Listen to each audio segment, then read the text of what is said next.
ನಮಸ್ಕಾರ ಸ್ನೇಹಿತರೆ. ಇವತ್ತು ನಾವು ಚರ್ಚೆ ಮಾಡೋ ಕೆಲವೊಂದು ವಿಷಯಗಳು ಕೆಲವೊಬ್ಬರಿಗೆ ಆಶ್ಚರ್ಯ ಅನಿಸ್ಬೋದು, ಇನ್ ಕೆಲವೊಬ್ಬರಿಗೆ ಕೋಪ ತರಿಸ್ಬೋದು. ಆದ್ರೆ ನೋಡಿ, ಎಲ್ಲರ ಮನಸ್ಸಲ್ಲೂ ಈ ಒಂದು ಪ್ರಶ್ನೆಗಳು ಬಂದೇ ಬರ್ತವೆ. ದೇವರು ಅನ್ನೋ ಒಂದು ಶಕ್ತಿ ಇದೆಯಾ, ಅಥವಾ ನಾವೇ ಅದನ್ನ ಸೃಷ್ಟಿ ಮಾಡಿಕೊಂಡಿರೋ ಒಂದು ಕಲ್ಪನೆನಾ? ದೇವರು ಇಡೀ ಬ್ರಹ್ಮಾಂಡವನ್ನೆಲ್ಲ ಸೃಷ್ಟಿ ಮಾಡಿದ್ದಾನೆ. ಹಾಗಾದ್ರೆ ದೇವರನ್ನ ಸೃಷ್ಟಿ ಮಾಡಿದ್ದು ಯಾರು? ಜನರನ್ನ ಕಂಟ್ರೋಲ್ ಮಾಡೋಕೆ ಧರ್ಮ ಅನ್ನೋದು ಒಂದು ಅಸ್ತ್ರನ? ಈ ಎಲ್ಲಾ ವಿಷಯಗಳ ಬಗ್ಗೆ ಚರ್ಚೆ ಮಾಡೋದಕ್ಕೆ ನಮ್ಮ ಜೊತೆ ಹರಿ ಸರ್ ಇದ್ದಾರೆ. ಹರಿ ಸರ್, ಧನ್ಯವಾದಗಳು ನಿಮಗೆ. ನಿಮಗೆ ಧನ್ಯವಾದಗಳು ಸಂಜೀವ್. ನಿಮ್ಮ 2ನೇ ಸಂಚಿಕೆಯಲ್ಲೂ ಕೂಡ ನಮ್ಗೆ ಕರೆದಿದ್ದೀರಾ ಗೆಸ್ಟ್ ಆಗಿ. ತುಂಬಾ ಧನ್ಯವಾದ. ಹೇಗಿದ್ದೀರಾ ಸರ್? ಆರಾಮಿದ್ದೀರಾ? ದೇವನದಿಂದ ಎಲ್ಲ ಚೆನ್ನಾಗಿದೆ. ಲಾಸ್ಟ್ ಟೈಮ್ ನಾವು ಒಂದು ಪಾಡ್ಕಾಸ್ಟ್ ಮಾಡಿದ್ವಿ, ಅದರಲ್ಲಿ ಸಾಕಷ್ಟು ಪ್ರಶ್ನೆಗಳು ಬಂದ್ವು. ಸೊ ಹಾಗಾಗಿ ಆ ಒಂದು ವಿಷಯಗಳ ಬಗ್ಗೆ ಚರ್ಚೆ ಮಾಡಬೇಕು ಅಂತ. ಖಂಡಿತವಾಗಿ. ಓಕೆ, ಇಲ್ಲಿ ಒಂದು ಗೊಂದಲವಾದ ಪ್ರಶ್ನೆ ಏನು ಅಂತಂದ್ರೆ, ದೇವರು ಅನ್ನೋ ಒಂದು ಶಕ್ತಿ ನಿಜವಾಗ್ಲೂ ಇದೆಯಾ, ಅಥವಾ ಮನುಷ್ಯನೇ ಭಯ ಮತ್ತು ಭರವಸೆಗಳಿಂದ ಸೃಷ್ಟಿಸಿಕೊಂಡ ಕಲ್ಪನೆನಾ? ತುಂಬಾ ಒಳ್ಳೆ ಪ್ರಶ್ನೆ. ಮೊದಲನೇದಾಗಿ ನಾವು ದೇವರು ಎಂಬ ಪದದ ವ್ಯಾಖ್ಯಾನ ಹೇಗೆ ಮಾಡ್ತೇವೆ ಅದು ತುಂಬಾ ಮುಖ್ಯ. ಓಕೆ, ಆ ಪದವನ್ನ ನಾವು ಕರೆಕ್ಟ್ ಆಗಿ ಡಿಫೈನ್ ಮಾಡಿದ್ರೆ ಅದಾದ್ಮೇಲೆ ನಾವು ಪ್ರಶ್ನೆ ಉತ್ತರ ಕೊಡ್ಬೋದು. ದೇವರಿದ್ದಾನು ಇಲ್ವೊಂದು ಉತ್ತರ ಅವಾಗ ಬರುತ್ತಲ್ಲ ಪ್ರಶ್ನೆ ಉತ್ತರ. ಈ ಸಂಪೂರ್ಣ ಬ್ರಹ್ಮಾಂಡವನ್ನ, ಸಂಸಾರವನ್ನ, ವಿಶ್ವವನ್ನ ಸೃಷ್ಟಿಸಿರೋ ಒಂದು ಶಕ್ತಿ ಇದೆ, ಒಂದು ತತ್ವ ಇದೆ. ಆ ಶಕ್ತಿಯೇ ಸಂಪೂರ್ಣ ಬ್ರಹ್ಮಾಂಡದ ರಚಯಿತ ಅಂದ್ರೆ ಸೃಷ್ಟಿಕರ್ತ, ಇದರ ಸಂರಕ್ಷಕ ಅಂದ್ರೆ ಪಾಲಕ, ಪಾಲನಹಾರ ಅಂತ ಕೂಡ ನಾವು ಅಂತೀವಲ್ವಾ. ನೋಡ್ಕೊಳ್ಳೋಣ, ಸಂಚಲನ ಮಾಡೋಣ. ಇಲ್ಲಿ ಬರೋ ಮಳೆ, ಹುಟ್ಟೋ ಸೂರ್ಯ, ಮುಳುಗೋ ಸೂರ್ಯ, ಚಂದ್ರ, ಋತುಗಳು, ಸೌರಮಂಡಲ, ಆ ಸೂರ್ಯನ ಸುತ್ತ ತಿರುಗ್ತಾ ಇರೋ ಗ್ರಹಗಳು, ಭೂಮಿ, ಇವೆಲ್ಲವುಗಳನ್ನ ಪರ್ಫೆಕ್ಟ್ ಆಗಿ ಸಟೀಕವಾಗಿ ನೋಡ್ಕೊಳ್ತಾ ಇರೋ ಒಂದು ಶಕ್ತಿ ಇದೆ. ಅಂದ್ರೆ ದೇವ್ರ ಅನ್ನೋ ಒಂದು ಶಕ್ತಿ ಖಂಡಿತ ಇದೆ. ಆ ಶಕ್ತಿಗೆ ದೇವ್ರಂತ ಹೇಳ್ತೀವಿ ನಾವು. ಸೊ ಇದು ತಾತ್ಪರ್ಯ ಆಗಿದ್ರೆ ದೇವ್ರಿದ್ದಾನೆ ಅಂತ ನಾವು ಹೇಳ್ಬೋದು. ಇಲ್ಲ ಅಂತ ಹೇಳೋರು ಕೂಡ ಇದ್ದಾರೆ. ಆದ್ರೆ ನಾನು ಹೇಳ್ತಾ ಇರೋದಂದ್ರೆ, ತಾರ್ಕಿಕವಾಗಿ, ತರ್ಕಸಮ್ಮತವಾಗಿ ಈ ಸಂಪೂರ್ಣ ಬ್ರಹ್ಮಾಂಡ ನಡೆಯಬೇಕಾದ್ರೆ, ಅದಕ್ಕಿಂತ ಮುಂಚೆ ಅದರ ರಚನೆ ಆಗ್ಬೇಕಾಗಿದ್ರೆ ಒಂದು ಶಕ್ತಿಯ, ಒಂದು ತತ್ವದ ಅವಶ್ಯಕತೆ ಇದೆ ಅಂತ ನಾವು ಹೇಳ್ಬೋದು. ಆ ಶಕ್ತಿಗೆ ದೇವರು ಅಂತ ಅಂತಾರೆ, ಭಗವಂತ ಅಂತಾರೆ, ಈಶ್ವರ ಅಂತಾರೆ, ಗಾಡ್ ಅಂತಾರೆ, ಖುದಾ ಅಂತಾರೆ, ಅಲ್ಲಾ ಅಂತಾರೆ, ಯಾಹ್ವೆ ಅಂತಾರೆ. ಬೇರೆ ಬೇರೆ ಭಾಷೆಗಳಲ್ಲಿ ಬೇರೆ ಬೇರೆ ಹೆಸರಿದೆ. ದೇವನೊಬ್ಬ ನಾಮ ಹಲವು, ದೇವನೊಬ್ಬ ನಾಮ ಹಲವು, god is one, names are many ಅಂತ ನಾವು ಹೇಳ್ತೇವಲ್ವಾ. ಆದ್ರೆ ಎಲ್ಲವೂ ಕೂಡ ಆ ತತ್ವದ ಬಗ್ಗೆ, ಆ ಭಗವಂತನ ಬಗ್ಗೆನೆ, ಆ ಕ್ರಿಯೇಟರ್ ಬಗ್ಗೆನೆ ಮಾತಾಡ್ತಾ ಇದ್ದಾರೆ. ಸೊ ದೇವರ ಡೆಫಿನೇಷನ್, ವ್ಯಾಖ್ಯಾನ ಇದು ಆಗಿದ್ರೆ ದೇವರು ಖಂಡಿತವಾಗಿದ್ದಾನೆ. ಆದರೆ ಕೆಲವು ಜನರು ಸೃಷ್ಟಿಸಿದ ದೇವರು ಕೂಡ ಇದ್ದಾನೆ, ಹೇಳ್ತಾ ಇದೆ ಅಲ್ವಾ. 2 ರೀತಿಯಲ್ಲಿ ನಾವು ದೇವರನ್ನ ನೋಡ್ತಾ ಇದೀವಿ.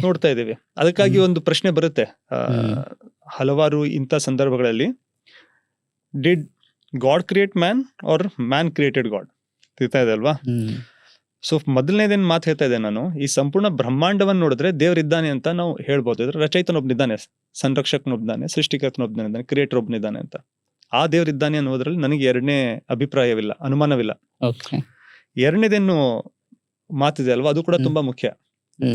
ಮನುಷ್ಯ ಕೂಡ ದೇವರನ್ನ ಸೃಷ್ಟಿಸಿದ್ದಾನೆ, ಮತ್ತೆ ತಾನ್ ಹೇಗಿದ್ದಾನೋ ತನಗೆ ಹೇಗ್ ಬೇಕೋ ಆ ರೀತಿ ಕೂಡ ಸೃಷ್ಟಿ ಮಾಡಿದ್ದಾನೆ.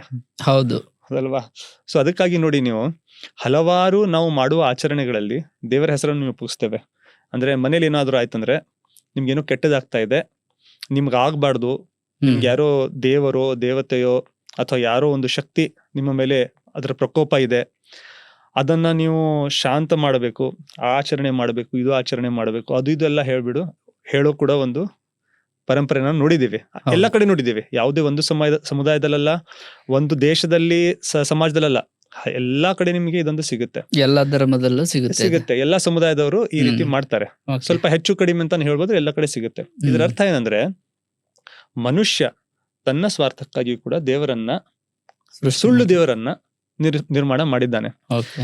ಕೆಲವು ದೇವರುಗಳಿಗೆ ನೀವು ಶಾಂತ ಮಾಡಬೇಕಾಗುತ್ತೆ, ಕೆಲವು ದೇವರಿಗೆ ನಿಮ್ಗೆ ಭಯದಿಂದ ನೀವು ಹೇಳಿದನ್ನ ಪಾಲಿಸಬೇಕಾಗುತ್ತೆ, ಹರಕೆ ಅದು ಎಲ್ಲ ಹೇಳ್ತೀವಲ್ವಾ. ಸೊ ಇಂಡೈರೆಕ್ಟ್ ಆಗಿ ಹೇಳ್ಬೇಕಾದ್ರೆ ಈ ದೇವರುಗಳನ್ನ ಕೆಲವು ಜನರು ತಮ್ಮ ಸ್ವಂತ ಲಾಭಕ್ಕಾಗಿ ಸೃಷ್ಟಿಸಿಕೊಂಡಿದ್ದಾರೆ.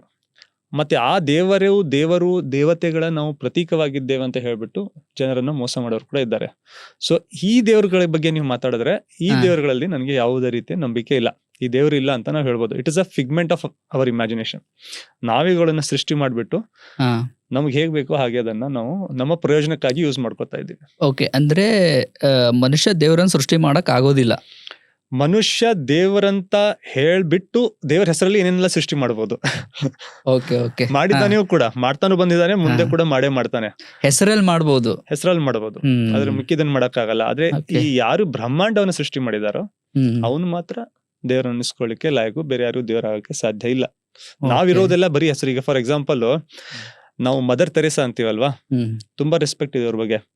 ಮದರ್ ಅನ್ನೋದು ಒಂದು ಬಿರುದು, ಇಟ್ಸ್ ಅ ಟೈಟಲ್, ರೈಟ್? ಯಾಕೆ ಹೇಳ್ತೀವಿ ಅಂದ್ರೆ ರೆಸ್ಪೆಕ್ಟ್ ಇಂದ ಹೇಳ್ತೀವಿ, ಕರೆಕ್ಟ್ ಅಲ್ವಾ? ಆದ್ರೆ ಅವ್ರ ಮದರ್ ಅಂದಿದ ತಕ್ಷಣ ನಮ್ ತಾಯಿ ಆಗಲ್ಲ, ತಿಳಿತಾ ಇದೆ ಅಲ್ವಾ? ಯಾಕಂದ್ರೆ ತಾಯಿ ತರ ಒಂದು ಪ್ರೀತಿ ವಾತ್ಸಲ್ಯ ತೋರಿಸ್ಬಿಟ್ಟು ಜನರಿಗೆ ಅವ್ರು ಟೇಕ್ ಕೇರ್ ಮಾಡಿದ್ದಾರೆ ಅಂತ ಅವ್ರ ರೆಸ್ಪೆಕ್ಟ್ ಇಂದ ನಾವು ಮದರ್ ತೆರೇಸಾ ಅಂತೀವಿ. ಅದ್ರ ಮದರ್ ಆಗಕ್ಕೆ ಸಾಧ್ಯ ಇಲ್ಲ, ಅದನ್ನ ಟೈಟಲ್ ಕೊಟ್ಟಿದ್ದೀವಿ ನಾವು. ಟೈಟಲ್ ಕೊಡ್ಬೋದು, ನಾವ್ ಯಾರಿಗೆ ಏನ್ ಬೇಕು ಟೈಟಲ್ ಕೊಡ್ಬೋದು, ಕರೆಕ್ಟ್ ಅಲ್ವಾ? ಈಗ ನೀವು ನನಗೆ ಮಹಾಪಂಡಿತನ್ ಅನ್ಬೋದು, ನಂಗೂ ಖುಷಿ ಆಗುತ್ತೆ, ಅದ್ರ ಆಗ್ತೀನ ನಾನು? ಹಾಗಾಗಿ ಸಾಧ್ಯ ಇಲ್ಲ. ಅದೇ ರೀತಿ ಎಲ್ಲ ನಾವು ಕೊಟ್ಟಿರೋ ಬಿರುದುಗಳು. ಸೊ ನಾವೇ ಕೆಲವೊಂದು ನಾಮಗಳನ್ನು ಸೃಷ್ಟಿ ಮಾಡಿಬಿಟ್ಟು ನಮ್ಮ ಒಂದು ಲಾಭಕ್ಕಾಗಿ, ನಮ್ಮ ಒಂದು ಪ್ರಯೋಜನಕ್ಕಾಗಿ ಹಲವಾರು ಈ ರೀತಿಯ ಒಂದು ಶಕ್ತಿಗಳನ್ನ, ಕಥಾಕಥಿತ ದೇವರುಗಳನ್ನು ನಾವು ಸೃಷ್ಟಿಸಿದ್ದೇವೆ. ಇದು ದೇವರಾಗಕ್ಕೆ ಸಾಧ್ಯ ಇಲ್ಲ. ಸಂಪೂರ್ಣ ಸೃಷ್ಟಿಯನ್ನು ರಚಿಸಿದನು ದೇವರು. ಅವ್ನಿಗೆ ಯಾವುದೇ ಹೆಸರು ಇರ್ಬೋದು, ದೇವನೊಬ್ಬ ನಾಮ ಹಲ್ವ ಅಂತಿಲ್ವ, ಅದು ಅದರಲ್ಲಿ ಎರಡನೇ ಮಾತಿಲ್ಲ. ಓಕೆ. ಇನ್ನೊಂದು ಪ್ರಶ್ನೆ ಏನಂದ್ರೆ, ನೋಡಿ, ಈ ಒಂದು ಅಧಿಕಾರದಲ್ಲಿರೋರು ಮತ್ತೆ ಧರ್ಮಗುರುಗಳು ಈ ದೇವರು ಅನ್ನೋ ಒಂದನ್ನ ತಮ್ಮ ಅಸ್ತ್ರವನ್ನಾಗಿ ಉಪಯೋಗಿಸ್ತಾ ಇದ್ದಾರ? ಯಾಕಂದ್ರೆ ಇವಾಗ ದೇವರು ಅಂದ ಕೂಡ್ಲೆ ನಮಗೊಂದು ಏನೋ ಒಂದು ಒಳ್ಳೆ ಭಾವನೆ ಇರುತ್ತೆ, ನಿಜ. ಓಕೆನಾ? ಇವಾಗ ಏನಾಗ್ಬಿಟ್ಟಿದೆ ಅಂದ್ರೆ ಸಮಾಜದಲ್ಲಿ ಇವಾಗ ಒಬ್ಬ ವ್ಯಕ್ತಿ ದೇವರನ್ನ ನಂಬ್ತಾ ಇದ್ದಾನಂದ್ರೆ ಅವನು ಮತ್ತೊಬ್ಬರನ್ನ ದ್ವೇಷ ಮಾಡೋದಿಲ್ಲ, ಸರಿ. ಆದ್ರೆ ಇವಾಗ ದೇವರ ಹೆಸರಲ್ಲಿ ಬೇರೆಯವ್ರನ್ನ ದ್ವೇಷ ಮಾಡ್ತಾರೆ. ದೇವರು ಧರ್ಮ ಅನ್ನೋ ಒಂದು ಹೆಸರಲ್ಲಿ ಕೀಳಾಗೂ ಕೂಡ ನೋಡ್ತಾರೆ, ಕೀಳಾಗೂ ನೋಡ್ತಾರೆ, ಅಂತ ಕೂಡ ನೋಡ್ತಾರೆ. ಸೊ ಹಾಗಾಗಿನೇ ನಿಮಗೆ ಈ ಒಂದು ಪ್ರಶ್ನೆ ಕೇಳ್ತಾ ಇದ್ದೀನಿ. ಒಂದು ಒಳ್ಳೆ ಪುಸ್ತಕ ಇದೆ ಇಂಗ್ಲಿಷ್ ನಲ್ಲಿ. ಪುಸ್ತಕದ ಹೆಸರು ಅನ್ಸ್ಟಾಪೇಬಲ್ಸ್ ಅಂತ. ಯುವಲ್ ನೋವಾ ಹರಾರಿ ಅಂತ ತುಂಬಾ ಪಾಪ್ಯುಲರ್ ರೈಟರ್ ಅವರು. ಓಕೆ, ನಮಗೆ ಅದು ಕನ್ನಡದಲ್ಲಿ ಸಿಗ್ಬೋದಾ? ಚೆಕ್ ಮಾಡ್ಬೇಕಾಗುತ್ತೆ, ಸಿಗ್ಬೋದು ಬಹುಶಃ. ಸಿಕ್ಕಿಲ್ಲ ಅಂದ್ರೆ ಯಾರಾದ್ರೂ ಕೇಳೋರು ಅದನ್ನ ಟ್ರಾನ್ಸ್ಲೇಟ್ ಮಾಡೋರು ಇದ್ರೆ ಟ್ರಾನ್ಸ್ಲೇಟ್ ಮಾಡೋ. ಈಗೆಲ್ಲ ಎ ಬಂದ್ಮೇಲೆ ತುಂಬಾ ಈಸಿ ಆಗಿದೆ. ಸೊ ನೀವು ಪುಸ್ತಕದ ಆನ್ಲೈನ್ ಕಾಪಿ ಸಿಕ್ಕರೆ, ಸಾಫ್ಟ್ ಕಾಪಿ ಸಿಕ್ಕರೆ ಅದನ್ನ ನೀವು ಟ್ರಾನ್ಸ್ಲೇಟ್ ಭಾಷಾಂತರ ಮಾಡ್ಬಿಟ್ಟು ಓದ್ಬೋದು. ತುಂಬಾ ಒಳ್ಳೆ ಪುಸ್ತಕ. ತುಂಬಾ ಜನರಿಗೆ ನಾನು ಹೇಳಿದೀನಿ ಆ ಪುಸ್ತಕ ಓದು ಅಂತ. ಹಲವಾರು ಜನ ನಾವ್ ಹೇಳ್ತೀವಲ್ಲ, ಆ ಪುಸ್ತಕ ಧಾರ್ಮಿಕ ಗ್ರಂಥ ಓದ್ಬೇಕು, ಎಲ್ಲಾ ತರದ ಜ್ಞಾನವನ್ನ ಪಡೆಯೋಕೆ ನಾವು ಪ್ರಯತ್ನ ಮಾಡ್ಬೇಕು. ಆದ್ರೆ ಹಲವಾರು ಜನರಿಗೆ ಬುಕ್ ಅನ್ನ ನಾನು ಸಜೆಸ್ಟ್ ಮಾಡಿದ್ದೇನೆ, ರೆಕಮೆಂಡ್ ಮಾಡಿದ್ದೇನೆ. ಈ ಪುಸ್ತಕದಲ್ಲಿ ಅವರು ಮಾನವ ಕುಲ ಹೇಗೆ ಇವಾಲ್ವ್ ಆಗ್ತಾ ಬಂದಿದೆ, ಹ್ಯೂಮನ್ ಸಿವಿಲೈಸೇಷನ್ ಬೇರೆ ಬೇರೆ ಸ್ಥಳಗಳಲ್ಲಿ, ಬೇರೆ ಬೇರೆ ಸ್ಥಾನದಲ್ಲಿ ಹೇಗೆ ಇವಾಲ್ವ್ ಆಗ್ತಾ ಬರ್ತಾ ಇದೆ, ವಿಕಸನ ಹೇಗಾಗಿದೆ ಅದರದ್ದು, ಇವತ್ತು ನಾವು ಹೀಗೆ ಹಾಕಿದ್ದೇವೆ, ಅದ್ರ ಬಗ್ಗೆ ಎಲ್ಲ ತುಂಬಾ ಬರೆದಿದ್ದಾರೆ. ಓದಕ್ಕೂ ತುಂಬಾ ಇಂಟ್ರೆಸ್ಟಿಂಗ್ ಆಗಿದೆ. ಸೊ ಅದರಲ್ಲಿ ಧರ್ಮದ ಬಗ್ಗೆ, ದೇವ್ರ ಬಗ್ಗೆ ಕೂಡ ಅವರು ಸಾಕಷ್ಟು ಬರೆದಿದ್ದಾರೆ. ಅವ್ರು ಬರ್ದಿರೋದೆಲ್ಲ ಸರಿ ಅಂತ ನಾನು ಹೇಳ್ತಾ ಇಲ್ಲ, ಆದ್ರೆ ಅವ್ರು ಬರ್ದಿರೋದನ್ನ ಓದಿದ್ರೆ ನಮಗೆ ಹ್ಯೂಮನ್ ಬಿಹೇವಿಯರ್ ಬಗ್ಗೆ ಒಂದು ಬೆಟರ್ ಅಂಡರ್ಸ್ಟ್ಯಾಂಡಿಂಗ್ ಸಿಗುತ್ತೆ, ತಿಳ್ಕೊಳ್ಳೋಕೆ ಸ್ವಲ್ಪ ಈಸಿ ಆಗುತ್ತೆ ಅಂತ ನನ್ನ ಒಂದು ಅಭಿಪ್ರಾಯ. ಅವ್ರೇನ್ ಹೇಳ್ತಾರೆ ಅಂದ್ರೆ, ಮುಂಚೆ ಮನುಷ್ಯ ಗುಂಪುಗಳಲ್ಲಿ ಇರ್ಲಿಲ್ಲ, ದೊಡ್ಡ ದೊಡ್ಡ ಗುಂಪುಗಳಲ್ಲಿ, ಚಿಕ್ಕ ಚಿಕ್ಕ ಗುಂಪುಗಳಲ್ಲಿ ಇದ್ದ. ಅವ್ರಿಗೆ ಹಂಟರ್ ಗ್ಯಾದರ್ ಅಂತ ಹೇಳ್ತಾರೆ, ಇದೊಂದು ಟರ್ಮ್ ಇದೆ, ಟರ್ಮಿನಾಲಜಿ. ಹಂಟರ್ ಗ್ಯಾದರ್ ಅಂದ್ರೆ ಅವರು ಕಾಡುಗಳಲ್ಲೇ ಅಥವಾ ಕಾಡಿನ ಅಕ್ಕಪಕ್ಕದಲ್ಲೇ ಇದ್ದು ಕಾಡುಗಳಲ್ಲಿ ಬೇಟೆ ಆಡಿ ಅಥವಾ ಅಲ್ಲಿ ಸಿಗುವ ಹಣ್ಣು ಹಂಪಲುಗಳನ್ನು ತಗೊಂಡ್ಬಿಟ್ಟು ಅದನ್ನ ಸೇವಿಸ್ಬಿಡ್ತಿದ್ರು, ಅಷ್ಟೇ ಅವ್ರ ಜೀವನ. ಇದಕ್ಕೂ ಜಾಸ್ತಿಯಾಗಿ ದೊಡ್ಡ ದೊಡ್ಡ ಮನೆ ಕಟ್ಕೊಳ್ಳೋದು, ಒಂದೇ ಕಡೆ ಇರೋದು, ಆ ಕಡೆ ಆ ತರ ಯೋಚನೆ ಕೂಡ ಇರ್ಲಿಲ್ಲ. ನೋಡಿದ್ರೆ ನಮ್ಗೆ ಒಂಥರ ವಿಪರ್ಯಾಸ ಅನ್ಸ್ಬೋದು ಇವತ್ತು, ಆದ್ರೆ ಮುಂಚೆ ನಮ್ಮ ಪೂರ್ವಜರೆಲ್ಲ ಎಲ್ಲಾ ಕಡೆ ಹೀಗೆ ಇದ್ರು. ಹಂಟರ್ ಗ್ಯಾದರರ್ಸ್ ಅಂತ ಅವ್ರಿಗೆ ಹೇಳ್ತಾರೆ. ಅದಾಗಿ ಎಷ್ಟೋ ನೂರಾರು ಸಾವಿರ ವರ್ಷಗಳಾದ್ಮೇಲೆ ಅವಾಗ ಮನುಷ್ಯ ಸಮಾಜ ಏನ್ ಮಾಡ್ದ ಅಂದ್ರೆ, ಫಾರ್ಮಿಂಗ್ ಮಾಡಕ್ಕೆ ಸ್ಟಾರ್ಟ್ ಮಾಡಿದ್ರು. ಕೃಷಿ. ಕೃಷಿ ಅಂದ್ರೆ ಅವ್ರಿಗೆ ಏನಾಯ್ತು ಅವಾಗ, ಈ ಒಂದು ಧಾನ್ಯಗಳನ್ನ ನಾವು ಒಂದ್ ಕಡೆ ಹಾಕ್ಬಿಟ್ಟು ರೆಗ್ಯುಲರ್ ಆಗಿ ನೀರ್ ಹಾಕ್ತಾ ಇದ್ರೆ ಇದು ಬೆಳೆಯುತ್ತೆ, ನಾವು ಇಲ್ಲೇನೆ ಸೇವಿಸಬಹುದು, ಅದನ್ನ ಪೌಡರ್ ಮಾಡ್ಬಿಟ್ಟು ಬ್ರೆಡ್ ಮಾಡ್ಬೋದು, ರೊಟ್ಟಿ ಮಾಡ್ಬೋದು ಅಂತ ಅದೊಂದು ಸ್ಟಾರ್ಟ್ ಆಯ್ತು. ಅದಾದ್ಮೇಲೆ ಅದನ್ನ ನಾವು ಬೆಳೆಯೋದಷ್ಟೇ ಅಲ್ಲ, ಅದಕ್ಕೆ ಸೇವ್ ಮಾಡಕ್ ಕೂಡ ಇರ್ಬೋದು ಅಂತ. ಅಡತಿ ಅಂತೀವಲ್ಲ ನಾವು, ಗ್ರೇನರೀಸ್ ಅಲ್ಲಿ ಇಟ್ಟು ಅವಾಗ ಏನ್ ಮಾಡಕಂದ್ರೆ ಇಲ್ಲಿ ಒಂದಿಬ್ಬರು ಜನರಿಂದ ಆಗೋ ಕೆಲಸ ಅಲ್ಲ, ತುಂಬಾ ಜನರು ಬೇಕಂತ್ರ 100 ಜನರು ಒಟ್ಟಿಗೆ ಇರಕ್ಕೆ ಸ್ಟಾರ್ಟ್ ಮಾಡಿದ್ರು. First time in human history. ಅವಾಗ ಗುಂಪುಗಳಾದ್ವು. ಇದಕ್ಕಿಂತ ಮುಂಚೆ ಇಷ್ಟು ದೊಡ್ಡ ಗುಂಪುಗಳಲ್ಲಿ 1 ಜನ ಇರ್ತಾ ಇರ್ಲಿಲ್ಲ. ಮತ್ತೆ ಗುಂಪುಗಳಿದ್ರು ಕೂಡ ಅದು ತುಂಬಾ ಟೆಂಪರರಿ, ಸ್ವಲ್ಪ ದಿನ. ಈಗ ಒಂದು ನದಿ ಅಂತ ಇದೆ ಅಂತ ತಿಳ್ಕೊಳ್ಳಿ, ಆ ನದಿ ಹತ್ರ ಬೇಟೆ ಆಡಕ್ಕೆ ತುಂಬಾ ಈಸಿ ಇದೆ, ಅಥವಾ ತುಂಬಾ ಹಣ್ಣಿನ ತುಂಬಾ ಗಿಡಗಳಿವೆ. ಸೊ ಅಲ್ಲಿ ಬರ್ತಾ ಇದ್ರು, ಆ ಸೀಸನ್ ಅಲ್ಲಿ ಅಲ್ಲಿ ಸ್ವಲ್ಪ ಇರ್ತಾ ಇದ್ರು, ಆಮೇಲೆ ನಮ್ ಜಾಗಕ್ಕೆ ಹೋಗ್ತಾ ಇದ್ರು, ಬೇರೆ ಕಡೆ ಹೋಗ್ತಾ ಇದ್ರು. ದೊಡ್ಡ ಗ್ರೂಪ್ ನಲ್ಲಿ ಎಂದು ಇರ್ತಾ ಇರ್ಲಿಲ್ಲ. ಆದ್ರೆ ಮೊಟ್ಟ ಮೊದಲ ಬಾರಿಗೆ ಕೃಷಿ ಸ್ಟಾರ್ಟ್ ಮಾಡಿದ್ಮೇಲೆ ತುಂಬಾ ಅದರಲ್ಲಿ ಎಫರ್ಟ್ಸ್ ಬೇಕು, ತುಂಬಾ ಕೆಲಸ ಇದೆ ಅದರಲ್ಲಿ. ಯಾಕಂದ್ರೆ ನೀವು ಭೂಮಿನ ಮೊದಲು ಹಸನಾಗಿ ಮಾಡ್ಬೇಕು, ಅಲ್ಲಿ ಮುಂಚೆ ಏನೆಲ್ಲ ಬೆಳೆದಿರುತ್ತೆ ಅದನ್ನ ಸುಟ್ಟಾಕ್ಬಿಟ್ಟು ತೆಗಿಬೇಕು, ಕ್ಲೀನ್ ಮಾಡ್ಕೊಳ್ಬೇಕು, ಶುಚಿಯಾಗಿ ಮಾಡ್ಬೇಕು. ಆಮೇಲೆ ಅದಕ್ಕೆ ಅಲ್ಲಿ ನೀವು ಅಗಿಬೇಕು, ಆಮೇಲೆ ಅಲ್ಲಿ ನೀವು ಬೀಜಗಳನ್ನ ಕರೆಕ್ಟ್ ಆಗಿ ಹಾಕ್ಬೇಕು, ಆಮೇಲೆ ನೀರ್ ತಂದು ಹಾಕ್ಬೇಕು. ಶುರುವಿನಲ್ಲಿ ಕೆನಾಲ್ ಸಿಸ್ಟಮ್ ಅಂತೂ ಇರ್ಲಿಲ್ಲ, ನೀರ್ ತಂದು ಹಾಕ್ತಾ ಇದ್ರು ಅವರು, ಪಕ್ಕಕ್ಕಿರುವ ಒಂದು ನದಿಯಿಂದ ಆಗ್ಲಿ ಕೆರೆಯಿಂದ ಆಗ್ಲಿ ತಂದು ಹಾಕ್ತಾ ಇದ್ರು. ಆಮೇಲೆ ಅಂದ್ರು ಇಲ್ಲಿ ಸ್ವಲ್ಪ ಕೆನಾಲ್ ಮಾಡೋಣ ನಾವು, ಅಲ್ಲಿಂದ ಇಲ್ಲಿ ನೀರ್ ಬರೋ ಹಾಗೆ. ಆದ್ರೆ ಇದ್ರಲ್ಲೂ ಕೆಲಸ ಇತ್ತು. ಇದರ ಫಸ್ಟ್ ಟೈಮ್ ಹ್ಯೂಮನ್ ಹಿಸ್ಟ್ರಿನಲ್ಲಿ ಮನುಷ್ಯರು ದೊಡ್ಡ ದೊಡ್ಡ ಗುಂಪಿನಲ್ಲಿ ಜೊತೆಗಿರಕ್ಕೆ ಪ್ರಾರಂಭ ಮಾಡಿದ್ರು. ಇದಕ್ಕಿಂತ ಮುಂಚೆ ಇರ್ಲಿಕ್ಕೆ ಸ್ಟಾರ್ಟ್ ಮಾಡ್ಲಿಲ್ಲ ಅವರು. ಅಂದ್ರೆ ಒಬ್ರಿಗೊಬ್ರಿಗೆ ಅಗತ್ಯ ಅವಾಗ ಅದಕ್ಕಿಂತ ಮುಂಚೆ ಇರ್ಲಿಲ್ಲ. ಗಂಡ ಹೆಂಡತಿ ಮಕ್ಕಳು ಅಂತ ನಾನು ಎಕ್ಸಾಂಪಲ್ ಕೊಡ್ತಾ ಇದ್ದೀನಿ, ಎಕ್ಸಾಕ್ಟ್ ಅಂತ ಹೇಳ್ತಾ ಇಲ್ಲ, ಅಷ್ಟೇ ಅಂತ ತಿಳ್ಕೊಳ್ಳಿ. ಚಿಕ್ಕ ಚಿಕ್ಕ ಗ್ರೂಪ್ಸ್, ಈಗ ನಾವ್ ಹೇಗಿದ್ದೀವಲ್ವಾ ಆಗ ಮುಂಚೆ ಆಗಿತ್ತು, ತುಂಬಾ ಚಿಕ್ಕ ಚಿಕ್ಕ ಗ್ರೂಪ್ಸ್. ಆಮೇಲೆ ಏನಾಯ್ತು ಅಂದ್ರೆ ಈಗ ಎಲ್ರು ಜೊತೆಗಿದ್ರು. ಈಗ ದವಸ ಧಾನ್ಯಗಳು ಬಂದು ಅಕ್ಕಿ, ಬೇಳೆ, ಜೋಳ, ಏನೋ ಭತ್ತ ಏನೇನೋ ಬೆಳೀತಾ ಇದಾರೆ, ಕಾರ್ನು, ಮೆಕ್ಕೆಜೋಳ ಎಲ್ಲ ಬೆಳೀತಾ ಇದಾರೆ. ಬೆಳೆದ್ಮೇಲೆ ಇವೆಲ್ಲನ ತಗೊಳ್ಬೇಕು, ಕಟ್ ಮಾಡ್ಬೇಕು, ಶುಚಿಗೊಳಿಸ್ಬೇಕು, ಎಲ್ಲ ಧಾನ್ಯಗಳನ್ನ ತಗೊಂಡ್ಬಿಟ್ಟು ಒಂದ್ ಕಡೆ ಇಡ್ಬೇಕು. ಈಗ ಎಲ್ಲಿ ಇಡ್ಬೇಕು ಅಂದ್ರೆ ಒಂದ್ ದೊಡ್ಡದು ಕಟ್ಟಡ ಮಾಡ್ಬೇಕು. ಕಟ್ಟಡ ಅಂದ್ರೆ ಅಡತೆ, ಒಂದ್ ದೊಡ್ಡ ರೂಮ್ ಮಾಡ್ಬೇಕು, ಗ್ರ್ಯಾನರೀಸ್ ಅಂತ ಹೇಳ್ತಾರೆ, ಅಲ್ಲಿ ಇಡ್ಬೇಕು. ಇದು ಕೆಲಸ ಪ್ರಾರಂಭವಾಯ್ತು. ಈಗ ಇಲ್ಲಿ ಹಲವಾರು ಸಮಸ್ಯೆಗಳು ಬಂದ್ವು ನಮಗೆ. ಏನಾಗುತ್ತಂದ್ರೆ ಆ ಟೈಮ್ಗೆ ಈಗಿನ ತರ ಫರ್ಟಿಲೈಸರ್ಸ್ ಇರ್ಲಿಲ್ಲ, ಕೆಮಿಕಲ್ಸ್ ಇರ್ಲಿಲ್ಲ, ಗೊಬ್ಬರ ಏನ್ ಹಾಕ್ಬೇಕು ಅಂತ ಕೂಡ ಆಮೇಲೆ ತುಂಬಾ ಲೇಟ್ ಆಗಿ ಗೊತ್ತಾಯ್ತು ಅವ್ರಿಗೆ. ಸ್ಟಾರ್ಟಿಂಗ್ ನಲ್ಲಿ ಏನಾಗ್ತಾ ಇತ್ತು ವಿಶಿಷ್ಟವಾಗಿ ಅಂದ್ರೆ, ನ್ಯಾಚುರಲ್ ಫೋರ್ಸಸ್ ಮೇಲೆ ಯಾವ ರೀತಿ ಕಂಟ್ರೋಲ್ ಇರಲ್ಲ ಮನುಷ್ಯನಿಗೆ, ಅಲ್ವಾ? ಅಂದ್ರೆ ಇದನ್ನ ಇನ್ನೂ ಸ್ವಲ್ಪ ಏನಾಗುತ್ತಿತ್ತಂದ್ರೆ, ಮಳೆನೇ ಬಂದಿಲ್ಲ 2 ವರ್ಷ, ಬೆಳೆ ಆಗುತ್ತಾ? ಈಗೇನಿದೆ, ಮಳೆ ಬಂದಿಲ್ಲ ಅಂದ್ರೆ ಎಲ್ಲಿಂದನೂ ನೀರು ತಂದ್ಬಿಟ್ಟು ಅಥವಾ ಬೋರ್ವೆಲ್ ಇಂದ ನೀರ್ ತೆಗೆದ್ಬಿಟ್ಟು ಮೋಟರ್ ಇಂದ ಹಾಕೋದು ಪಾಸಿಬಿಲಿಟಿ ಇದೆ. ಅಷ್ಟು ನೀರು ಬರೋದಿಲ್ಲ ಅಂದ್ರೂ ಕೂಡ ಏನೋ ಸ್ವಲ್ಪ ಆಗುತ್ತೆ ಅದರಿಂದ, ಹೌದಲ್ವಾ? ಈಗ 2 ವರ್ಷ 3 ವರ್ಷ ಮಳೆನೇ ಬಂದಿಲ್ಲ ಅಂದ್ರೆ ಬೆಳೆ ಆಗೋದಿಲ್ಲ, ಹೌದಾ? ಅಥವಾ ಇನ್ನೊಂದು ಚಿಕ್ಕ ಚಿಕ್ಕ ಹುಳುಗಳು ಬರುತ್ತೆ, ಆ ಹುಳುಗಳೆಲ್ಲ ಬಂದ್ಬಿಟ್ಟು ಎಲ್ಲ ಕ್ರಿಮಿಕೀಟಗಳು ನಿಮ್ಮೆಲ್ಲ ಫಸಲ್ಗಳನ್ನ ತಿಂದ್ಬಿಡುತ್ತೆ, ನಷ್ಟ ಮಾಡ್ಬಿಡುತ್ತೆ. ಲೋಕಸ್ಟ್ ಅಂತಾರೆ ಅದಕ್ಕೆ. ತುಂಬಾ ಈಗೂ ಸಿಗುತ್ತೆ, ನೀವು ಯೂಟ್ಯೂಬ್ ಮಾಡಿದ್ರೆ ಅವು ಲಕ್ಷಾಂತರ ಗುಂಪಿನಲ್ಲಿ ಬರುತ್ತವೆ, ಬಂದ್ಬಿಟ್ಟು ಎಲ್ಲ ತಿಂದ್ಬಿಟ್ಟು ಹೋಗ್ಬಿಡುತ್ತೆ, ಎಲ್ಲ ಹಾಳು ಮಾಡ್ಬಿಡುತ್ತೆ. ಚಿಟ್ಟೆ ತರ ಈ ರೀತಿ ಆಗ್ತಾ ಇತ್ತು. ಆವಾಗ ವೈಜ್ಞಾನಿಕವಾಗಿ, ತಾರ್ಕಿಕವಾಗಿ ಆ ಲೆವೆಲ್ ಬೆಳೆದಿಲ್ಲ ಮನುಷ್ಯ. ಇದು ಎದಕ್ ಆಗ್ತಾ ಇದೆ ಅಂತ ಅವ್ನಿಗೆ ಗೊತ್ತಿರ್ಲಿಲ್ಲ, ಹೌದಾ? ಅವಾಗ ಏನ್ ಮಾಡ್ತಾ ಇದ್ರು ಅವರು, ಡಿಸ್ಕಸ್ ಮಾಡ್ತಾ ಇದ್ರು. ಅದ್ರಲ್ಲಿ ಒಬ್ಬನ ಯಾರೋ ಸ್ವಲ್ಪ ತಲೆಯೋರೋನು, ತರ್ಕ ಜೊತೆ ಕುತರ್ಕ ಕೂಡ ಗೊತ್ತಿರೋನು, ಅವನೇನ್ ಹೇಳ್ತಾ ಇದ್ದ, ಇಲ್ಲಿರುವ ನೈಸರ್ಗಿಕ ತತ್ವಗಳಿವೆಲ್ವಾ, ಅದ್ರ ಜೊತೆ ನಾನು ಸಂಪರ್ಕ ಸಾಧಿಸಬಲ್ಲೆ. ಇದು ತುಂಬಾ ಇಂಪಾರ್ಟೆಂಟ್ ಪಾಯಿಂಟ್ ಇದೆ, ಯಾಕಂದ್ರೆ ಇವತ್ತು ಇದೇ ಹೇಳ್ತೀವಿ ನಾವು, ತಿಳಿತಲ್ವಾ? ಇಲ್ಲಿರೋ ನೈಸರ್ಗಿಕ ತತ್ವಗಳ ಜೊತೆ ನಾನು ಸಂಪರ್ಕ ಮಾಡ್ಬೋದು, ಕಾಂಟ್ಯಾಕ್ಟ್ ಮಾಡ್ಬೋದು, I can talk to them, ಹೌದಲ್ವಾ? ಇದನ್ನ ಕೇಳಿದ ತಕ್ಷಣ ಅವ್ರಿಗೆಲ್ಲ ಕೆಲವೊಬ್ಬರಿಗೆ ಆಶ್ಚರ್ಯ ಆಗ್ಬಿಡುತ್ತೆ. ಹೇಗೆ ಅಂತ ಅವ್ರಿಗೂ ಗೊತ್ತಿಲ್ಲ, ಏನೋ ಮಾಡ್ತಾ ಇದ್ದಾನೆ ಹತ್ರ, ಏನೋ ಶಕ್ತಿ ಇದೆ ಅಂತ. ಸೊ ಅವನೇನ್ ಮಾಡ್ತಾ ಇದ್ದ, ಹೋಗ್ಬಿಟ್ಟು ಎಲ್ಲೊಂದು ಗುಹೆಯಲ್ಲಿ ಕುತ್ಕೊಂಡ್ಬಿಟ್ಟು, ಎಲ್ಲೊಂದ್ ಕಡೆ ಕುತ್ಕೊಂಡ್ಬಿಟ್ಟು, ನಾನ್ ಮಾತಾಡ್ದಾಗ ಏನೋ ಮಾಡ್ತಾ ಇದ್ದ. ಬಂದ್ಬಿಟ್ಟು, ಇಲ್ಲ ನೀವ್ ಈ ಸರ್ತಿ 4 ಮೊಲಗಳನ್ನ ತಂದು ಕೊಡ್ಬೇಕು, 4 ಈ ಹಣ್ಣನ್ನ ತಂದಿಡಬೇಕು, ಕರೆಕ್ಟ್ ಆಗುತ್ತೆ ಅಂತ ಹೇಳ್ತಾ ಇದ್ದ ಅವನು. ಇದೆಲ್ಲ ಡಾಕ್ಯುಮೆಂಟೆಡ್ ಇದೆ, ಅದಕ್ಕೆಲ್ಲ ಆರ್ಕಿಯಾಲಜಿಕಲ್ ಪ್ರೂಫ್ ಇದೆ, ನೀವು ಬೇಕಾದ್ರೆ ಪುಸ್ತಕದಲ್ಲಿ ಓದ್ಬೋದು, ಎಕ್ಸ್ಪ್ಲೇನ್ ಮಾಡಿದ್ದಾರೆ ಅದಕ್ಕೆ. ಇವರಿಗೆ ಶಾಮನ್ ಅಂತ ಹೇಳ್ತಾರೆ, ಶಾಮನ್. ಓಕೆ, ನಾವು ಈಗ ಇವತ್ತಿನ ಇದರಲ್ಲಿ ಮಾಂತ್ರಿಕ ಅಂತ ಹೇಳ್ತೀವಿ, ಕೆಲವರಲ್ಲಿ ಅರ್ಚಕರು ಅಂತ ಹೇಳ್ತೀವಿ. ನೀವು ಮತ್ತೆ ಅರ್ಚಕರು ಅಂದ್ರೆ ಇವತ್ತಿನ ಅರ್ಚಕ ಅಂತೆಲ್ಲ ಅವ್ರ ಜೊತೆ ಕನ್ಫ್ಯೂಸ್ ಮಾಡ್ಕೊಳ್ಬೇಡಿ, ನಾ ಅವ್ರ ಬಗ್ಗೆ ಹೇಳ್ತಾ ಇಲ್ಲ, ಈ ಶಾಮನ್ ಬಗ್ಗೆ ಹೇಳ್ತಾ ಇದ್ದೀನಿ. ಅಂದ್ರೆ ಆ ಒಂದು ಪದದ ಅರ್ಥವನ್ನ ಹೇಳ್ತಾ ಇದ್ದೀನಿ. ಯಾಕಂದ್ರೆ ಮಾಂತ್ರಿಕ ಶಕ್ತಿ ಅಲ್ವಾ, ಹೇಗ್ Okay. ಮಾತಾಡ್ತೀರಾ, ಹೇಗ್ ಕಾಂಟ್ಯಾಕ್ಟ್ ಮಾಡ್ತೀರಾ, ಇವಾಗ್ಲೂ ಹೇಳ್ತಾ ಇರ್ತಾರೆ ನಿಮ್ಗೆ ಅದಾಗಬೇಕಂದ್ರೆ ಹೇಳ್ತಾರೆ. ಅದನ್ನ ತಗೊಂಬನ್ನಿ ಇದನ್ನ ತಗೊಂಬನ್ನಿ. ಕರೆಕ್ಟ್, ಇದು ಅಲ್ಲಿಂದಾನೇ ಬಂದಿರೋದು. ಸೊ ಅದಾದ್ಮೇಲೆ ಜನ ಈಗೇನೋ ಹೇಳ್ತಾ ಇದಾರೆ ಮಾಂತ್ರಿಕರು ಶಾಮನ್ರು ಅಂತ ತಗೊಂಡ್ ಬರ್ತಾ ಇದ್ರು. ತಗೊಂಡ್ ಬಂದ್ಮೇಲೆ ಮಳೆ ಬಂತು ಅಂತ ತಿಳ್ಕೊಳ್ಳಿ ಚೆನ್ನಾಗಿ. ಹಾ ಈಗೇನಾಯ್ತು, ಶಾಮನ್ರು ಹೇಳಿದಾರೆ, ಅವ್ರು ಹೇಳಿದ್ದು ಕರೆಕ್ಟ್ ಆಗಿದೆ, ಯಾಕಂದ್ರೆ ದೇವ್ರ ಜೊತೆಗೋ ಅಥವಾ ಯಾರ ಜೊತೆ ಯಾರ್ ಜೊತೆ- ಕಾಂಟ್ಯಾಕ್ಟ್ ಇದೆ ಅವ್ರದ್ದು, Okay. ಇವ್ರ ಜೊತೆ ನಾವು ಚೆನ್ನಾಗಿದ್ರೆ ಮುಂದೆ ಚೆನ್ನಾಗಿರುತ್ತೆ. ಏನಾದ್ರು ದೈವ ಶಕ್ತಿ ಇರ್ಬೋದು ಇದೆ ಅವರಲ್ಲಿ. ಸ್ಪೆಷಲ್ ಪವರ್ ಇದೆ ಇವ್ರ ಹತ್ರ, ಇವ್ರ ಜೊತೆ ನಾವು ಚೆನ್ನಾಗಿ ಇರಬೇಕು, ಹಾ. ಇವ್ರಿಗೆ ನಾವು ಕೋಪ ಬರೋ ಇವ್ರಿಗೆ ಚೆನ್ನಾಗಿ ನೋಡ್ಕೊಳ್ಬೇಕು, ಅವ್ರು ಏನ್ ಹ್ಮ್. ಹೇಳ್ತಾರೆ ತಂದ್ಕೊಡ್ಬೇಕು. ಈಗ ನೀವು ಅವ್ರು ಯಾರು ಕೇಳ್ತಾ ಇದಾರೆ ಅಂತ ದೇವರಾಗ್ಲಿ ಅಥವಾ ನೈಸರ್ಗಿಕ ತತ್ವಗಳ ಹೆಸರುಗಳ ಮೇಲೆ ಅವ್ರನ್ನ ಕೇಳ್ತಾ ಇದ್ರಲ್ವಾ, ಅವ್ರಿಗಂತೂ ಕೇಳ್ತಾ ಇದ್ರು, ತಮ್ ಸಲುವಾಗಿ ಏನೇನ್ ಬೇಕೋ ಅದನ್ನ ಕೇಳ್ತಾ ಇದ್ರು ಅವ್ರು, ತಿಳಿತಾ ಇಲ್ವಾ. ಓಕೆ ಈಗ ನಮ್ಮ ಮನೆಯಲ್ಲಿ ಒಬ್ರು ಅಜ್ಜಿ ಇದ್ರು, ತುಂಬಾ ವಯಸ್ಸಾಗಿತ್ತು, ಅವ್ರಿಗೆ ಹೆಚ್ಚಿಗೆ ಸಕ್ಕರೆಯನ್ನು ಕೊಡೋವಾಗಿಲ್ಲ ನಾವು, ಹೌದಲ್ವಾ. ಅವ್ರೇನ್ ಹೇಳ್ತಾ ಇದ್ರು, ಹರೀಶನಿಗೆ ಶಾವಿಗೆ ಪಾಯಸ ತುಂಬಾ ಇಷ್ಟ ಅಂತ ಹೇಳ್ತಾ ಇದ್ರು ಅವರು ವಾರಕ್ಕೊಮ್ಮೆ. ಅಂದ್ರೆ ಅವ್ರಿಗೆ ಅವ್ರು ಮಾಡಿದ್ರೆ ಅವ್ರಿಗೂ ಕೊಡ್ತಾರೆ ಅಂತ. ಈಗ ಅವ್ರು ಹೇಳಕ್ ಆಗಲ್ಲ ನನಗೆ ಶಾವಿಗೆ ಪಾಯಸ ಬೇಕು ಅಂತ, ಹಾ, ಹಾ, ಹರೀಶನ್ ಹಾ. ತುಂಬಾ ಇಷ್ಟ ಅಂದ್ರೆ ಹರೀಶನ್ ಮಾಡ್ತಾರ ನನಗೂ ಸಿಗುತ್ತೆ ಅಂತ. ಓಕೆ ಸೊ ಶಾಮನ್ರು ಹಾಗೆ ಶುರು ಮಾಡ್ತಾ ಇದ್ರು. ಓಕೆ ಸೊ ಹೀಗೆ ಏನಾಯ್ತಂದ್ರೆ, ಇವ್ರು ಹೇಳಿದ್ದು ಯಾವಾಗೊಂದ್ಸರ್ತಿ ಚಾನ್ಸ್ ಇಂದ ನಿಜ ಆಯ್ತಂದ್ರೆ ಈಗ ಅವ್ರು ಹೇಳಿದನ್ನ ಫಾಲೋ ಮಾಡ್ಬೇಕಲ್ವಾ. ಹೌದು. ಈಗ ಇನ್ನೊಂದು ಪಾಸಿಬಿಲಿಟಿ ಇದೆ ಅಲ್ವಾ, ಏನಂದ್ರೆ ಇಷ್ಟೆಲ್ಲ ಮಾಡಿದ್ರು ಮಳೆ ಬಂದಿಲ್ಲ. ಹೌದಾ?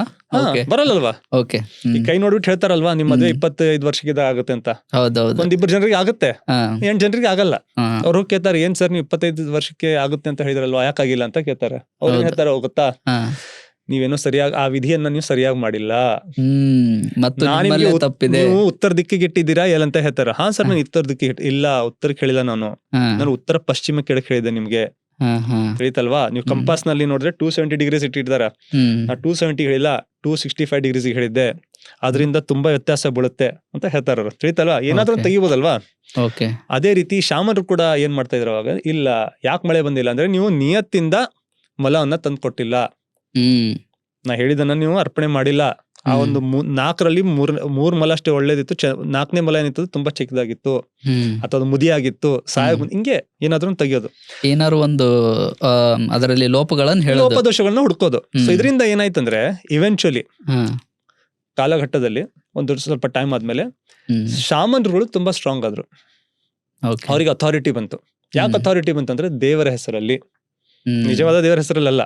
ನಿಜವಾದ ದೇವರ ಹೆಸರು ಅವ್ನು ನೋಡೂ ಇಲ್ಲ, ಅವ್ನು ಕಂಡು ಇಲ್ಲ, ಅವ್ನು ಯಾರಂತ ಅವನಿಗೆ ಅದ್ರ ಪರಿಚಯನೂ ಇಲ್ಲ. ಆದ್ರೆ ಜನರನ್ನ ಯಾಮಾರ್ಸೋದು ಯಾಕಂದ್ರೆ ಜನರಿಗೆ ನಾವು ಸುಮ್ನೆ ಯಾರು ಯಾಮಾರ್ಸಲ್ಲ, ಅದರಿಂದ ನಮ್ಗೆ ಏನಾದ್ರು ಬೆನಿಫಿಟ್ ಇದೆ, ಲಾಭ ಇದೆ. ಏನ್ ಲಾಭ ಅಂದ್ರೆ ನನ್ಗಲ್ಲಿಂದ ಶಕ್ತಿ ಸಿಗ್ತಾ ಇದೆ.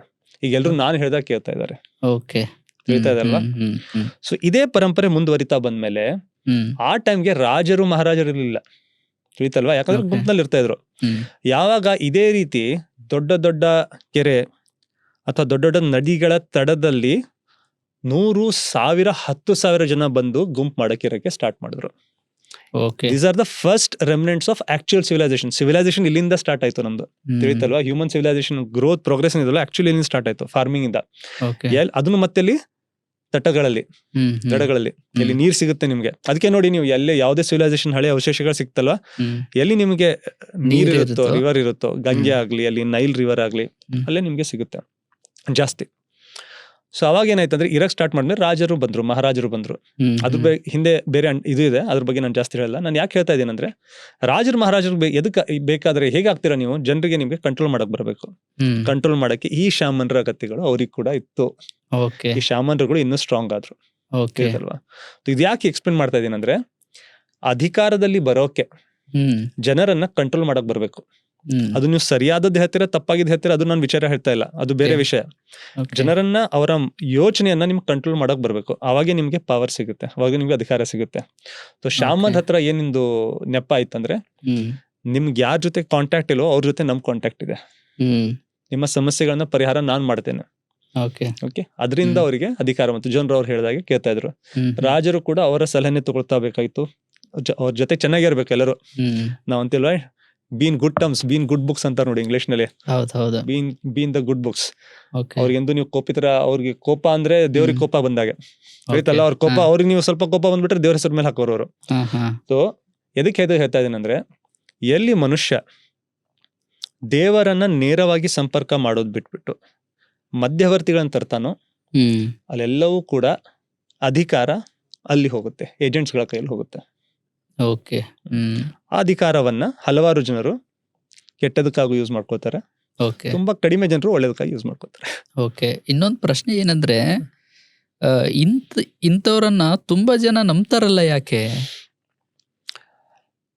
ನೋಡಿ, ಎಲ್ಲಾ ಮನುಷ್ಯರು ಇಂಟೆಲೆಕ್ಚುಯಲ್ ಆಗಿ, ಹಾ. ಭೌತಿಕವಾಗಿ ಉನ್ನತ ಸ್ಥಾನದಲ್ಲಿ ಇರಲ್ಲ. ಓಕೆ. ಆಸ್ ಅ ಕಮ್ಯುನಿಟಿ, ಒಂದು ಸಮಾಜ, Okay.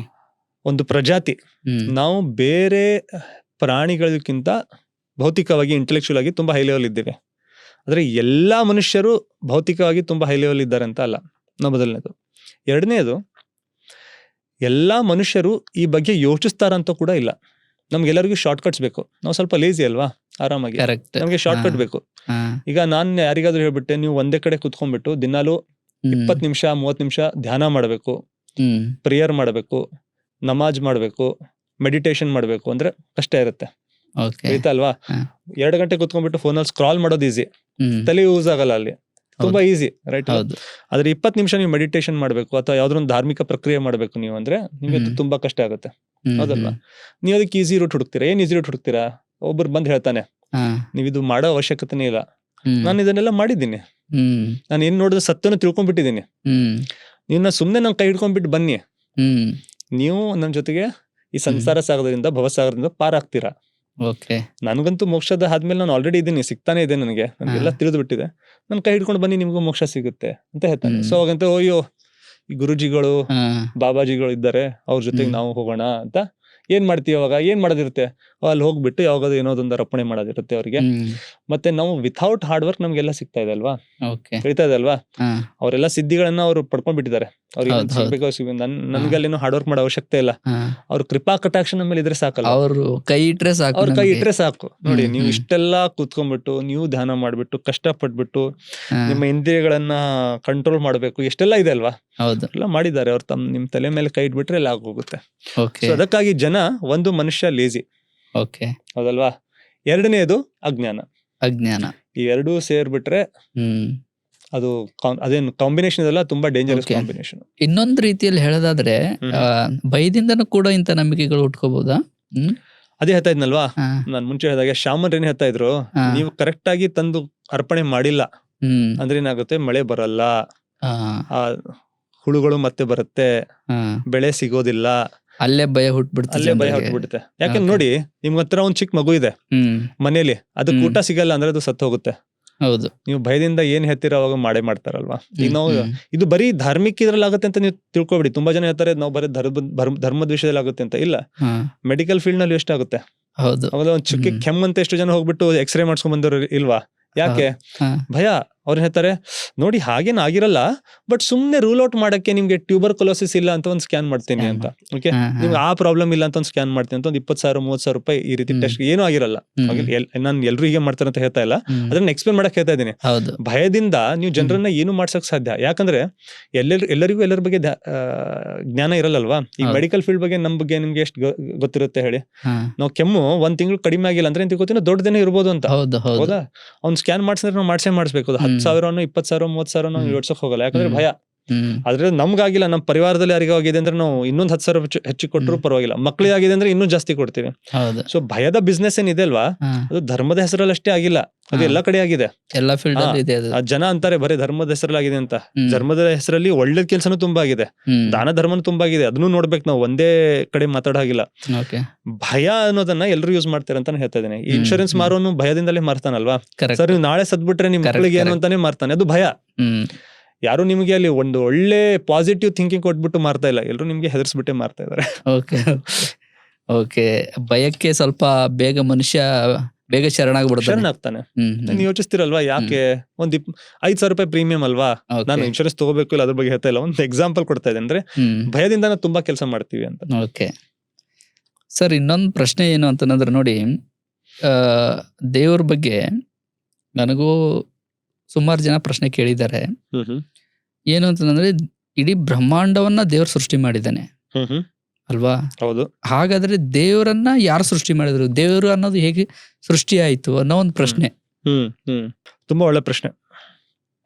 ಈಗ ಸ್ವಲ್ಪ ಸೈಂಟಿಫಿಕ್ ಆಗಿ ಯೋಚಿಸೋಣ, ಸ್ವಲ್ಪ ಹಿಂದೆ ಹೋಗೋಣ. ಸ್ವಲ್ಪ ಹಿಂದೆ ಅಂದ್ರೆ ಸ್ವಲ್ಪ ಹಿಂದೆ ಅಲ್ಲ, ತುಂಬಾನೇ ಜಾಸ್ತಿ ಹಿಂದೆ ಹೋಗೋಣ. ಎಷ್ಟು ಹಿಂದೆ ಅಂದ್ರೆ ಅರೌಂಡ್ 13.8 ಬಿಲಿಯನ್ ಇಯರ್ಸ್. ಓಕೆ. ಹ್ಮ್ 14 ಬಿಲಿಯನ್ ಇಯರ್ಸ್ ಅಂತ ತಿಳ್ಕೊಳ್ಳಿ. ಹ್ಮ್ ಬಿಲಿಯನ್ ಇಯರ್ಸ್ ಅಂದ್ರೆ 14 ಶತಕೋಟಿ ವರ್ಷಗಳು. ಓಕೆ. ಹ್ಮ್ ಅಷ್ಟು ಹಳೆಯದು ನಮ್ಮ ಈ ಬ್ರಹ್ಮಾಂಡ.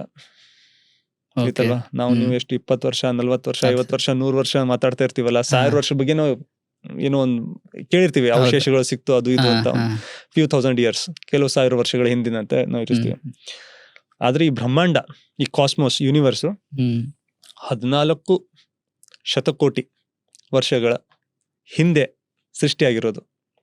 ಹೇಗೆ ಸೃಷ್ಟಿ ಆಯ್ತು ತುಂಬಾ ಜನರಿಗೆ ಗೊತ್ತು. ಸೈನ್ಸ್ ಬುಕ್ ಅಲ್ಲಿ, ಟೆಕ್ಸ್ಟ್ ಬುಕ್ ಅಲ್ಲಿ ನಾವು ಚಿಕ್ಕದಲ್ಲಿ ಓದ್ತೀರಾ, ಒಂದು ಫೆನಾಮಿನನ್ ಇದೆ, ಬಿಗ್ ಬ್ಯಾಂಗ್ ಅಂತ ಇದಕ್ಕೆ ಹೇಳ್ತಾರೆ. ಬಿಗ್ ಬ್ಯಾಂಗ್ ಅಂದ್ರೆ ಈ ಸಂಪೂರ್ಣ ವಿಶ್ವ ಒಂದು ಸಿಂಗ್ಯುಲಾರಿಟಿಯಿಂದ ಉದ್ಭವ ಆಗಿದೆ ಅಂತ ಹೇಳ್ತಾರೆ. ಸಿಂಗ್ಯುಲಾರಿಟಿ ಅಂದ್ರೆ ಅದೊಂದು ಸುಮ್ಮನೆ ಒಂದು ಸೈಂಟಿಫಿಕ್ ಟರ್ಮ್ ನಾವು ಯೂಸ್ ಮಾಡೋದು, ಅದಕ್ಕೆ ಯಾರೋ ಕ್ಲಿಯರ್ ಡೆಫಿನೇಷನ್ ಇಲ್ಲ. ಅಂದ್ರೆ ಅದು ಇಂಥದೇ ಅಂತ ಏನಿಲ್ಲ. ಅದಕ್ಕೆ ನಾನು ಇನ್ನೂ ಸಲೀಸಾಗಿ ಹೇಳ್ಬೇಕಂದ್ರೆ, the universe was created from nothing. ಶೂನ್ಯದಿಂದ ಈ ಸೃಷ್ಟಿ ಆಗಿದೆ. ನೀವು ವೇದಾಂತದಲ್ಲಿ ಹೋದ್ಕೂಟ ಸಿಮಿಲರ್ ಒಂದು ಕಾನ್ಸೆಪ್ಟ್ ಸಿಗುತ್ತೆ ನಿಮ್ಗೆ. ಬ್ರಹ್ಮಾಂಡ ಅನ್ನೋದೇ ಅದು, ಆ ಒಂದು ಪದನೇ ಆ ಟೈಪ್ ಇದೆ, ಬ್ರಹ್ಮ ಆಂಡ. ತಿಳಿತಾ ಅಲ್ವಾ? ಅದ್ರಲ್ಲಿ ಜಾಸ್ತಿ ಡೀಟೇಲ್ ಹೋಗಲ್ಲ ಈಗ, ಯಾಕಂದ್ರೆ ಈ ಪ್ರಶ್ನೆ ಬೇರೆದಿದೆ. ಆದ್ರೆ ಹೇಳ್ಬೇಕಂದ್ರೆ, ಸಲೀಸಾಗಿ ಹೇಳ್ಬೇಕಂದ್ರೆ, ಶೂನ್ಯತೆಯಿಂದ ಸಂಪೂರ್ಣ ಸೃಷ್ಟಿ ಬಂದಿದೆ. ಈಗ ಎಲ್ಲವೂ ಏನ್ ಕಾಣಿಸ್ತಾ ಇದೆ ನಿಮ್ಗೆ, ಭೂಮಿ, ಆಕಾಶ, ಸೂರ್ಯ, ಚಂದ್ರ, ನಾವು, ನೀವು, ಇವರೆಲ್ಲರೂ, ಈ ಕ್ಯಾಮ್ರಾ, ಈ ಕೋಣೆ, ಎಲ್ಲವೂ ಕೂಡ ಶೂನ್ಯದಿಂದಾನೇ ಬಂದಿದೆ.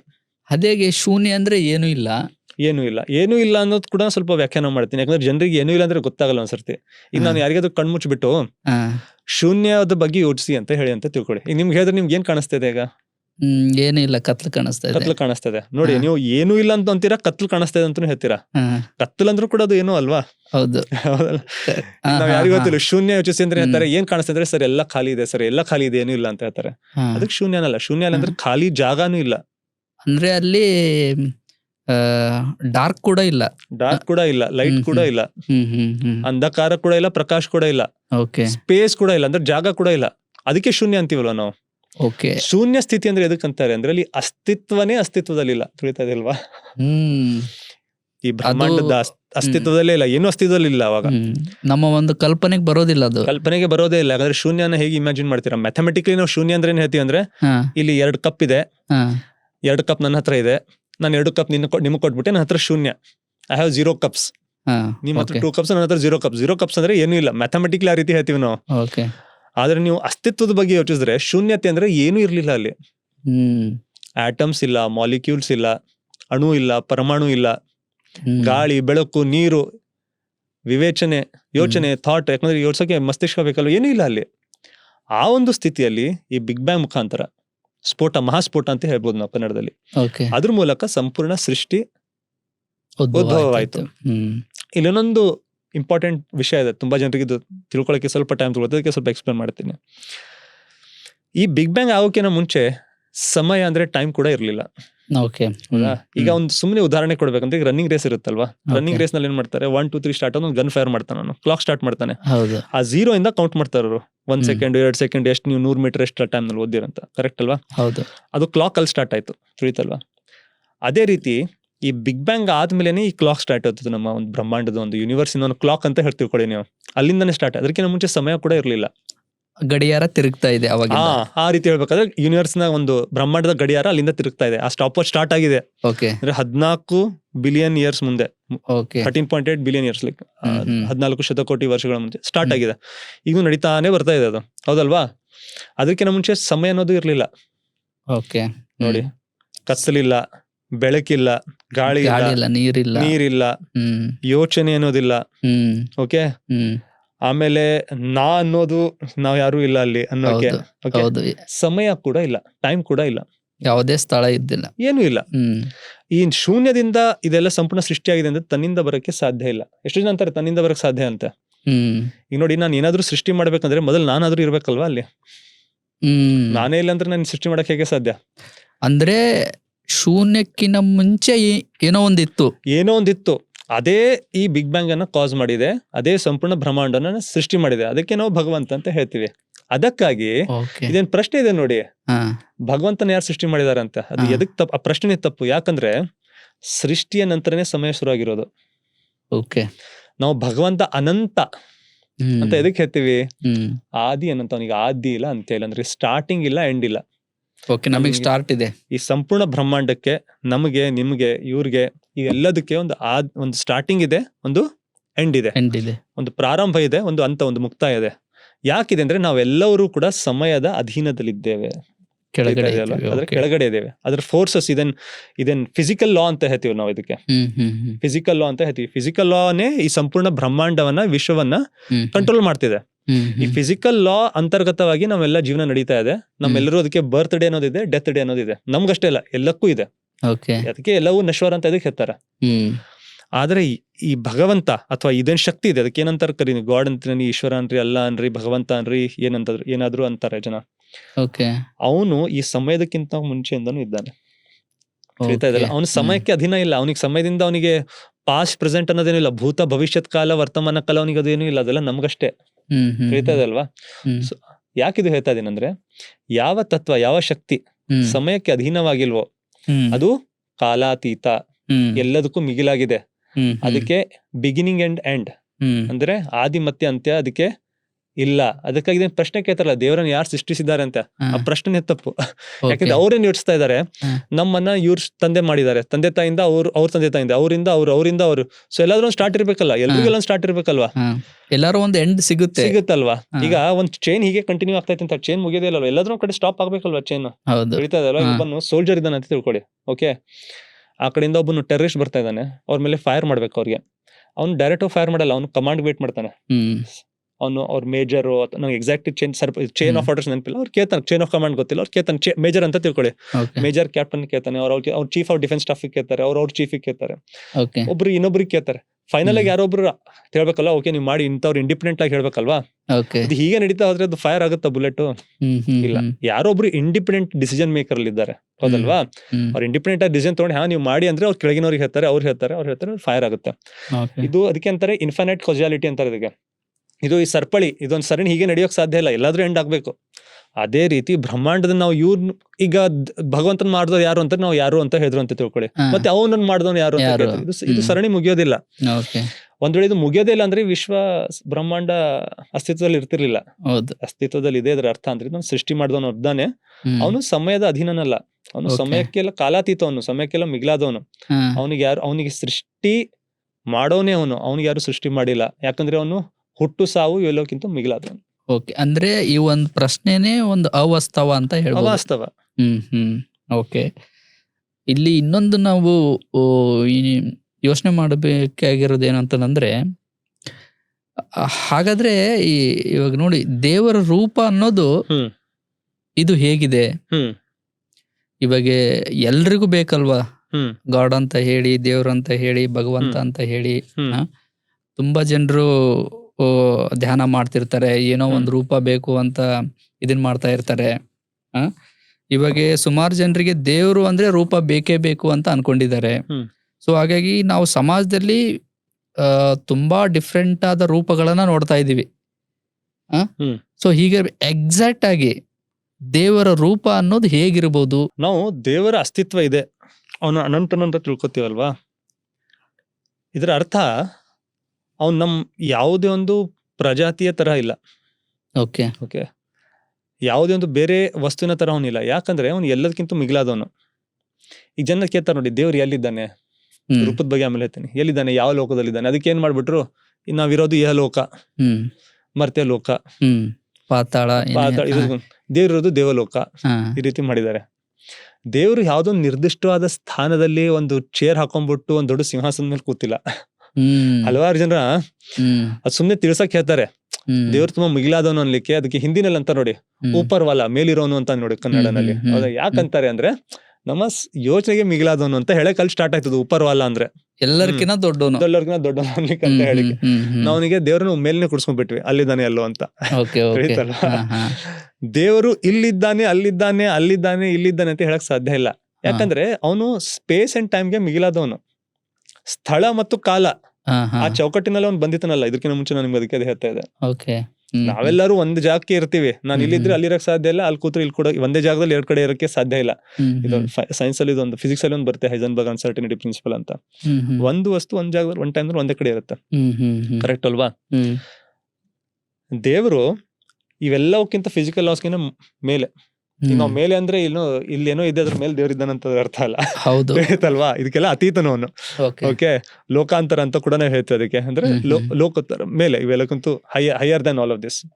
ತುಂಬಾ ಜನರು ಏನ್ ಅನ್ಕೊಂಡಿದ್ದಾರೆ ಅಂದ್ರೆ ನಾವು ಕೂಡ ದೇವ್ರು ಎಲ್ಲೋ ಒಂದ್ ಕಡೆ ಇದೆ ಆ ಒಂದ್ ಶಕ್ತಿ, ಅಂದ್ರೆ ನಮ್ಗಿನ್ನ ತುಂಬಾ ಎತ್ತರದಲ್ಲಿದೆ, ಅದು ಎಲ್ಲೋ ಒಂದ್ ಕಡೆ ಕೂತ್ಕೊಂಡು ನಮ್ಮನ್ನ ನೋಡ್ತಾ ಇದೆ, ನಮ್ಮನ್ನ ಕಾಯ್ತಾ ಇದೆ. ದೇವ್ರು ನೋಡ್ತಾ ಇರೋದ್ರಲ್ಲಿ ಡೌಟ್ ಇಲ್ಲ. ನಾವೆಲ್ಲ ಅದಕ್ಕೆ ದೇವರಿಗೆ ಸರ್ವಜ್ಞ ಅಂತೀವಲ್ವಾ? ಸರ್ವಜ್ಞ, ಸರ್ವಶ್ರುತ, ಆಲ್ ಸೀಯಿಂಗ್, ಆಲ್ ಹಿಯರಿಂಗ್ ಅಂತ ಇದಕ್ಕೆ ಹೇಳ್ತೀವಿ. ಎಲ್ಲ ನೋಡ್ತಾ ಇದ್ದಾನೆ, ಅದು ಬೇರೆ ಮಾತು. ಇದೊಂದು ಎಕ್ಸಾಂಪಲ್ ಕೊಡ್ತೀನಿ ನಾನು ನಿಮ್ಗೆ, ಯಾಕೆ ಈ ರೀತಿ ಮಾಡ್ತಾರೆ ಜನ ಅಂದ್ರೆ. ಇದಕ್ಕೆ ಆಂಥ್ರೋಪೋಮಾರ್ಫಿಸಮ್ ಅಂತ ಹೇಳ್ತಾರೆ ಇಂಗ್ಲಿಷ್ ನಲ್ಲಿ. ಏನಿದ್ರ ಅರ್ಥ ಅಂದ್ರೆ, ಈಗ ನಾವು ಮಕ್ಕಳಿಗಾಗಿ ಕಥೆಗಳನ್ನೆಲ್ಲ ಮಾಡ್ತೀವಿ ನೋಡಿ. ಒಂದು ಜಂಗಲ್ ನಲ್ಲಿ, ಒಂದು ಕಾಡ್ನಲ್ಲಿ ಒಂದು ಸಿಂಹ ಇತ್ತು. ಅಲ್ಲಿ ಒಂದು ತೋಳ ಇತ್ತು. ಒಂದಿನ ಸಿಂಹಕ್ಕೆ ಬಂದು ತೋಳ ಮಾತಾಡ್ತು, ಈ ರೀತಿ ಕೇಳ್ತು ಅಂತೆ. ಎಂದಾದ್ರೂ ಸಿಂಹ ತೋಳಕ್ಕೆ ಮಾತಾಡುತ್ತಾ? ಅಥವಾ ಪ್ರಾಣಿಗಳು ಮಾತಾಡಲ್ಲ. ಆದ್ರೆ ನಮ್ಮ ಒಂದು ರೂಪದಲ್ಲಿ ಅವುಗಳನ್ನ ನಾವು ಯೋಚಿಸಕ್ಕೆ ಪ್ರಯತ್ನ ಮಾಡ್ತೀವಿ. ಇದು ಮನುಷ್ಯನ ಸ್ಪೆಷಲ್ ಕೆಪಬಿಲಿಟಿ ಕೂಡ, ಬೇರೆ ಯಾರಿಗೂ ಮಾಡಕ್ ಬರಲ್ಲ. ಪ್ರಾಣಿಗಳನ್ನ ಯೂಸ್ ಮಾಡ್ಬಿಟ್ಟು ನಮ್ ತರ ಮಾತಾಡ್ತಾ ಇದಾವೆ. ಈಗ ಒಂದು ಜಿಂಕೆ, ಒಂದು ನರಿ, ಒಂದು ಕಾಗೆ ಮಿತ್ರರಾಗಿದ್ವು, ಅವ್ರ ಜೊತೆಗೆ ಹೋಗ್ತಾ ಇದ್ವು ಕಾಡಿನಲ್ಲಿ. ಒಂದು ಸಿಂಹ ಬಂತು, ಈ ರೀತಿ ಮಾಡ್ತೀವಿ. ಇದು ಆಕ್ಚುಲಿ ಆಗುತ್ತಾ? ಆಗಲ್ಲ. ಈ ರೀತಿಯ ಕಥೆಯ ಒಂದು ಸಂರಚನೆ, ಇದನ್ನ ಮುಂಚೆ ಒಂದು ಪುಸ್ತಕ ಹೇಳಿದ್ನಲ್ಲ, ಅನ್ಸ್ಟಾಪೇಬಲ್ ಅಂತ, ತುಂಬಾ ಬ್ಯೂಟಿಫುಲ್ ಆಗಿ ಬರೆದಿದ್ದಾರೆ. ಈ ರೀತಿಯ ಒಂದು ಸಂರಚನೆ ಬರೀ ಮನುಷ್ಯ ಮಾಡಕ್ ಸಾಧ್ಯ. ನೀವು ಬೇರೆ ಪ್ರಾಣಿಗಳಲ್ಲಿ ಕಥೆಗಳನ್ನ ಹೇಳಲ್ಲ. ಒಂದು ತಾಯಿ ಬೆಕ್ಕು ಮಗು ಬೆಕ್ಕುಗಳನ್ನ ಕುಳ್ಸ್ಕೊಂಡ್ಬಿಟ್ಟು ಕತೆ ಹೇಳಲ್ಲ. ಹಿಂದೆ 100 ವರ್ಷಗಳ ಮುಂಚೆ ನಮ್ಮ ಅಜ್ಜಿ ಹೀಗಾಗಿತ್ತು, ಒಂದ್ ದೊಡ್ಡ ನಾಯಿ ಬಂದಿತ್ತು ಕಚ್ಚಿತ್ತು ಅಂತ ಹೇಳಲ್ಲ ಅವಳು. ತಿಳಿತಲ್ವಾ? ಈ ಎಲ್ಲವನ್ನ ನಾವು ಮಾಡ್ತೇವೆ. ಯಾಕಂದ್ರೆ ನಾವು ನಮ್ಮ ಒಂದು ಅಸ್ತಿತ್ವದಲ್ಲಿ ಬೇರೆಯವರನ್ನ ಕಾಣಕ್ಕೆ ಪ್ರಯತ್ನ ಮಾಡ್ತೀವಿ. ಆಮೆ ನಮ್ಮ ತರ ಮಾತಾಡ್ತಾ ಇದೆ, ಆ ನಾಯಿ ನಮ್ಮ ತರ ತನ್ನ ಮಕ್ಕಳಿಗೆ ಮಾತಾಡ್ತಾ ಇದೆ, ಆ ಬೆಕ್ಕು ಮಾತಾಡ್ತಾ ಇದೆ, ಆ ಸಿಂಹ ಮಾತಾಡ್ತಾ ಇದೆ. ಆ ರೀತಿ ಒಂದು, ಯಾಕಂದ್ರೆ ನಾವು ಎಕ್ಸ್ಪ್ಲೇನ್ ಹೇಗೆ ಮಾಡ್ತೀವಿ ನಮ್ಮ ಮಕ್ಕಳಿಗೆ, ಅದನ್ನ ಯೂಸ್ ಮಾಡ್ತೀವಿ. ಇದು ನಮ್ಮ ಸ್ಪೆಷಲ್ ಕೆಪಾಬಿಲಿಟಿ. ಇದು ಕೆಲವೊಬ್ರು ಗಿಫ್ಟ್ ಕೂಡ, ವಸ್ತುನು ಕೂಡ ಹಂಗೆ ಭಾವಿಸ್ತಾರೆ.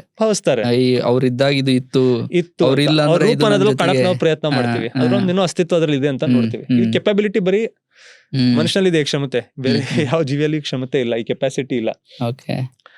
ಇದನ್ನೇ ನಾವು ದೇವ್ರ ಜೊತೆ ಮಾಡಕ್ ಕೂಡ ಪ್ರಯತ್ನ ಮಾಡ್ತೀವಿ. ಅದಕ್ಕೆ ಒಂದು ಎಕ್ಸಾಂಪಲ್ ಕೊಡ್ತೀನಿ ನಿಮ್ಗೆ, ನೋಡಿದ್ರೆ ಹಾಸ್ಯಾಸ್ಪದ ಅನ್ಸುತ್ತಾರೆ. ಈ ದೇವರ ಏನ್ ಆಕಾರಗಳನ್ನು ಮಾಡಿದೀವಲ್ವಾ, ಅವೆಲ್ಲವೂ ಕೂಡ ನಾವೆಲ್ಲಿ ಇರ್ತೀವಿ, ನಮ್ದೇನ್ ಸಮಾಜ ಇರುತ್ತೆ, ನಮ್ಮ ಅಕ್ಕಪಕ್ಕದೇನ್ ಎನ್ವೈರನ್ಮೆಂಟ್ ಇರುತ್ತೆ ಅಲ್ವಾ, ಅದ್ರ ಪ್ರಕಾರನೇ, ನಮ್ಮ ಕಲ್ಚರ್ ಪ್ರಕಾರ, ನಮ್ಮ ಸಂಸ್ಕೃತಿ ಪ್ರಕಾರನೇ ಕೂಡ ದೇವರನ್ನ ನಾವು ವಿಜುವಲೈಸ್ ಮಾಡ್ತೀವಿ. ಉದಾಹರಣೆಗೆ ನೀವು ಕೆಲವೊಂದ್ ಕಡೆ ಹೋದ್ರೆ ಬ್ಲ್ಯಾಕ್ ಜೀಸಸ್ ಅಂತ ಹೇಳ್ತಾರೆ. ಅಂದ್ರೆ ಜೀಸಸ್ ಅವರು ಬ್ಲ್ಯಾಕ್ ಕಲರ್ ನಲ್ಲಿ ಇದ್ದಾರೆ ಅಲ್ಲಿ ಮೂರ್ತಿಗಳೆಲ್ಲ. ಹೌದು. ಇದು ಬಿಡಿ, ಇದಕ್ಕಿಂತ ಹಾಸ್ಯಾಸ್ಪದ ಇನ್ನೊಂದು ವಿಷಯ ಹೇಳ್ತೀನಿ.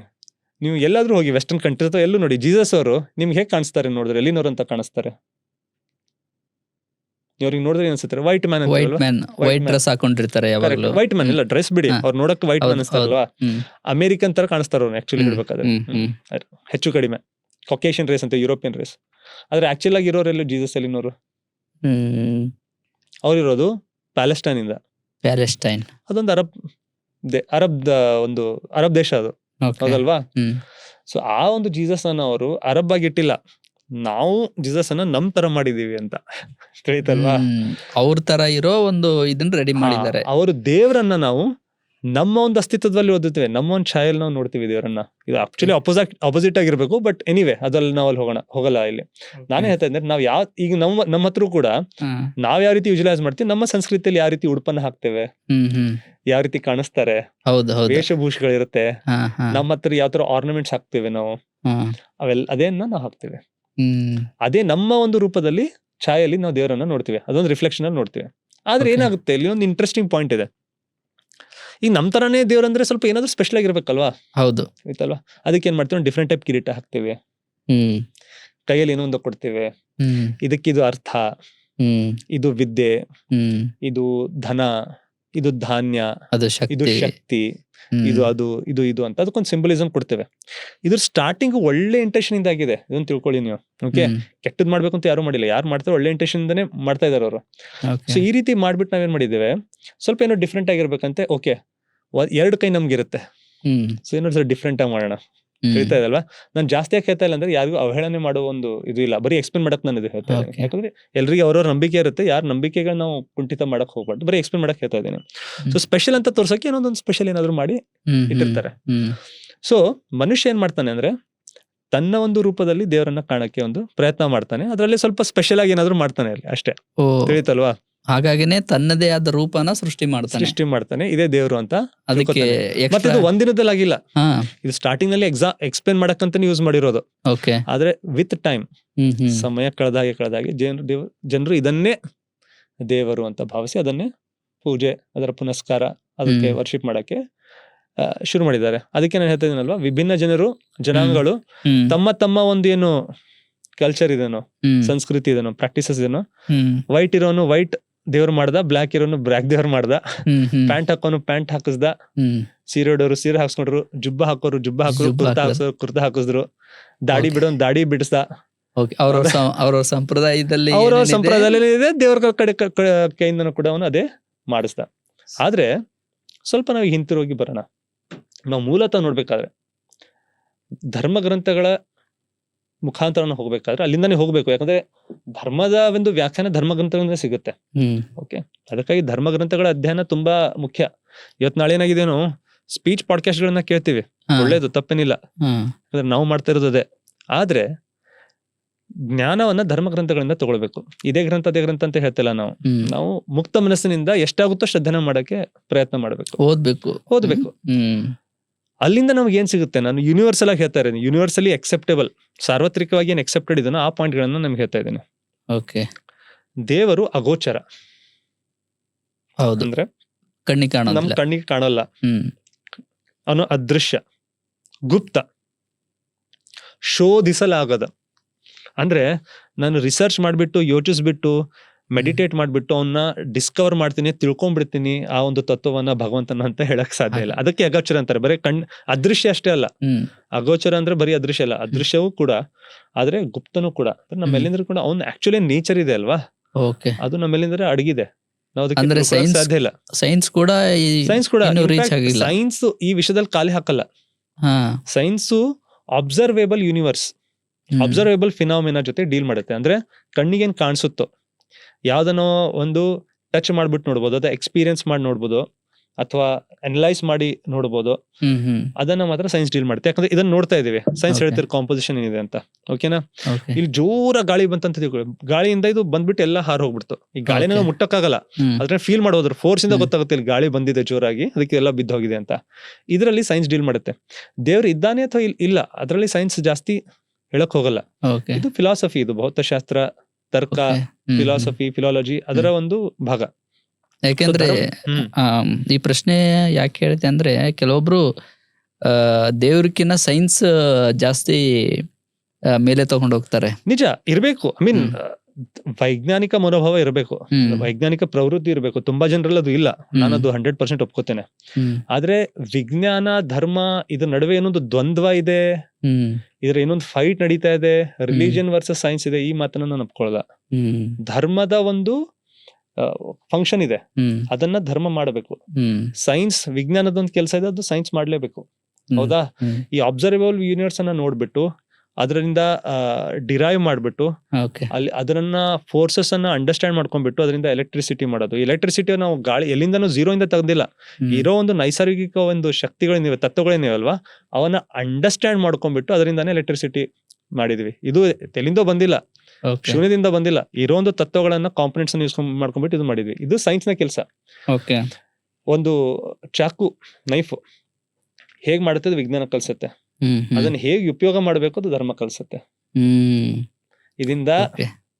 ತರಕಾರಿನ ಕಟ್ ಮಾಡ್ಬೇಕು, ಬೇರೆ ಕಟ್ ಮಾಡ್ಬಾರ್ದು ಅನ್ನೋದು ಅದು ಹೇಳೋದು ಧರ್ಮ. ಚಾಕುನ ಒಳ್ಳೇದಕ್ಕೂ ಉಪಯೋಗಿಸಬಹುದು, ಕೆಟ್ಟದಕ್ಕೂ ಕರೆಕ್ಟ್. ಉಪಯೋಗಿಸಬಹುದು. ವಿಜ್ಞಾನ ಹೇಳಕ್ ಹೋಗಲ್ಲ. ಹಾ. ವಿಜ್ಞಾನದ ಕೆಲಸ ಏನು, ಈ ಬ್ಲೇಡ್ ಶಾರ್ಪ್ ಆಗಿ ಮಾಡ್ಬೇಕು, ಏನ್ ಬಂದ್ರು ಕಟ್ ಆಗ್ಬೇಕು, ಹಾ, ಅದು ವಿಜ್ಞಾನದ ಕೆಲಸ. ಆ ಓಕೆ. ಶಾರ್ಪ್ ಅನ್ನ ಹೇಗ್ ಮಾಡ್ಬೋದು, ಹ್ಮ್ ಇವತ್ತಿಷ್ಟು ಶಾರ್ಪ್ ಮಾಡಿದೀವಲ್ವಾ, 10 ವರ್ಷದ ಹ್ಮ್. ಮುಂಚೆ ಇಷ್ಟು ಶಾರ್ಪ್ ಇರ್ತದಲ್ವಾ, ಹ್ಮ್ ಈಗ ನಾವು ಅದನ್ನ ಆ ಟೆಕ್ನಾಲಜಿನ ಅಡ್ವಾನ್ಸ್ ಮಾಡ್ಬಿಟ್ಟು ಇನ್ನೂ ಶಾರ್ಪ್ ಹೇಗ್ ಮಾಡ್ಬೋದು, ಹ್ಮ್. ಇನ್ನೂ ಶಾರ್ಪ್ ಹೇಗ್ ಮಾಡ್ಬೋದು, ಅದು ಹ್ಮ್. ಸೈನ್ಸ್ ನ ಕೆಲಸ. ಹ್ಮ್. ಆಯ್ತಾ? ಹ್ಮ್. ಆದ್ರೆ ಅದು ಎಷ್ಟೇ ಶಾರ್ಪ್ ಆಗಿರ್ಲಿ, ಎಷ್ಟೇ ಹ್ಮ್. ಚೂಪಾಗಿರ್ಲಿ, ಅದನ್ನ ಎಲ್ಲಿ ಯೂಸ್ ಮಾಡ್ಬೇಕು, ಎಲ್ಲಿ ಯೂಸ್ ಮಾಡ್ಬೋದು, ಇದು ಕಲ್ಸೋದೆ ಧರ್ಮ, ಧರ್ಮ. ಧರ್ಮಶಾಸ್ತ್ರ, ವಿಜ್ಞಾನ, ಇದು ನೈತಿಕ ಶಾಸ್ತ್ರ, ನೈತಿಕ. ಇದು ಹ್ಮ್. ಧರ್ಮದ ಕೆಲಸ. ಓಕೆ. ಸೊ ಪ್ರಶ್ನೆ ವಾಪಸ್ ಬರ್ಬೇಕಾದ್ರೆ ನಾನ್ ಅವಾಗ ಏನ್ ಹೇಳ್ತಾ ಇದೆ ಅಂದ್ರೆ, ನಾವು ಧರ್ಮ ಗ್ರಂಥಗಳ ಪ್ರಕಾರ ನೋಡಿದ್ರೆ, ಮತ್ತೆ ತರ್ಕಸಮ್ಮತ ಕೂಡ ಈ ಮಾತಿದೆ, ನಾವು ಲಾಜಿಕಲಿ ಕೂಡ ರೀಸನ್ ಮಾಡ್ಬೋದು. ಹ್ಮ್ ದೇವರ ಅಗೋಚರ, ರೂಪ, ಬಣ್ಣ, ಆಕಾರ, ಲಿಂಗ ಭೇದ ಇವೆಲ್ಲದಕ್ಕಿಂತ ಅವನು ಮಿಗಿಲಾದವನು. ಯಾಕಂದ್ರೆ ಇದೆಲ್ಲ ಇರೋದು ಸೃಷ್ಟಿಗೆ, ಓಕೆ, ರಚನೆಗೆ, ನಮಗೆ, ನಿಮ್ಗೆ, ಪ್ರಾಣಿಗಳಿಗೆ, ಪಕ್ಷಿಗಳಿಗೆ, ಇವೆಲ್ಲವೂ ಕೂಡ.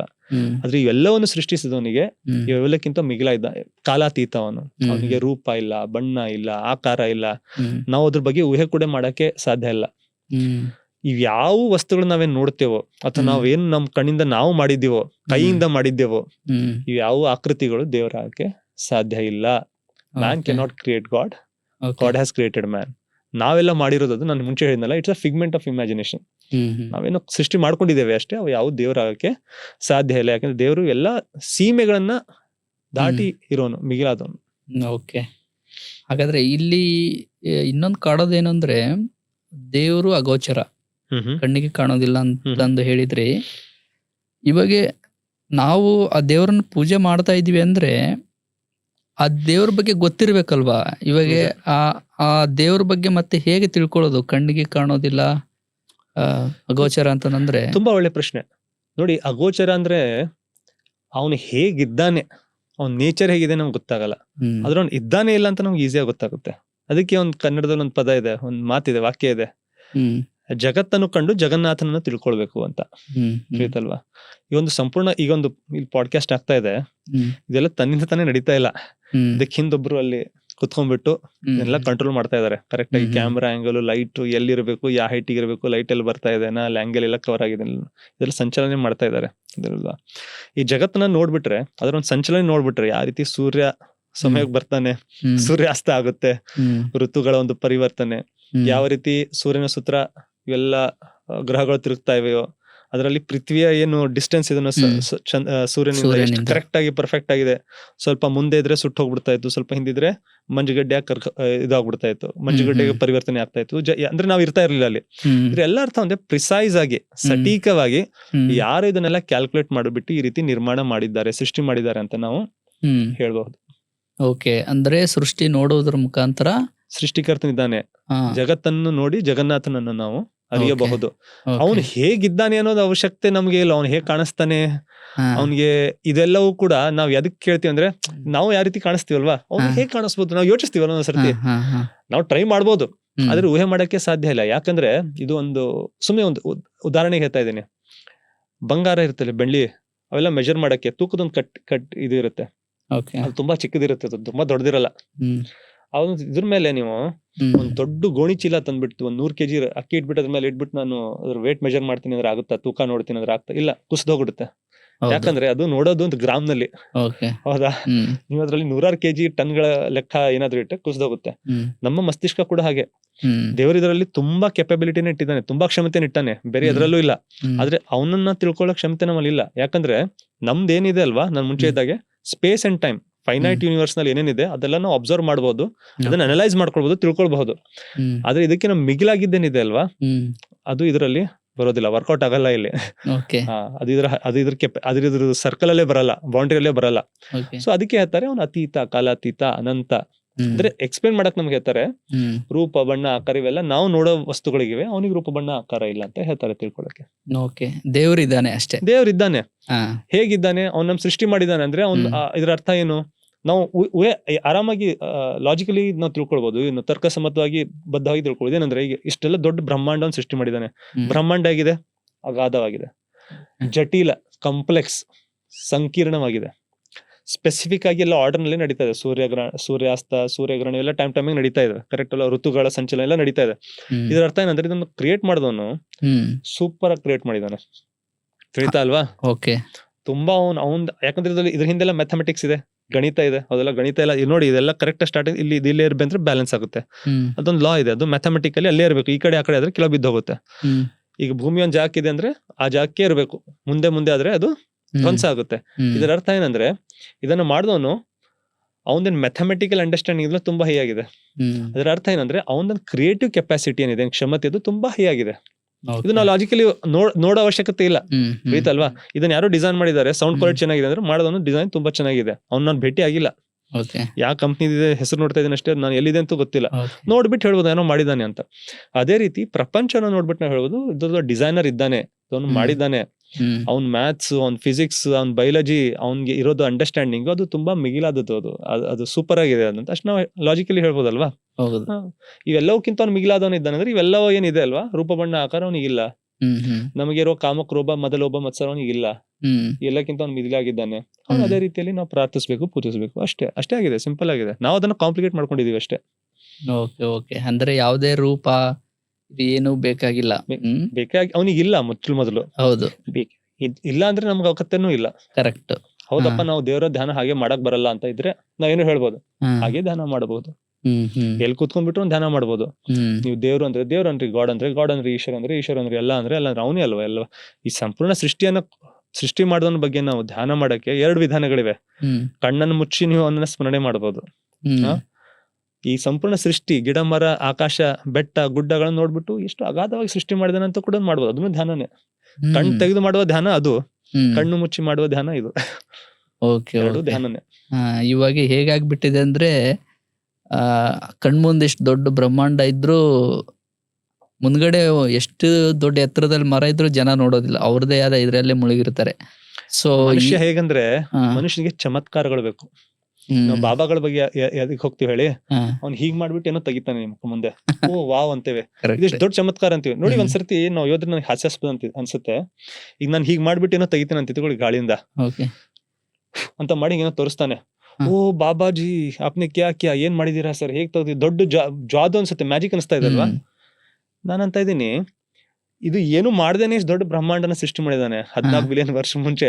ಅದಕ್ಕಿಂತ ದೊಡ್ಡ ಮ್ಯಾಜಿಕ್ ಇದು ಅಲ್ವಾ. ಕರೆಕ್ಟ್. ಆ ಬೀಜದಿಂದ ಒಂದ್ ಮರ ಬಂದಿದೆ. ಎಂತ ಮರ ಅದು ಗೊತ್ತಾ? ಆಲದ ಮರ ನೋಡ್ತೀವಲ್ವಾ ನಾವು, ಹೇಗಿರುತ್ತೆ ನೋಡಿದ್ರೆ ಅಗಾಧ, ಅದ್ರ ಮುಂದೆ ನಾವೇನು ಇಲ್ಲ ಅನ್ಸುತ್ತೆ. ಎಲ್ಲಿಂದ ಬಂದಿದೆ ಅದು ಆಲದ ಮರ? ಚಿಕ್ಕ ಬೀಜ ಇಷ್ಟೇ. ಅದು ನಮ್ಗೆ ಮ್ಯಾಜಿಕ್ ಅನ್ಸಲ್ವಾ? ಒಣಗೋಗಿರೋ ಭೂಮಿ ಮೇಲೆ ಮಳೆ ನೀರ್ ಬರುತ್ತೆ, ಹಸಿರು ಹುಲ್ ಚಿಗಿಯುತ್ತೆ ಅಲ್ಲಿ, ಅದು ಮ್ಯಾಜಿಕ್ ಅನ್ಸಲ್ವಾ? ಮನುಷ್ಯನಿಗೆ ಇದೆಲ್ಲ ಚಮತ್ಕಾರ ಅನ್ಸಲ್ಲ, ಇದು ಅಜ್ಞಾನ. ನಾವು ಕಣ್ ತೆರೆದು ಕಾಮನ್ ಸೆನ್ಸ್ ಇಂದ ಯೋಚಿಸಿದ್ರೆ ಇಷ್ಟೆಲ್ಲ ಚಮತ್ಕಾರ ನಮ್ಮ ಮುಂದೆ ಇದೆ. ಆ ಸೂರ್ಯ ಕರೆಕ್ಟ್ ಟೈಮಿಗೆ ಬರ್ತಾನೆ ಹೋಗ್ತಾನೆ. ನೀವು ಬೇಕಾದ್ರೆ ಗೂಗಲ್ ಅಲ್ಲಿ ಹಾಕಿ ನೋಡಿ, ಸನ್ರೈಸ್ ಟೈಮ್ ಟುಡೇ ಅಂದ್ರೆ ಹೇಳುತ್ತೆ ಯಾವ ಟೈಮಿಗೆ ಬರ್ತಾನೆ, ಯಾವ ಟೈಮಿಗೆ ಸೂರ್ಯಾಸ್ತ ಅಂತ ಹೇಳುತ್ತೆ. ಅದೇ ಟೈಮ್ಗೆ ಆಗುತ್ತೆ ಸೂರ್ಯಾಸ್ತ ಆಗುತ್ತೆ. ಸೂರ್ಯ ಹುಟ್ಟೋದು ಅಂದ್ರೆ ಸೂರ್ಯ ಹುಟ್ಟೋದಂತೀವಿ ನಾವು, ಅದು ನಮ್ಗೆ ಕಾಣಿಸ್ತಾನೆ. ಇದೆಲ್ಲ ಮ್ಯಾಥಮೆಟಿಕಲ್ ಎಲ್ಲ ಕ್ಯಾಲ್ಕುಲೇಟೆಡ್ ಇದೆ. ಅದು ನಮ್ ಚಮತ್ಕಾರ ಅನ್ಸಲ್ವಾ? ಸೂರ್ಯಗ್ರಹಣ ಆದಾಗೆ ಅದು ಟೈಮ್ ಹೇಳ್ತಾರೆ, ಯಾವತ್ತಾಗೋದಿದೆ ಹೇಗೆ ಅಂತ. ಕರೆಕ್ಟ್ ಟೈಮಿಗೆ ಸೂರ್ಯಗ್ರಹಣ ಆಗುತ್ತೆ, ಅದು ನಮ್ಗೆ ಚಮತ್ಕಾರ ಅನ್ಸಲ್ಲ. ಯಾರೋ ಹೀಗ್ ಮಾಡ್ಬಿಟ್ಟು ತಗೊಂಡಂತೆ ಅವ್ನಿಗೆ ಚಮತ್ಕಾರ ಅನ್ಸುತ್ತಂತೆ. ಯಾರೋ ಎಲ್ಲೋ ಒಂದು ಟೆಂಗ್ ಹೊಡೆದ್ಬಿಟ್ಟು ಅದರಿಂದ ಏನೋ ನೀರ್ ಕುಡಿಸಂತೆ ನಿಮ್ಗೆ, ಅದ್ರಲ್ಲಿ ಕೆಂಪ್ ಕಲರ್ ಬಂತಂತೆ, ಅದು ನಮ್ಗೆ ಚಮತ್ಕಾರ ಅನ್ಸುತ್ತೆ. ಸೊ ಇವೆಲ್ಲ ನಮ್ಗೆ ಚಮತ್ಕಾರ ಅನ್ಸುತ್ತೆ. ಈ ಸೃಷ್ಟಿಯ ಅಗಾಧತೆ ನೋಡಿದ್ರೆ ನಮ್ಗೆ ಚಮತ್ಕಾರ ಅನ್ಸ್ತಾ ಇಲ್ಲ ಅಂದ್ರೆ ನಮ್ಗಿಂತ ದೊಡ್ಡ ಪೆದ್ರು ಯಾರು ಇಲ್ಲ. ಕರೆಕ್ಟ್. ನೋಡ್ಬೇಕು, ಸ್ವಲ್ಪ ನಾವು ಕಣ್ಬಿಟ್ಟು ನೋಡ್ಬೇಕು. ನಾವು ಹೊರಗೆ ಹೋಗ್ಬಿಟ್ಟು ನೋಡೋದಿಲ್ಲ. ಇಲ್ಲೆಲ್ಲೂ ಈಗ ನೋಡಿ, ಸ್ಟುಡಿಯೋದಲ್ಲಿ ಇದ್ದೀವಿ, ಒಂದ್ ಗಿಡ ಮರ ಇಲ್ಲ ಅಂತಾನೆ ತಿಳ್ಕೊಳ್ಳಿ. ನಮ್ಮ ಚರ್ಮದ ಒಂದು ನಾವು ಅನಲೈಸ್ ಮಾಡಿದ್ರೆ, ಅಬ್ಸರ್ವ್ ಮಾಡಿದ್ರೆ ಹೇಗ್ ಭಗವಂತ ಮಾಡಿದ್ದಾನೆ, ನಮ್ಮ ಕಣ್ಣುಗಳನ್ನ ಹೇಗ್ ಮಾಡಿದ್ದಾನೆ. ಈ ಎಲ್ಲಾ ಕ್ಯಾಮ್ರಾಗಳಲ್ಲಿ ಇವೆ, ಅದ್ರ ರೆಸೊಲ್ಯೂಷನ್ ಏನೋ ಇರ್ಬೋದು, ಆದ್ರೆ ಇದನ್ನ ಬೀಟ್ ಮಾಡಕ್ ಸಾಧ್ಯ ಇಲ್ಲ. ಇದು ಹೋಗ್ಬಿಟ್ರೆ ಆ ಕ್ಯಾಮ್ರಾನಲ್ಲಿ ಕುಟ್ಕೊಳಕ್ ಸಾಧ್ಯ ಇಲ್ಲ. ಎಂತದ್ ಎಷ್ಟೇ ದುಡ್ಡಿರ್ಲಿ ಅವನಿಗೆ, ಈ ಕಣ್ಣು ಹೋದ್ರೆ ಇಂಥದೊಂದು ಕಣ್ಣಿನ ರಿಪ್ಲೇಸ್ಮೆಂಟ್ ಅವನಿಗೆ ಮತ್ತೆ ಸಿಗಲ್ಲ. ಬೇರೆ ಮನುಷ್ಯನ್ ಕಣ್ಣು ಹಚ್ತಾರೇನೋ ಗೊತ್ತಿಲ್ಲ ನನಗೆ, ಆದ್ರೆ ಬೇರೆ ಕ್ಯಾಮ್ರಾ ಅದನ್ನ ರಿಪ್ಲೇಸ್ ಮಾಡಕ್ ಸಾಧ್ಯ ಇಲ್ಲ. ಅದು ಬಿಡಿ, ಒಂದ್ ಹಲ್ಲು ಹೋಗುತ್ತೆ ನೋಡಿ, ಯಾಕಂದ್ರೆ ನಾನು ಕೂಡ್ಸ್ಕೊಂಡಿದ್ದೀನಿ. ಒಂದ್ ಹಲ್ಲು ಹೋದ್ರೆ ಇನ್ನೊಂದ್ ಫೇಕ್ ಹಲ್ಲು ಹಚ್ತಾರೆ ನಿಮ್ಗೆ, ಆ ಹಲ್ಲು ಕೂಡ ಆ ಹಲ್ಲು ಆಗಕ್ ಸಾಧ್ಯ ಇಲ್ಲ. ಇವೆಲ್ಲ ಹೇಗ್ ಬಂದು ನಮ್ಗೆ? ಇಷ್ಟೆಲ್ಲ ನಾವು ನೋಡ್ಬಿಟ್ರೆ ನಮ್ಮಷ್ಟಕ್ ನಾವು ನೋಡ್ಕೊಂಡ್ರೆ ನಮ್ಗೆ ಗೊತ್ತಾಗುತ್ತೆ ಸೃಷ್ಟಿ ಮಾಡಿದ್ರೆ ಎಷ್ಟು ಬ್ಯೂಟಿಫುಲ್ ಆಗಿ ಮಾಡಿದಾನಂತೆ. ಅವ್ನ ಮುಂದೆ ನಾವು ಅವನ ಬಗ್ಗೆ ಯೋಚಿಸ್ಬಿಟ್ಟು ನಾವು ಅವನಿಗೆ ಕೃತಜ್ಞತೆಯ ಭಾವ ಬಂದಿಲ್ಲ ಅಂದ್ರೆ ನಾವು ನಮ್ಕಿಂತ ದೊಡ್ಡ ಪೆದ್ರು ಯಾರು ಇಲ್ಲ. ಕೃತಜ್ಞತೆ ಭಾವ ತುಂಬಾ ಒಳ್ಳೇದು ಅಂತೀರಾ? ಕೃತಜ್ಞತೆಯ ಭಾವ ಯಾರಲ್ಲಿ ಇರುತ್ತೋ ಅವನಿಗೆ ಜೀವನದಲ್ಲಿ ತೊಂದರೆಗಳು ಕೂಡ ಅಷ್ಟೇ ಕಡಿಮೆ ಇರುತ್ತೆ. ಒಂದ್ ವೇಳೆ ತೊಂದರೆ ಬಂದ್ರು ಕೂಡ, ಸಂಕಷ್ಟಗಳು ಬಂದ್ರು ಕೂಡ ಅವನಿಗೆ ಟೆನ್ಷನ್ ಅನ್ನೋದಿರಲ್ಲ. ಯಾಕಂದ್ರೆ ಅವನಿಗೆ ಏನಿರುತ್ತೆ, ಇದೆಲ್ಲವೂ ಒಂದು ಕಾರಣದಿಂದ ಆಗ್ತಾ ಇದೆ ಅಂತ. ನಾವು ಭಗವಂತನಲ್ಲಿ ಯಾಕೆ ನಂಬಬೇಕು ಅನ್ನೋದ್ರು, ಬರೀ ದೇವರು ಇದ್ದಾನೆ, ಬ್ರಹ್ಮಾಂಡ ಇದೆ, ಇದ್ರ ಹಿಂದೆ ಒಬ್ಬ ದೇವ್ರು ಇದ್ದಾನೆ, ಅವನೇ ಇದನ್ನೆಲ್ಲ ಸೃಷ್ಟಿ ಮಾಡಿದಾನೆ ಅಂತ ಆ ಒಂದು ಬರೀ ಒಂದು ತರ್ಕದ ಒಂದು ಇದರಿಂದ ಹೇಳ್ತಾ ಇಲ್ಲ. ದೇವ್ರನ್ನ ಯಾವಾಗ ನಾವು ಅರಿತೀವೋ, ನಂಬೋಕಿನ್ನ ಜಾಸ್ತಿ ಅರಿತೀವೋ, ಅರಿತು ಬಿಟ್ಟು ನಂಬ್ತೀವೋ, ಅವಾಗ ಜೀವನಕ್ಕೊಂದು ಉದ್ದೇಶ ಸಿಗುತ್ತೆ, ಒಂದು ಪರ್ಪಸ್ ಸಿಗುತ್ತೆ. ನನ್ ಜೊತೆ ಏನ್ ಕಷ್ಟ ಬಂದ್ರು ಕೂಡ ಆ ಕಷ್ಟ ಏನೋ ಒಂದು ರೀಸನ್ ಇಂದ ಬಂದಿದೆ. ಇದು ನನ್ನನ್ನ ಉತ್ತಮನಾದ ಮನುಷ್ಯನ ಮಾಡ್ಲಿಕ್ಕಾಗಿ ಬಂದಿದೆ. ಆ ದೇವ್ರು ನನ್ನ ಟೆಸ್ಟ್ ಮಾಡ್ತಾ ಇದ್ದಾನೆ, ನನಗೆ ಅಳತೆ ಮಾಡಿ ನೋಡ್ತಾ ಇದ್ದಾನೆ, ನನ್ನ ನಂಬಿಕೆ ಸ್ಟ್ರಾಂಗ್ ಆಗಿದನೋ ಇಲ್ವೋ ಅಂತ. ಅಂದ್ರೆ ಪಾಸಿಟಿವ್ ಆಗಿ ತಗೊಳ್ತೀವಿ. ಸಂಕಷ್ಟಗಳು ಬರ್ತಾವೆ, ಇಲ್ಲ ಅಂತ ಇಲ್ಲ. ಕಷ್ಟಗಳು ಬರ್ತವೆ, ತೊಂದರೆಗಳು ಬರ್ತವೆ, ಆದ್ರೆ ಟೆನ್ಷನ್ ಬರೋದಿಲ್ಲ. ಓಕೆ. ಎಷ್ಟು ಜನರಿಗೆ ಸಂಕಷ್ಟಗಳಿಲ್ಲ, ಇದಿಲ್ಲ, ಆದ್ರೆ ಟೆನ್ಷನ್ ಇದೆ. ಯಾಕಂದ್ರೆ ಅವ್ರಿಗೆ ಇದರಿಂದ ಏನು ಪರ್ಪಸ್ ಕಾಣಿಸ್ತಾ ಇಲ್ಲಲ್ವಾ? ಯಾಕೆ ಆಗ್ತದೆ ಡಿಪ್ರೆಷನ್ ಯಾಕೆ ಹೋಗ್ತಾರೆ ಜನರು? ಅದಕ್ಕೆಲ್ಲ ಮೀನಿಂಗ್ಲೆಸ್ ಅನ್ಸ್ತಾರೆ.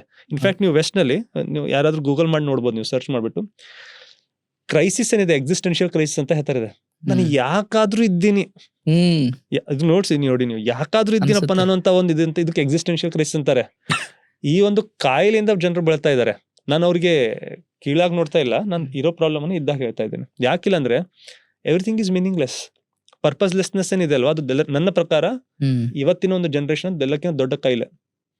ಅದಕ್ಕೆ ಇವಾಗ ತುಂಬಾ ಜನ ಡಿಪ್ರೆಷನ್ ಅದು ನಿಜ. ಅಂದ್ರೆ ಡಿಪ್ರೆಷನ್ ಅಂದ್ರೆ ನಾವು ಎಲ್ರಿಗೂ ಅದಕ್ಕೆ ಕ್ಲಿನಿಕಲ್ ಡಿಪ್ರೆಷನ್ ಅಂತ ಇದೆ, ಅವರು ಸ್ಪೆಷಲಿಸ್ಟ್ ಹತ್ರ ಹೋಗ್ಬೇಕು. ನಾವು ಯಾವ್ದು ಅಡ್ವೈಸ್ ಕೊಡ್ತಾ ಇಲ್ಲ, ಅದ್ರ ಬಗ್ಗೆ ಹೇಳ್ತಾ ಇಲ್ಲ ನಾನು. ಆದ್ರೆ ಇದು ಹುಟ್ಟೋದೆಲ್ಲಿ, ನಮ್ಮ ಜೀವನಕ್ಕೆ ಯಾವಾಗ ಅರ್ಥ ಇಲ್ವೋ ಅವಾಗ ಇದೆಲ್ಲ ಶುರು ಆಗುತ್ತೆ. ಯಾವಾಗ ನಿಮ್ ಜೀವನಕ್ಕೊಂದು ಅರ್ಥ ಇದೆನೋ, ನೀವು ಕೃತಜ್ಞ ಭಾವ ಇದೆನೋ, ನೀವೆಲ್ಲವನ್ನ ಪಾಸಿಟಿವ್ ಆಗಿ ನೋಡ್ತೀರಾ. ನಿಮ್ ಹತ್ರ ಕುಡಿಯೋಕೆ ಇದೊಂದು ಟೀ ಇದೆ ಅಂದ್ರೆ ನೀವು ಕೃತಜ್ಞ ಭಾವದಿಂದ ನೋಡ್ತೀರಾ. ನನಗಿದು ಸಿಕ್ಕಿದೆ, ಎಷ್ಟು ಜನರಿಗೆ ಇದು ಸಿಗ್ತಾ ಇಲ್ಲ, ನಂಗಿದು ಶರ್ಟ್ ಹಾಕೋಕ್ ಸಿಗ್ತಾ ಇದೆ, ಇದ್ರದ್ದು ಎಷ್ಟು ದುಡ್ಡಿದೆ ಅಲ್ವಾ, ಅಷ್ಟು ದುಡ್ಡದಲ್ಲಿ ಎಷ್ಟೋ ಜನ ಊಟ ಮಾಡ್ತಾರೆ ಒಂದ್ ತಿಂಗಳು. ಆ ಕೃತಜ್ಞತೆ ಭಾವ ಬರುತ್ತೆ. ಇಲ್ಲ ಅಂದ್ರೆ ನಾನು ಇದು ಬಿಟ್ಬಿಡಿ, ಅರ್ಮಾನಿ ಸೂಟ್ ಹಾಕೊಂಡ್ಬಿಟ್ರೆ ಕೃತಜ್ಞತೆ ಭಾವ ಬರೋದಿಲ್ಲ, ನನಗೆಂದು ಸಂತುಷ್ಟಿ ಅನ್ನೋದಿರಲ್ಲ ಜೀವನದಲ್ಲಿ. ದೇವರಲ್ಲಿರುವ ಅವನ ಬಗ್ಗೆ ಅರಿವು, ಅವನಲ್ಲಿರುವ ನಂಬಿಕೆ, ಅವನ ಬಗ್ಗೆ ಇರುವ ಕೃತಜ್ಞತೆಯ ಭಾವ ಮನುಷ್ಯನಿಗೆ ಎಲ್ಲವನ್ನು ಸಕಾರಾತ್ಮಕವಾಗಿ ನೋಡೋದ್ರಲ್ಲಿ ಮತ್ತೆ ಸಕಾರಾತ್ಮಕವಾಗಿ ತಗೋದ್ರಲ್ಲಿ ತುಂಬಾ ಹೆಲ್ಪ್ ಮಾಡುತ್ತೆ. ಇದರಿಂದ ಅವನ ಜೀವನ ಕೂಡ ತುಂಬಾ ಸುಗಮವಾಗುತ್ತೆ. ಸುಗಮ ಅಂದ್ರೆ ಕಷ್ಟ ಬರೋದಲ್ಲ ಅಂತಲ್ಲ, ಕಷ್ಟ ಇರುತ್ತೆ, ಆದ್ರೆ ಅದರ ಬೇಸರ ಇರಲ್ಲ, ಟೆನ್ಷನ್ ಇರಲ್ಲ. ಓಕೆ. ಇವಾಗ ಒಬ್ಬ ವ್ಯಕ್ತಿ ದೇವರ ಮೇಲೆ ನಂಬಿಕೆ ಇಟ್ಟಿರ್ತಾನೆ ಅಂತ ಅನ್ಕೊಳ್ಳಿ. ಆ ವ್ಯಕ್ತಿಯ ವ್ಯಕ್ತಿತ್ವದ ಮೇಲೆ ಮತ್ತು ಈ ಒಂದು ಸಮಾಜದ ಮೇಲೆ ಅದು ಯಾವ ರೀತಿ ಪರಿಣಾಮ ಬೀಳುತ್ತೆ, ಪ್ರಭಾವ ಬೀರುತ್ತೆ? ನೋಡಿ, ಮೊಟ್ಟ ಮೊದಲು ನೈತಿಕತೆ ಅಂತ ನಾವು ಹೇಳ್ತೀವಲ್ಲ, ಮಾರಲ್ ವ್ಯಾಲ್ಯೂಸ್. ಈ ಮಾರಲ್ ವ್ಯಾಲ್ಯೂಸ್ ಅನ್ನ ನಾವು ಹೇಗೆ ಡಿಫೈನ್ ಮಾಡ್ತೀವಿ ಅದು ತುಂಬಾ ಮುಖ್ಯ. ಈಗ ಸರಿ ತಪ್ಪು ಅಂತ ಹೇಳ್ತೀವಿ ನಾವು. ಈಗ ವ್ಯಭಿಚಾರ ಆಗ್ಲಿ, ಎಕ್ಸ್ಟ್ರಾ ಮರಿಟಲ್ ಅಫೇರ್ ಆಗ್ಲಿ, ನಾವು ತಪ್ಪು ಅಂತ ಹೇಳ್ತಾ ಇದ್ರೆ ಯಾವ ಬೇಸಿಸ್ ಮೇಲೆ ಹೇಳ್ತಾ ಇದ್ವಿ ತಪ್ಪು ಅಂತ? ನೀವು ಎಷ್ಟೋ ಸಮಾಜದಲ್ಲಿ ಎಷ್ಟೋ ಕಡೆಗೆ ನೀವು ಹೋದ್ರಿ, ಇದು ಯಾರು ತಪ್ಪು ಅನ್ನೋದಿಲ್ಲ. ನಾನು ಸುಮ್ನೆ ಏನು ಹೇಳ್ತಾ ಇಲ್ಲ, ಎಲ್ರಿಗೂ ಇದ್ರಲ್ಲಿ ಗೊತ್ತಿರೋ ವಿಷಯನೇ, ಹೌದಲ್ವಾ? ಇವತ್ತಿನ ಒಂದೊಂದು ಸಮಾಜದಲ್ಲಿ ನಾವು ಯಾರಿಗೆ ಕಲಿಯುಗ ಅಂತೀವಲ್ವಾ, ಈಗ ಕಲಿಯುಗ ಯಾಕಂತಾರೆ ಅದಕ್ಕೆ, ಇಲ್ಲಿ ನೈತಿಕತೆ ಅನೈತಿಕತೆ ಮಧ್ಯೆ ಏನು ಕ್ಲಿಯರ್ ಕಟ್ ಡೆಫಿನೇಷನ್ ಇಲ್ಲ, ಅದಕ್ಕೆ ಇದು ಕಲಿಯುಗ. ಕಲಿಯುಗದ ಎಲ್ಲಕ್ಕಿಂತ ದೊಡ್ಡ ಒಂದು ಸಿಂಪ್ಟಮ್, ಒಂದು ಚಿಹ್ನೆ ಏನಂದ್ರೆ ಇಲ್ಲಿ ಸರಿ ಮತ್ತು ತಪ್ಪು, ಸತ್ಯ ಮತ್ತು ಅಸತ್ಯ, ಒಳ್ಳೆಯದು ಮತ್ತು ಕೆಟ್ಟಿನ ನಡುವೆ ಏನು ಒಂದು ಡಿಫರೆನ್ಸ್ ಇರಬೇಕಲ್ವಾ, ಕ್ಲಿಯರ್ ಡಿಮಾರ್ಕೇಶನ್ ಇರಬೇಕಲ್ವಾ, ಅದು ಇಲ್ಲ. ಅದೇನ್ ಗೋಡೆ ಇರಬೇಕಲ್ವಾ, ಇದು ಸರಿ ಇದು ತಪ್ಪು, ಅದು ಇಲ್ಲ. ಎಲ್ಲವೂ ಕೂಡ ಗ್ರೇ ಅಂತಾರೆ ಅದಕ್ಕೆ. There is no black, there is no white, everything is grey ಅಂತ ಹೇಳ್ತಾರೆ ಅದಕ್ಕೆ. ಯಾಕಿದು ಹೇಳ್ತಾ ಇದೀನಿ ಅಂದ್ರೆ, ಸರಿ ಮತ್ತು ತಪ್ಪುಗಳ ನಡುವೆ ವ್ಯತ್ಯಾಸ ನೀವು ತಿಳಿಸ್ಕೊಳ್ಬೇಕು. ಇದು ಸರಿ ಇದು ತಪ್ಪು ಅಂತ ಹೇಳಕ್ಕೆ ನಿಮ್ಗೆ ಏನಾದ್ರೂ ಒಂದು ಮಾರಲ್ ಸ್ಟ್ಯಾಂಡರ್ಡ್ ಬೇಕಲ್ವಾ, ಒಂದು ತೂಕದ ಕಟ್ಟಿ ಬೇಕಲ್ವಾ. ಈಗ ನೀವು 10 kg ಅಂತ ಹೇಳ್ಬೇಕಂದ್ರೆ ಇದಕ್ಕೆ 1 kg ಅಂತಾರೆ, ಇದಕ್ಕೆ 2 kg ಅಂತ 10 kg, ಅದಕ್ಕೆ ಮೆಜರ್ ಮಾಡುವ ಒಂದು ವೇಟ್ ಬೇಕು ನಿಮ್ಗೆ, ವೇಯಿಂಗ್ ಸ್ಕೇಲ್ ಬೇಕು. ಅಂದ್ರೆ ಇವಾಗ ಒಂದ್ ತಪ್ಪನ್ನ ತಪ್ಪು ಅಂತ ಹೇಳ್ತಾ ಇದೀವಿ ಅಂತಂದ್ರೆ ಅದು ಯಾಕೆ ತಪ್ಪು ಅನ್ನೋದನ್ನ ತಿಳ್ಕೊಳ್ಬೇಕು. ಅದನ್ನ ಅದು ಎಲ್ಲಿಂದಾದ್ರೂ ಬರ್ಬೇಕಲ್ಲ ಇದು ತಪ್ಪು ಅಂತ. ನಿಮ್ಮ ಒಂದು ಸಂವಿಧಾನದಿಂದ ಬರುತ್ತೆ ಅಂತ ತಿಳ್ಕೊಳ್ಳಿ ತಪ್ಪು, ಅಥವಾ ಬೇರೆ ಎಲ್ಲಿಂದಾದ್ರೂ ಬರುತ್ತೆ, ಧರ್ಮ ಗ್ರಂಥದಿಂದ ಬರುತ್ತೆ, ಅಥವಾ ಸಮಾಜದಿಂದನೂ ಬರುತ್ತೆ, ಅಥವಾ ನಿಮ್ಮ ಯಾವ್ದನ್ನ ಆಚರಣೆಗಳಿಂದ ರೂಢಿಯಿಂದನೂ ಬರುತ್ತೆ, ಬರುತ್ತೆ. ಆದ್ರೆ ಯಾವುದು ನೈತಿಕ ಅನ್ನೋದನ್ನ ಯಾರು ಸೃಷ್ಟಿ ಮಾಡಿದಾನೋ ಅವನೇ ಹೇಳ್ಬೇಕಲ್ವಾ. ರೈತಲ್ಲ ನನ್ನ ಪ್ರಶ್ನೆ. ಈಗ ಅವ್ನು ನಮ್ಮನ್ನ ಸೃಷ್ಟಿ ಮಾಡಿದಾನೆ, ನೈತಿಕ ಅನೈತಿಕ ಏನದಂದ್ರೆ ಅವನಿಗೆ ಗೊತ್ತು. ಬೇರೆ ಯಾರು ಅದು ನೈತಿಕತೆಯ ಪಾಠ ನಮ್ಗೆ ಕೊಡಕ್ ಸಾಧ್ಯ ಇಲ್ಲ. ಯಾಕಂದ್ರೆ ನಿಮ್ಮ ಪ್ರಕಾರ ವ್ಯಭಿಚಾರ ತಪ್ಪು, ನಾನ್ ಸರಿ ಅಂತ ಹೇಳ್ಬೋದಲ್ವಾ. ಎಷ್ಟೋ ಕಂಟ್ರೀಸ್ಗಳಲ್ಲಿ ನಾವು ಯಾವ ರೀತಿ ವಿವಾಹ ಸಂಬಂಧವನ್ನು ನೋಡ್ತೀವಲ್ಲ ಆ ರೀತಿ ಅವ್ರು ನೋಡೋದಿಲ್ಲ. ತಿಳಿತಾ ಇದ್ರಲ್ಲ ನಮ್ಮ ಒಂದು ಕಲ್ಚರ್ ನಲ್ಲಿ, ನಮ್ಮ ಒಂದು ಸಂಪ್ರದಾಯಗಳಲ್ಲಿ. ಮತ್ತೆ ನನ್ಗೆ ಅದ್ರ ಬಗ್ಗೆ ಪೂರ್ಣತಿ ಸಮ್ಮತಿಯೂ ಕೂಡ ಇದೆ. ನಾವು ಒಂದು ಮಿಲನವನ್ನ ವಿವಾಹದ ಅಂತರ್ಗತವಾಗಿ ನೋಡ್ತೀವಿ, ಅಲ್ಲಿ ಹಾಗಿಲ್ಲ. ಅದು ಕೂಡ ಇದೆ, ಅದಕ್ಕಿಂತ ಮುಂಚೆ ಕೂಡ ಅದಕ್ಕೆ ಅದು ವಿವಾಹ ಬೇಕು, ಮದ್ವೆ ಬೇಕು ಅಂತ ಏನಿಲ್ಲ. ಈಗ ಪ್ರಶ್ನೆ ಏನಂದ್ರೆ, ಇದು ಅನೈತಿಕ ಅಂತ ನೀವು ಹೇಳಿದ್ರೆ ಯಾವ ರೀತಿಯಲ್ಲಿ ಹೇಳ್ತೀರಾ, ಏನ್ ಪುರಾವೆ ಮೇಲೆ ಹೇಳ್ತೀರಾ, ಯಾವ ಬೇಸಿಸ್ ಮೇಲೆ ಹೇಳ್ತೀರಾ? ಯಾಕಂದ್ರೆ ಅವ್ರಿಗೆ ಆ ಬೇಸಿಸ್ ಇಲ್ಲ.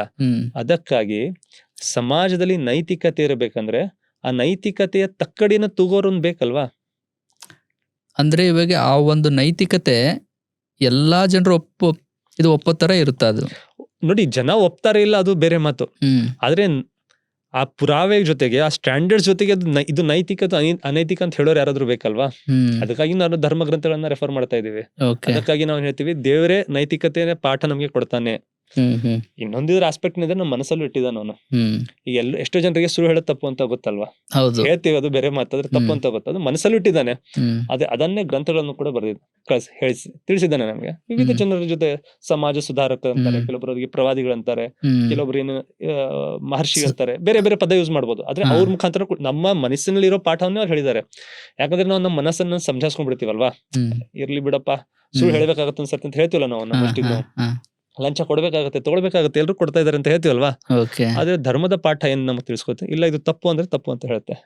ನೀವು ಸುಳ್ಳು ಹೇಳೋ ಆಗಿಲ್ಲ ಅಂದ್ರೆ ಸುಳ್ಳು ಹೇಳೋ ಆಗಿಲ್ಲ ಅಂತಾರೆ, ವ್ಯಭಚಾರ ಮಾಡೋ ಹಾಗಿಲ್ಲ ಮಾಡಾಗಿಲ್ಲ ಅಂತ, ನೀವು ಏನೋ ರೀಸನ್ ಹೇಳ್ಬಿಟ್ಟು ಎಕ್ಸ್ಕ್ಯೂಸ್ ಕೊಟ್ಬಿಟ್ಟು ಮಾಡೋ ಹಾಗಿಲ್ಲ ಅಂತ ಧರ್ಮ ಕ್ಲಿಯರ್ ಆಗಿರುತ್ತೆ. ಅದಕ್ಕಾಗಿ ಸಮಾಜದಲ್ಲಿ ನೈತಿಕ ಮೌಲ್ಯಗಳಿರಬೇಕಂದ್ರೆ ಅಲ್ಲಿ ದೇವರಲ್ಲಿ ಇರುವ ನಂಬಿಕೆ ತುಂಬಾ ಅತ್ಯಗತ್ಯ. ಅದಕ್ಕಾಗಿ ನೀವು ಇವತ್ತು ವೆಸ್ಟ್ ನಲ್ಲಿ ಹೋದ್ರೆ ಅವರಲ್ಲಿ ಒಳ್ಳೆ ವಸ್ತುಗಳು, ವಿಷಯಗಳು ತುಂಬಾ ಇದೆ.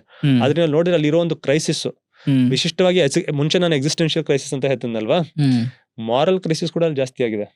ಅದಕ್ಕಾಗಿ ಅಲ್ಲಿ ನಮ್ ತರ ಫ್ಯಾಮಿಲಿ ಸಿಸ್ಟಮ್ ಇಲ್ಲ, ಪರಿವಾರ ಇಲ್ಲ. ಅಲ್ಲಿ ಜನ ಜೀವನ ಮಾಡೋ ಒಂದು ಇದನ್ನೇ ಬೇರೆ ಇದೆ. ಮಿಡ್ ಏಜ್ ನಲ್ಲಿ ಬಂದಾಗ 30-40 ಆಗದ ಅವ್ರೇನ್ ಮಿಡ್ ಲೈಫ್ ಕ್ರೈಸಿಸ್ ನಲ್ಲಿ ಇದು ಆಗುತ್ತೆ. ಅಲ್ಲಿ ತುಂಬಾನೇ ಬೇರೆ ಒಂದು ಪ್ರಾಬ್ಲಮ್ಸ್ ಇವೆ ಅಲ್ಲಿ.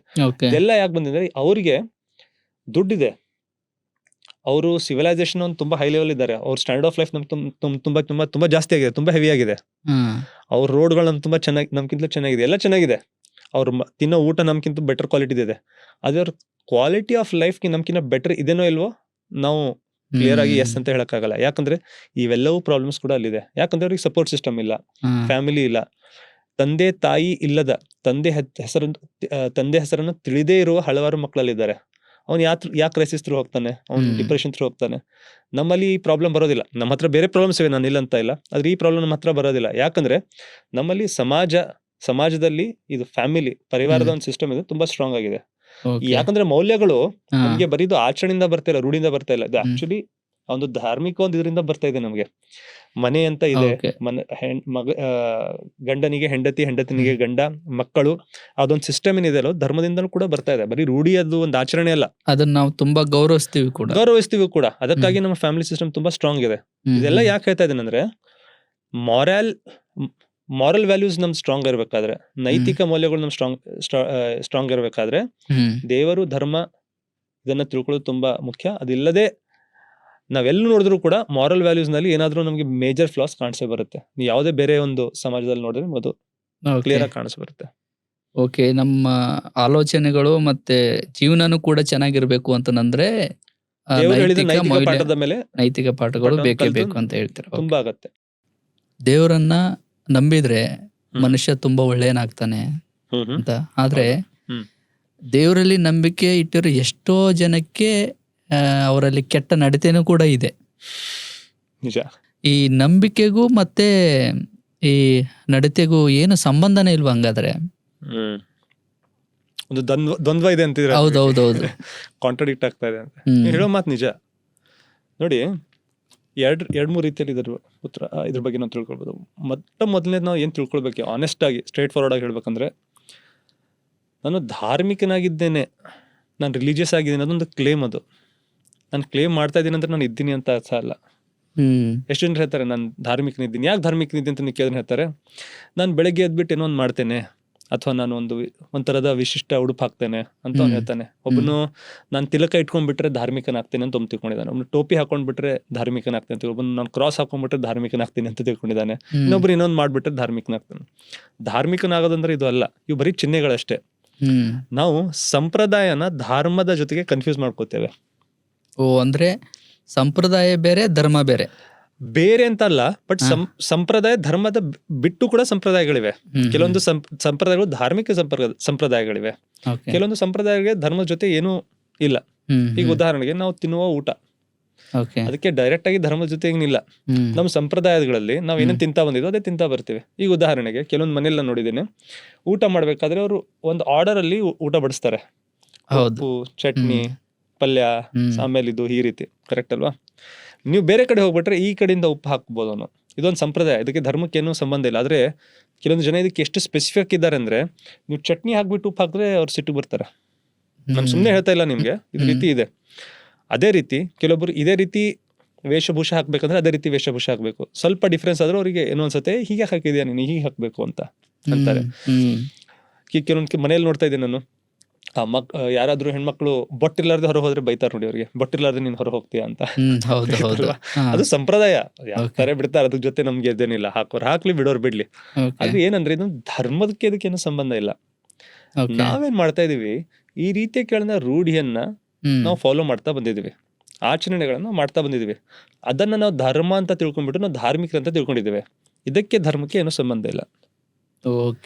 ಎಲ್ಲಿ ಭಗವಂತನ ಅರಿವಿಲ್ವೋ, ಭಗವಂತನ ಜೊತೆ ನಮ್ಮೊಂದು ಕಾಂಟ್ಯಾಕ್ಟ್ ಇಲ್ವೋ, ಭಗವಂತನ ಬಗ್ಗೆ ನಾವು ಜ್ಞಾನ ಪಡೆಯೋಕೆ ಪ್ರಯತ್ನ ಮಾಡ್ತಿಲ್ವೋ, ಭಗವಂತ ನಮ್ಮಿಂದ ಏನು, ಅವ್ನು ನಮ್ಗೆ ಸೃಷ್ಟಿಸಿರೋ ಉದ್ದೇಶ ಏನು, ಯಾತಕ್ಕಾಗಿ ಸಂಪೂರ್ಣ ಸೃಷ್ಟಿಯನ್ನ ನಮ್ಮನ್ನ ಸೃಷ್ಟಿ ಮಾಡಿದಾನೆ ಅಂತ ನಮ್ಗೆ ಗೊತ್ತಿಲ್ವೋ, ಅವನು ಕಳಿಸಿರುವ ನೈತಿಕ ಪಾಠಗಳನ್ನ ನಾವು ಸ್ವೀಕರಿಸೋಕೆ ನಾವು ತಯಾರಿಲ್ವೋ, ಅಲ್ಲಿ ಧರ್ಮ ಇಲ್ಲ. ಅಲ್ಲಿ ಉಡುಪು ಇದೆ, ವೇಷ ಇದೆ, ಬಾಹಿಕವಾಗಿ ತೋರ್ಪಡುವಂತ ಆಚರಣೆಗಳಿವೆ, ಬಟ್ಟೆ ಬರೆ ಎಲ್ಲ ನೋಡಿದ್ರೆ ಧಾರ್ಮಿಕ ಎಕ್ಸ್ ಧರ್ಮ, ವಾಯ್ ಧರ್ಮ, ಸಮುದಾಯ ಅಂತ ನಮ್ಗೆ ಅನಿಸ್ಬೋದು. ಆದ್ರೆ ನಿಜವಾಗಿ ಅವರು ಧಾರ್ಮಿಕ ಇದ್ದಾರೆ ಅಂತ ಹೇಳಕ್ಕಾಗಲ್ಲ. ಇವ್ ಇರ್ಲಿ ಬಿಡ್ಲಿ, ಧಾರ್ಮಿಕನಾಗ್ಲಿಕ್ಕೆ ಯಾವ ಅಗತ್ಯ ಇಲ್ಲ. ಇದ್ರೆ ಸಂಪ್ರದಾಯ ಕೆಲವೊಬ್ರು ಇದೇ ರೀತಿ ಬಟ್ಟೆ ಹಾಕೊಳ್ಬೇಕು ಪ್ರತಿಯೊಂದು ಸಮುದಾಯದ ಧರ್ಮದವ್ರು ಅಂತ ಹೇಳ್ತಾರೆ. ಹಾಗೇನಿಲ್ಲ, ಇದಕ್ಕೆ ಧರ್ಮದ ಜೊತೆ ಏನಿಲ್ಲ. ನೀವು ನಿಮ್ಮ ಮಾನ ಮುಚ್ಕೋಬೇಕು ಅಂತ ಧರ್ಮ ಹೇಳ್ತಾ ಇದೆ. ಹೇಗ್ ಮುಚ್ಕೋಬೇಕು ಅಂತ ಜಾಸ್ತಿ ಅದ್ರಲ್ಲಿ ಡೀಟೇಲ್ಸ್ ಅಲ್ಲಿ ಹೋಗಲ್ಲ. ನೀವೇನ್ ನಿಮ್ ಸಂಸ್ಕೃತಿಯಲ್ಲಿ ಏನ್ ಹಾಕ್ತಾರೆ, ನಿಮ್ ಹತ್ರ ಜೀನ್ಸ್ ಪ್ಯಾಂಟ್ ಹಾಕೋತಾರೆ, ನೀವು ಜೀನ್ಸ್ ಪ್ಯಾಂಟ್ ಹಾಕೊಳ್ಳಿ. ನಿಮ್ ಹತ್ರ ಪೈಜಾಮ ಹಾಕೋತಾರ, ಪೈಜಾಮ ಹಾಕೊಳ್ಳಿ. ನಿಮ್ ಹತ್ರ ಕುರ್ತಾ ಹಾಕೋತಾರ, ಕುರ್ತಾ ಹಾಕೊಳ್ಳಿ. ನೀವು ನಮ್ ಈ ಕಡೆ ಕೆಳಗೆ ಬಂದ್ರೆ, ನಮ್ಮ ದಕ್ಷಿಣ ಭಾರತದಲ್ಲಿ ಬಂದ್ರೆ ಲುಂಗಿ ಹಾಕೊಳ್ತಾರೆ, ಒಂದು ಶರ್ಟ್ ಹಾಕೋತಾರೆ, ಇನ್ನೊಂದ್ ಕಡೆ ಕುರ್ತಾ ಹಾಕೋತಾರೆ, ಇನ್ನೊಂದ್ ಕಡೆ ಮತ್ತೆ ಇನ್ನೊಂದು ಬೇರೆ ಹಾಕೋತಾರೆ, ಇನ್ನೊಂದ್ ಕಡೆ ಮತ್ತೆ ಇನ್ನೊಂದು ಬೇರೆ ಹಾಕೋತಾರೆ. ಅವ್ರು ಇರೋ ಒಂದು ಸ್ಥಳದಲ್ಲಿರುವ ಅಲ್ಲಿನ ಹವಾಮಾನ, ಅಲ್ಲಿನ ಒಂದು ನೈಸರ್ಗಿಕ ಇದೇನಿದೆ, ಅಲ್ಲಿನ ವೆದರ್ ಹೇಗಿದೆ, ಅದನ್ನೆಲ್ಲ ನೋಡ್ಕೊಂಡ್ಬಿಟ್ಟು ಅಲ್ಲಿ ಏನ್ ಸಿಗುತ್ತೋ ಅದನ್ನ ಅವ್ರ ಬಟ್ಟೆಗಳನ್ನ ಮಾಡ್ಕೊಂಡಿದ್ದಾರೆ. ಇದು ಬಟ್ಟೆ ಹಾಕೊಂಡ್ರೆ ನೀನು ಇದು ಒಂದು ಧರ್ಮದ ಒಂದು ಸಂಪ್ರದಾಯ ಅಂತ ತಿಳ್ಕೊಂಡ್ರೆ ಅದು ತಪ್ಪು. ಅದೊಂದು ಸಂಪ್ರದಾಯ, ನಿಮ್ಮ ಪ್ರಕಾರ ನೀವೇನ್ ಮಾಡ್ತಾ ಇರೋದು ಅದೇನ್ ಸರಿ ತಪ್ಪು ಅನ್ನೋದೂ ಇಲ್ಲ, ಅಲ್ಲಿ ಒಳ್ಳೇದು ಅಲ್ಲ ಕೆಟ್ಟದ್ದು ಇಲ್ಲ. ಆದ್ರೆ ಇದನ್ನೇ ಧರ್ಮ ಅಂತ ತಿಳ್ಕೊಂಡ್ಬಿಟ್ಟು ನಾವು ಧಾರ್ಮಿಕರಂತ ಕ್ಲೇಮ್ ಮಾಡ್ತೇವೆ. ಅದು ಆ ರೀತಿ. ಈಗ ನಾನು ತುಂಬಾ ಚೆನ್ನಾಗಿ ಬ್ಯಾಟಿಂಗ್ ಮಾಡ್ತೀನಿ ಅಂತ ನಾನು ಕ್ಲೇಮ್ ಮಾಡ್ಬೋದು, ಫಸ್ಟ್ ಮ್ಯಾಚ್ ಬಾಲ್ ಹೋಗಿ ಔಟ್ ಮಾಡಿ ಬರ್ತೀನಿ ನಾನು. ಅದೇ ರೀತಿ ನಾನು ಒಳ್ಳೆ ಬ್ಯಾಟರ್ ಆಗಲ್ಲ. ಅದೇ ರೀತಿ ನಾವ್ ಇದನ್ನ ಕ್ಲೇಮ್ಗಳನ್ನ ಮಾಡ್ತಾ ಇದೀವಲ್ವಾ, ನಾ ಅನ್ನೋದಿದ್ದೇನೆ ಇದಿದ್ದೇನೆ ಅಂತ. ಅವ್ನು ಕೇಳ್ತಾನೆ ಭಗವಂತ ಅದ್ರ ಬಗ್ಗೆ ನಮ್ಗೆ, ಅದು ಅರಿವು ನಮ್ಗೆ ಇರ್ಬೇಕು. ನಾನು ಭಗವಂತ ನಮಗ್ ಕೇಳಿದಾಗ ಅವನಿಗೆ ಮುಖ ತೋರ್ಸೋರು ಆಗಿದ್ದೀವೇನೋ ನಾವು ಇದ್ರ ಬಗ್ಗೆ ನಾವು ಯೋಚಿಸ್ಬೇಕು. ನಾವು ಧಾರ್ಮಿಕರಾಗಿದ್ದೀವಿ, ನೈತಿಕರಾಗಿದ್ದೀರಿ ಅಂತ ನಾವೇನು ಜಂಬ ಕೊಚ್ಕೋತಾ ಇದೀವಲ್ವಾ, ಅಥವಾ ಕ್ಲೇಮ್ಸ್ ಮಾಡ್ತಾರಲ್ಲ ಯಾರೆಲ್ಲ ಜನ, ನಾವ್ ಮುಂದೆ ಹೋಗಿ ನಿಂತ್ರೆ ಅವ್ನಿಗೆ ಮುಖ ನಮಗ್ ತೋರ್ಸೋದಿದ್ರೆ ಅಲ್ವಾ, ಅವಾಗ ಅವ್ನು ಕೇಳ್ತಾನೆ, ಏನಪ್ಪಾ ಅನ್ನೋಷ್ಟು ಧಾರ್ಮಿಕನಾಗಿದ್ದೆ ಅಂತ ಹೇಳಿದೆ, ಎಷ್ಟ್ ಕಡೆ ಲಂಚ ಕೊಟ್ಟಿದ್ಯಾ, ಲಂಚ ತಗೊಂಡಿದ್ಯಾ, ಸುಳ್ಳಾಡಿದ್ಯಾ, ಮತ್ತೆ ಪರಸ್ತ್ರೀಯನ್ನು ನೋಡಿದ್ಯಾ, ಪರಧನದ ಬಗ್ಗೆ ನೀನು ಕಂಡಿಟ್ಟಿದ್ಯಾ, ಬೇರೆಯವ್ರನ್ನ ನೋಡಿ ಈರ್ಷ್ಯ ಪಟ್ಟಿದ್ಯಾ, ಹೊಟ್ಟೆ ಕಿಚ್ಚನ್ನ ಪಟ್ಟಿದ್ಯಾ, ಯಾವ ರೀತಿ ಧರ್ಮ ಅಪ್ಪ ಇದು ಅಂತ ಕೇಳ್ತಾನೆ. ನೋಡೋಕೆ ಅವನ ಏನು ಸಂಪ್ರದಾಯದ ಪ್ರಕಾರ ಏನೇನಿರ್ಬೇಕೆಲ್ಲ ಇತ್ತು, ಆದ್ರೆ ಧರ್ಮ ಅನ್ನೋದು ಇರ್ಲಿಲ್ಲ. ಸೊ ಅದಕ್ಕಾಗಿ ಜನ ಕೇಳ್ತಾರೆ, ನೋಡಿ ಏನ್ ಸರ್ ಧರ್ಮದ ಬಗ್ಗೆ ಮಾತಾಡ್ತಾರೆ, ನೀವೆಂತ ಧರ್ಮ, ನೀವು ನೋಡ್ರಿ ಸುಳ್ಳಾಡ್ತೀರಂತ. ಯಾಕಂದ್ರೆ ಅದು ಅವ್ರೇನ್ ಫಾಲೋ ಮಾಡ್ತಾರೆ ಸಂಪ್ರದಾಯ. ನೀವು ಕೂಡ ಅವ್ರ ಸಂಪ್ರದಾಯಗಳನ್ನ ನೋಡೋರು ಧಾರ್ಮಿಕರಂತ ತಿಳ್ಕೊಂಡಿದ್ದಾರೆ, ನಿಮ್ ತಪ್ಪು ಕೂಡ. ಅವ್ರು ಕೂಡ ತಾವು ಮಾಡೋ ಸಂಪ್ರದಾಯಗಳನ್ನ ಧರ್ಮ ತಿಳ್ಕೊಂಡಿದ್ದಾರೆ, ಅವ್ರ ತಪ್ಪು ಕೂಡ. ಸೊ ಈ ಇಬ್ರು ನಷ್ಟದಲ್ಲೇ ಇದ್ದಾರೆ. ಅಂದ್ರೆ ಎಲ್ಲೋ ಒಂದ್ ಕಡೆಗೆ ಜಾಸ್ತಿ ಸಂಪ್ರದಾಯಕ್ಕೆ ಒತ್ತು ಕೊಟ್ಟು ತನ್ನ ನಡತೆಯನ್ನ ಮರಿತಾ ಇದ್ದಾನೆ ವ್ಯಕ್ತಿ. 100%. ಮನುಷ್ಯ ನೋಡಿ ಯಾವಾಗ್ಲೂ missing the forest for the Woods ಅಂತ ಹೇಳ್ತಾರೆ ಇಂಗ್ಲಿಷ್ನಲ್ಲಿ. ಓಕೆ, ಒಂದ್ಸರ್ತಿ ಏನಾಗುತ್ತೆ, ದೂರ್ಬಿನಲ್ಲಿ ಒಂದು ಕಾಡು ನೋಡ್ತಾ ಇದ್ರು, ದೊಡ್ಡ ಬೆಟ್ಟ ನೋಡಿದಿರ, ಎಲ್ಲ ಕಡೆ ಕಾಡಿದೆ, ಬೆಟ್ಟ ಇದೆ, ಗಿಡಗಳಿವೆ. ಅವಾಗ ಏನ್ ಮಾಡ್ತೀರಾ ನೀವು, ಒಂದು ದೂರ್ಬಿನನ್ನು ತಗೊಂಡ್ಬಿಟ್ಟು ಒಂದು ಗಿಡದಲ್ಲಿ ನೋಡ್ತೀರಾ, ಏನೋ ಒಂದು ಪಕ್ಷಿ ಕಾಣಿಸುತ್ತೆ, ಅದನ್ನ ನೋಡ್ತೀರಾ, ಝೂಮ್ ಇನ್ ಮಾಡ್ತೀರಾ, ಓ ಪಕ್ಷಿ ಎಷ್ಟು ಚೆನ್ನಾಗಿದೆ, ಆ ಗಿಡ ಎಷ್ಟು ಚೆನ್ನಾಗಿದೆ ಅಂತ ಅಂತೀರಾ. ಅದನ್ನೇ ನೋಡ್ತಾ ನೋಡ್ತಾ ಮರ್ತ್ ಬಿಡ್ತೀರಾ. ಅದನ್ನ ನೋಡ್ತಾ ನೋಡ್ತಾ ಆ ಕಾಡು ಎಷ್ಟು ವಿಶಾಲವಾಗಿದೆ ಅನ್ನೋದು ಮರ್ತ್ ಬಿಡ್ತೀರಾ ನೀವು. ಹೇಳಿದಲ್ಲ, ಅದಕ್ಕೆ missing the Woods for the trees ಅಂತ ಇಂಗ್ಲಿಷ್ ನಲ್ಲಿ ಒಂದು ವಾಕ್ಯ ಇದೆ, ಒಂದು ಫ್ರೇಸ್ ಇದೆ. ನಿಮ್ಗೆ ಅಷ್ಟರಲ್ಲಿ ಅದೊಂದು ಗಿಡ ಕಾಣಿಸುತ್ತೋ, ಅದ್ರಲ್ಲಿ ಕೂತಿರೋ ಒಂದು ಯಾವ್ದೊಂದು ಪಕ್ಷಿ ಕಾಣಿಸುತ್ತೋ, ನೋಡ್ಬೇಕು. ಅದನ್ನೇ ನೋಡ್ತಾ ನೋಡ್ತಾ ಇರೋ ಸಂಪೂರ್ಣ ಒಂದು ಕಾಡನ್ನೇ ನೀವು ಮರ್ತ್ ಬಿಟ್ರಿ. ಇಲ್ಲಿ ಬೇರೆ ಬೇರೆ ತರದ ಪಕ್ಷಿಗಳಿದಾವೆ, ಬೇರೆ ಬೇರೆ ತರದ ಗಿಡದ ಮೇಲೆ, ಅದನ್ನು ನೋಡ್ಬೇಕಾಗಿತ್ತು. ಅದನ್ನ ಹಿಡ್ಕೊಂಡು ಕೊಟ್ಬಿಟ್ಟು ಮನುಷ್ಯನ ಏನ್ ಮಾಡ್ತಾನೆ, ಧರ್ಮದ ವಿಷಯದಲ್ಲಿ ಏನು ಅವನಿಗೆ ಸಿಕ್ಕಿರುತ್ತಲ್ವಾ, ಎಲ್ಲಿ ಜ್ಞಾನದ ಅವಶ್ಯಕತೆ ಇರಲ್ಲ, ಸುಮ್ನೆ ಕಣ್ ಮುಚ್ಕೊಂಡ್ಬಿಟ್ಟು ಏನೋ ಮಾಡೋದಿರುತ್ತೆ. ಎದ್ರಲ್ಲಿ, ಮತ್ತೆ ಇದೆಲ್ಲಕ್ಕಿಂತ ಇಂಪಾರ್ಟೆಂಟ್ ಪಾಯಿಂಟ್, ಜಾಸ್ತಿ ಜನ ಇದ್ರ ಬಗ್ಗೆ ಮಾತಾಡೋದಿಲ್ಲ, ಎದ್ರಲ್ಲಿ ಒಂದು ಅಹಂಕಾರ ಅದ್ರ ಜೊತೆಗೆ ಕನೆಕ್ಟೆಡ್ ಇರುತ್ತೆ. ಓಕೆ. ಅದರಲ್ಲಿ ಅವ್ನು ತುಂಬಾ ಇದು ತಗೊಂಡ್ಬಿಟ್ಟು ಮಾಡ್ತಾನೆ, ಧರ್ಮ ಧರ್ಮ ಧರ್ಮ ಅಂತ ಧರ್ಮದ ಹೆಸರಲ್ಲಿ ಸಂಪ್ರದಾಯಗಳನ್ನು ಫಾಲೋ ಮಾಡ್ತಾನೆ. ಅಹಂಕಾರ ಆಡ್ ಆದ್ರೆ ಇನ್ನದು ಜಾಸ್ತಿ ಜಾಸ್ತಿ ಆಗುತ್ತೆ ನೋಡಿ. ಎಲ್ಲಾ ನಾವು ಸಂಪ್ರದಾಯಗಳ ರೂಢಿಗಳನ್ನ ಯಾಕೆ ಫಾಲೋ ಮಾಡ್ತೀವಿ ಹೇಳಿ? ಒಳ್ಳೇದನ್ನ ಮಾಡ್ಬೇಕು. ಈಗ ಉದಾಹರಣೆಗೆ ನಾನು ಹೇಳ್ತೀನಿ, ನಮ್ಮ ತಂದೆಯವ್ರು ಯಾರ ಮನೆಗೆ ಹೋದ್ರು ಕೂಡ ಬರಿಗೈಯಲ್ಲಿ ಹೋಗ್ತಾ ಇರ್ಲಿಲ್ಲ. ಅದೊಂದು ನಮ್ದೊಂದು ಟ್ರೆಡಿಷನ್ ಫ್ಯಾಮಿಲಿದು. ಯಾರ ಮನೆಗೆ ಹೋದ್ರೆ ಏನಾದ್ರು ತಗೊಂಡ್ ಹೋಗ್ಬೇಕು. ಅದಕ್ಕಾಗಿ ನನ್ನ ವೈಫ್ ಈಗ ಕೂಡ ನನಗೆ ಯಾರ ಮನೆಗಾದ್ರೂ ಹೋದ್ರೆ ಖಾಲಿ ಕೈಲಿ ಹೋದ್ರೆ ಬೈತಾರೆ. ಇದೊಂದು ಒಳ್ಳೆ ಟ್ರೆಡಿಷನ್, ಇದೊಂದು ಒಳ್ಳೆ ಸಂಪ್ರದಾಯ. ಮತ್ತೆ ನಾವು ಇದಕ್ಕೆ ಧರ್ಮದ ಒಂದು ಭಾಗ ಅಂತ ಕೂಡ ಹೇಳ್ಬೋದು. ಯಾಕಂದ್ರೆ ಯಾರ ಮನೆಗೆ ಹೋದ್ರೆ ಒಂದು ಒಳ್ಳೇದೇನೋ ತಗೊಂಡ್ ಹೋಗ್ತಿದ್ರ, ಅವ್ರು ನಿಮ್ಮ ಮನೆ ಬಂದ್ರೆ ತಗೊಂಡ್ ಬರ್ತಾರಿಂದ ಪ್ರೀತಿ ಜಾಸ್ತಿ ಆಗುತ್ತೆ. ಗಿಫ್ಟ್ ಎಕ್ಸ್ಚೇಂಜ್ ಮಾಡಿದ್ರೆ ಪ್ರೀತಿ ಜಾಸ್ತಿ ಆಗುತ್ತೆ, ಉಡುಗೊರೆ ಕೊಡೋದ್ರಿಂದ ಪ್ರೀತಿ ಜಾಸ್ತಿ ಆಗುತ್ತೆ. ಒಳ್ಳೆ ಸಂಪ್ರದಾಯಗಳಿವೆ, ಅದನ್ನ ಮಾಡ್ಬೇಕು. ಇಲ್ಲಿ ಅಹಂ ಕೂಡ ಇಲ್ಲ, ಅವರಲ್ವಾ? ಆದ್ರೆ ಅಹರಂ ಇರುವ ಬಹಳಷ್ಟು ಸಂಪ್ರದಾಯಗಳಿವೆ. ಯಾಕಂದ್ರೆ ಕೆಲವೊಬ್ಬರಿಗೆ ಒಂದು ವಿಶಿಷ್ಟ ತರದ ಬಟ್ಟೆ ಹಾಕೊಂಡ್ರೆ ಗುರುತ್ಪಡಿಸ್ತಾರೆ ಅವರು. ಈ ಸಮಾಜದವರು, ಈ ಸಮುದಾಯದವರು, ಈ ಕಮ್ಯುನಿಟಿಯವರು, ಈ ಒಂದು ಫ್ಯಾಮಿಲಿಯಿಂದ ಬಂದಿದ್ದಾರೆ, ಇವನು ಗೌಡ ಅಂದ್ರೆ ಅದಕ್ಕೆ ಒಂದು ಟೈಪ್ ಗೊತ್ತಲ್ವಾ ಯಾವ ರೀತಿ ಹಾಕೋತಾರೆ. ನಮ್ ಕಡೆ ಎಲ್ಲ ಇದೆ, ಇವ್ರು ಪಾಟೀಲ್ರ ಮಗ ಅಂದ್ರೆ ಪಾಟೀಲ್ರು ಅಂದ್ರೆ ಟೈಪ್ ಇರ್ತಾರೆ ಅವರು. ಹೌದಾ? ಇವ್ರು ಮೌಲಾ ಸಾಬ್ ಬೇಟ, ಇವ್ರು ನಮ್ ಪ್ಯಾಸ್ಟರ್ ಬೇಟ. ಅದಕ್ಕೆ ಪ್ಯಾಸ್ಟರ್ ನೋಡಿ ಡ್ರೆಸ್ ಇರುತ್ತೆ, ಅದೇನೋ ಬೇರೆ ಟೈಪ್ ಡ್ರೆಸ್ ಹಾಕ್ತಾರೆ. ಹಾಕ್ಬೇಕು ಹಾಕ್ಬಾರ್ದು ಹೇಳ್ತಾ ಇಲ್ಲ ನಾನು. ಎದಕ್ಕೆ ಹೇಳ್ತಾ ಇದೀನಿ ಅಂದ್ರೆ, ನಾವು ಇದು ನಿಷ್ಕಳಂಕವಾದ ಮನಸ್ಸಿಂದ ಮಾಡ್ತಾ ಇಲ್ಲ. ಮಾಡಿದ್ರೆ ತುಂಬಾ ಒಳ್ಳೇದು. ಯಾಕೆ ಮಾಡ್ತೀವಿ? ನಮ್ಗೆ ಇದೊಂದು ಐಡೆಂಟಿಟಿ ಬೇಕು. ನಾನಿದು ಇದ್ದೇನೆ, ನನ್ನ ಅಹಂಕಾರ ಅಲ್ಲಿ ಜೋಡಣೆ ಆಗಿದೆ, ಅಹಂಕಾರ ಅಲ್ಲಿ ಶಾಮೀಲಾಗಿದೆ. ಅದಕ್ಕಾಗಿ ನಾನು ಅಷ್ಟು ಪ್ಯಾಷನ್ ಇಂದ ಮಾಡ್ತಾ ಇದ್ದೀನಿ. ಇದೆಲ್ಲಲ್ಲಿ ಅಹಂಕಾರ ತೆಗೀರಿ, ಒಂದ್ ಕೆಲಸ ಮಾಡಲ್ಲ. ಈಗ ನಾನು ಧರ್ಮ ಗ್ರಂಥ ಕುತ್ಕೊಂಡ್ಬಿಟ್ಟು ಅರ್ಧ ಗಂಟೆ ಓದಿದೆ, ಯಾರಿಗೂ ಗೊತ್ತಾಗ್ತಾ ಇಲ್ಲ ನಾನು ಓದ್ತಾ ಅಂತ. ಮನೇಲಿ ಕುತ್ಕೊಂಡ್ಬಿಟ್ಟು ಓದ್ಬೇಕು, ತಿಳ್ಕೊಳ್ಬೇಕು. ಅಹಂ ಇಲ್ಲ ಅಲ್ಲಿಲ್ಲ, ಅಹಂ ಕರ್ಗ ಹೋಗ್ತಾ ಇದೆ, ಅಹಂ ಕುಂಠಿತವಾಗ್ತಾ ಇದೆ. ಯಾಕಂದ್ರೆ ದೇವ್ರು ಹೇಳ್ತಾ ಇದ್ದಾನೆ, ನೀನ್ ಏನು ಇಲ್ಲ, ನೀನ್ ಏನಿದೆ, ನಾನಿದ್ರೆ ನೀನ್ ಅಸ್ತಿತ್ವ ಇದೆ ಅಂತ ಹೇಳ್ತಾ ಇದ್ದಾನೆ. ಅಹಂಕಾರ ಅಲ್ಲಿ ನುಚ್ಚು ನೂರಾಗ್ತಾ ಇದೆ. ಅವೆಲ್ಲ ಅದಕ್ಕೆ ಓದಕ್ಕಾಗಲ್ಲ ನಮ್ಗೆ, ತಿಳಿತಾ ಅಲ್ವಾ? ನೀನ್ ಏನಿದ್ದೀಯಾ, ಎಲ್ಲಿಂದ ಬಂದ್ಯಾ? ಈಗ ನೀವು ಇದು ಗೀತೆನ ತೆಗ್ದು ಬಿಟ್ರೆ ಅಂತ ತಿಳ್ಕೊಳ್ತೀವಿ, ಋಗ್ವೇದನ ಹೋದ್ರಂತ ತಿಳ್ಕೊಳ್ಳಿ. ನೀನ್ ಶೂನ್ಯದಿಂದ ಬಂದಿದ್ಯಾ ಅಂತ ಋಗ್ವೇದ ಹೇಳುತ್ತೆ. ಓಕೆನಾ? ಅಹಂ ಕುಂಠಿತವಾಗ್ತಾ ಇದೆ ಅಲ್ಲಿ. ನೀವು ಕುರಾನ್ ಅನ್ನ ಓದ್ಬಿಟ್ರೆ ಅಂತ ತಿಳ್ಕೊಳ್ಳಿ, ನೀನು ಒಂದು ಡ್ರಾಪ್ ಆಫ್ ಫ್ಲೂಯಿಡ್ ಇಂದ ಬಂದಿದ್ಯಾ ಅಂತ ಹೇಳ್ತಾನೆ. ಅಂದ್ರೆ ಒಂದು ಫ್ಲೂಯಿಡ್ ಇಂದ ಬಂದಿದ್ಯಾ, ಒಂದು ಮಿಕ್ಸ್ಚರ್ ಇಂದ ಬಂದಿದ್ಯಾ ನೀನು. ಹೇಳಕ್ ಅದ್ರ ಬಗ್ಗೆ ನೀವು ಮಾತು ಕೂಡ ಅಲ್ಲ, ಅಂತದಿಂದ ಬಂದಿ ಅಂತ ಹೇಳ್ತಾನೆ. ಅಲ್ಲಿ ಅಹಂ ಕುಂಠಿತವಾಗ್ತಾ ಇದೆ ಅಲ್ವಾ? ಅದಕ್ಕೆ ಅವೆಲ್ಲ ನಾವು ಮಾಡಲ್ಲ. ಏನ್ ಮಾಡ್ತೀವಿ? ಈ ರೀತಿ ಎಲ್ಲ ಪರಂಪರೆ ಹೆಸರಲ್ಲಿ, ಧರ್ಮದ ಹೆಸರಲ್ಲಿ ಕೆಲವೊಂದು ಪರಂಪರೆ, ಕೆಲವೊಂದು ರೂಢಿ ಎಲ್ಲಿ ನನ್ನ ಅಹಂಕಾರ ಶಾಮೀಲಾಗಿರುತ್ತೋ ಅದನ್ನ ತುಂಬಾ ವಿಜೃಂಭಣೆಯಿಂದ ಮಾಡ್ತೀವಿ. ಅದಕ್ಕಾಗಿ ಇವೆಲ್ಲ ಕ್ಲೇಮ್ಸ್, ಈ ಎಲ್ಲಾ ಕ್ಲೇಮ್ಸ್ ಬಗ್ಗೆ ಭಗವಂತ ನಮ್ಗೆ ಕೇಳ್ತಾನೆ. ಗೊತ್ತಾಗುತ್ತೆ ಅವ್ನ ಮುಂದೆ ಎಲ್ರಿಗೆ ಯಾರೆಷ್ಟು ಧಾರ್ಮಿಕರು ಅದ್ರಂತ. ಅವನು ಕಟ್ಟ ಕಡೆಯಲ್ಲಿ ನಾವು ಕೋರ್ಟ್ ನಲ್ಲಿ ನಿಂತಾಗ ಗೊತ್ತಾಗುತ್ತೆ. ಅಂದ್ರೆ ವ್ಯಕ್ತಿಯ ಕೆಟ್ಟ ನಡತೆಗೆ ಅವನ ಅಜ್ಞಾನನೇ ಕಾರಣ ಅಂತ. ಅಜ್ಞಾನ ಕಾರಣ, ಅವನ ಅಹಂ ಕೂಡ ಕಾರಣ. ಅಹಂ ಮತ್ತೆ ಅಜ್ಞಾನ ಎಲ್ಲಿ ಸರುತ್ತೆ? ಅದಕ್ಕೆ ಇಂಗ್ಲಿಷ್ ಅಂತಾರೆ ignorance and arrogance is a deadly combination ಅಂತ. ಕೆಲವರು ಇಗ್ನೋರೆಂಟ್ ಇರ್ತಾರೆ, ಅಜ್ಞಾನ ಇರ್ತಾರೆ. ಅವ್ರಿಗೆ ಗೊತ್ತಿರುತ್ತೆ, ಇಲ್ಲ ಸರ್ ನನಗೇನು ಗೊತ್ತಿಲ್ಲ ಅಂತ ಹೇಳ್ತಾನೆ ಅವ್ನ ಪಾಪ. ಅದು ಪರವಾಗಿಲ್ಲ, ಗೊತ್ತಿಲ್ಲದಕ್ಕೆ ಗೊತ್ತಿಲ್ಲ ಅಂತ ಹೇಳಿದ್ರೆ ಏನ್ ಪರವಾಗಿಲ್ಲ. ಕೆಲವೊಬ್ಬನಿಗೆ ಅರೋಗೆನ್ಸ್ ಇರುತ್ತೆ, ಗೊತ್ತಿಲ್ಲದೆ ಇದ್ರು ನನ್ಗೆಲ್ಲ ಗೊತ್ತಿದೆ ಅನ್ನೋನು. ಅವನಿಗೆ ಸ್ವಲ್ಪ ಗೊತ್ತಿತ್ತಂತ ತಿಳ್ಕೊಳ್ಳಿ, ಪರವಾಗಿಲ್ಲ, ಹೌದಲ್ವಾ? ಯಾರಿಗೇನು ಗೊತ್ತೂ ಇಲ್ಲ ಮತ್ತೆ ನನಗೆಲ್ಲ ಗೊತ್ತು ಅಂತ ಒಂದು ಅವನಿಗೇನು ಡಿಲ್ಯೂಷನ್ ಇದೆ, ಭ್ರಮೆ ಇದನ್ನ, ಅದು ತುಂಬಾ ಡೆಡ್ಲಿ. ಮನುಷ್ಯನ ಜೊತೆ ಅದೇ ಆಗಿದೆ. ನನ್ ಧರ್ಮದ ಬಗ್ಗೆ ಎಲ್ಲ ಗೊತ್ತು ಅಂತ ತಿಳ್ಕೊಂಡಿದ್ದಾನೆ, ಆ ಧರ್ಮದ ಪುಸ್ತಕ ತೆಗೆದೋದಿಲ್ಲ, ಆ ಜ್ಞಾನ ಪಡೆದಿಲ್ಲ, ಕೂತ್ಕೊಂಡ್ಬಿಟ್ಟು 15 ನಿಮಿಷ ಧ್ಯಾನ ಮಾಡಿಲ್ಲ. ಆದ್ರೆ ಈ ರೀತಿ ವಿಜೃಂಭಣೆ ಇರೋ ಆಚರಣೆನ ಕರೆಕ್ಟ್ ಮಾಡ್ತಾನೆ. ಗೊತ್ತು ಅನ್ನೋದೇ ಅಹಂ ಅಂತಾನೆ. ಓಕೆ, ಇದು ಒಂದು ತುಂಬಾ ಗೊಂದಲವಾದ ಒಂದು ಇದು ವಿಷಯ ಸರ್. ಇದು ಇವಾಗ ಇದ್ರ ಬಗ್ಗೆ ತುಂಬಾ ಚರ್ಚೆಗಳು ಆಗ್ತಾ ಇದ್ದಾವೆ. ನನಗೂ ಕೂಡ ಈ ಒಂದು ಪ್ರಶ್ನೆ ಬಂದಿದೆ. ದೇವರು ಅಂದ್ರೆ ಒಂದು ಶಕ್ತಿ. ದೇವರು ಅಂದ್ರೆ ಒಂದು ಶಕ್ತಿ, ಅದು ಸರ್ವವ್ಯಾಪಿ. ಇಡೀ ಬ್ರಹ್ಮಾಂಡವನ್ನ ಅದು ಆವರಿಸಿಕೊಂಡಿದೆ. ಈ ಸೃಷ್ಟಿ ಏನಿದೆ ಅಲ್ವಾ, ಆ ದೇವರ ಅಭಿವ್ಯಕ್ತಿ. ಓಕೆ, ಹಾಗಾಗಿ ನಾವು ದೇವರು ನನ್ನಲ್ಲೂ ಇದ್ದಾನೆ, ನಿಮ್ಮಲ್ಲೂ ಇದ್ದಾನೆ, ಈ ಬ್ರಹ್ಮಾಂಡದಲ್ಲಿ ಎಲ್ಲಾ ಕಡೆನೂ ಎಲ್ಲಾ ವಸ್ತುಗಳಲ್ಲೂ ಇದ್ದಾನೆ. ಈ ಬ್ರಹ್ಮಾಂಡ ದೇವರ ಸ್ವರೂಪ, ಬ್ರಹ್ಮಾಂಡನೇ ದೇವರು, ಎಲ್ಲದೂ ದೇವರು. ತಿಳಿತು ನನಗೆ ನೀವು ಹೇಳ್ತಾ ಇರೋದು ಕರೆಕ್ಟ್ ಆಗಿ ತಿಳಿತು. ಹಾಗಾಗಿ ಇದನ್ನ ಹೇಗಿದು ನಿಜನಾ? ಪ್ರಶ್ನೆ ತುಂಬಾ ಚೆನ್ನಾಗಿದೆ ನಿಮ್ದು. ಮತ್ತು ಇದು ಟಾಪಿಕ್ ಸ್ವಲ್ಪ ಕಾಂಪ್ಲಿಕೇಟೆಡ್ ಆಗಿದೆ, ಸ್ವಲ್ಪ ಕಾಂಪ್ಲೆಕ್ಸ್ ಆಗಿದೆ. ಯಾಕಂದ್ರೆ ಇಲ್ಲಿ ತುಂಬಾ ಇದ್ರ ಮೇಲೆ ಕೆಲಸ ಮಾಡೋರು ಇದ್ದಾರೆ. ತುಂಬಾ ಭೌತಶಾಸ್ತ್ರದಲ್ಲಿ, ಫಿಲಾಸಫಿಯಲ್ಲಿ ಇದರಲ್ಲಿ ತುಂಬಾ ಇದ್ರ ಬಗ್ಗೆ ಬರೆದವರು ಇದ್ದಾರೆ. ದೊಡ್ಡ ದೊಡ್ಡ ಪ್ರೊಪೊನೆಂಟ್ಸ್ ಕೂಡ ಇದ್ದಾರೆ ಇದ್ರ ಬಗ್ಗೆ. ಅದಕ್ಕೆ ಸ್ವಲ್ಪ ಹೆವಿ ಆಗಿರೋ ಟಾಪಿಕ್ ಇದು. ಅದಕ್ಕೆ ಹೌದು. ಮೋಸ್ಟ್ಲಿ ನೀವು ಕೊನೆಯಾಗಿ ಬಂದಾಗ ಕೇಳ್ತಾ ಇದ್ದೀರಿ ಅನ್ನೋ ನನ್ನ ಮಟ್ಟಿಗೆ. ಹೌದು. ಕೆಲವೊಂದು ಮೂಲಭೂತವಾದ ಮಾತುಗಳನ್ನು ಹೇಳ್ಬಿಟ್ಟು ಆಮೇಲೆ ಮುಂದುವರಿತೀನಿ.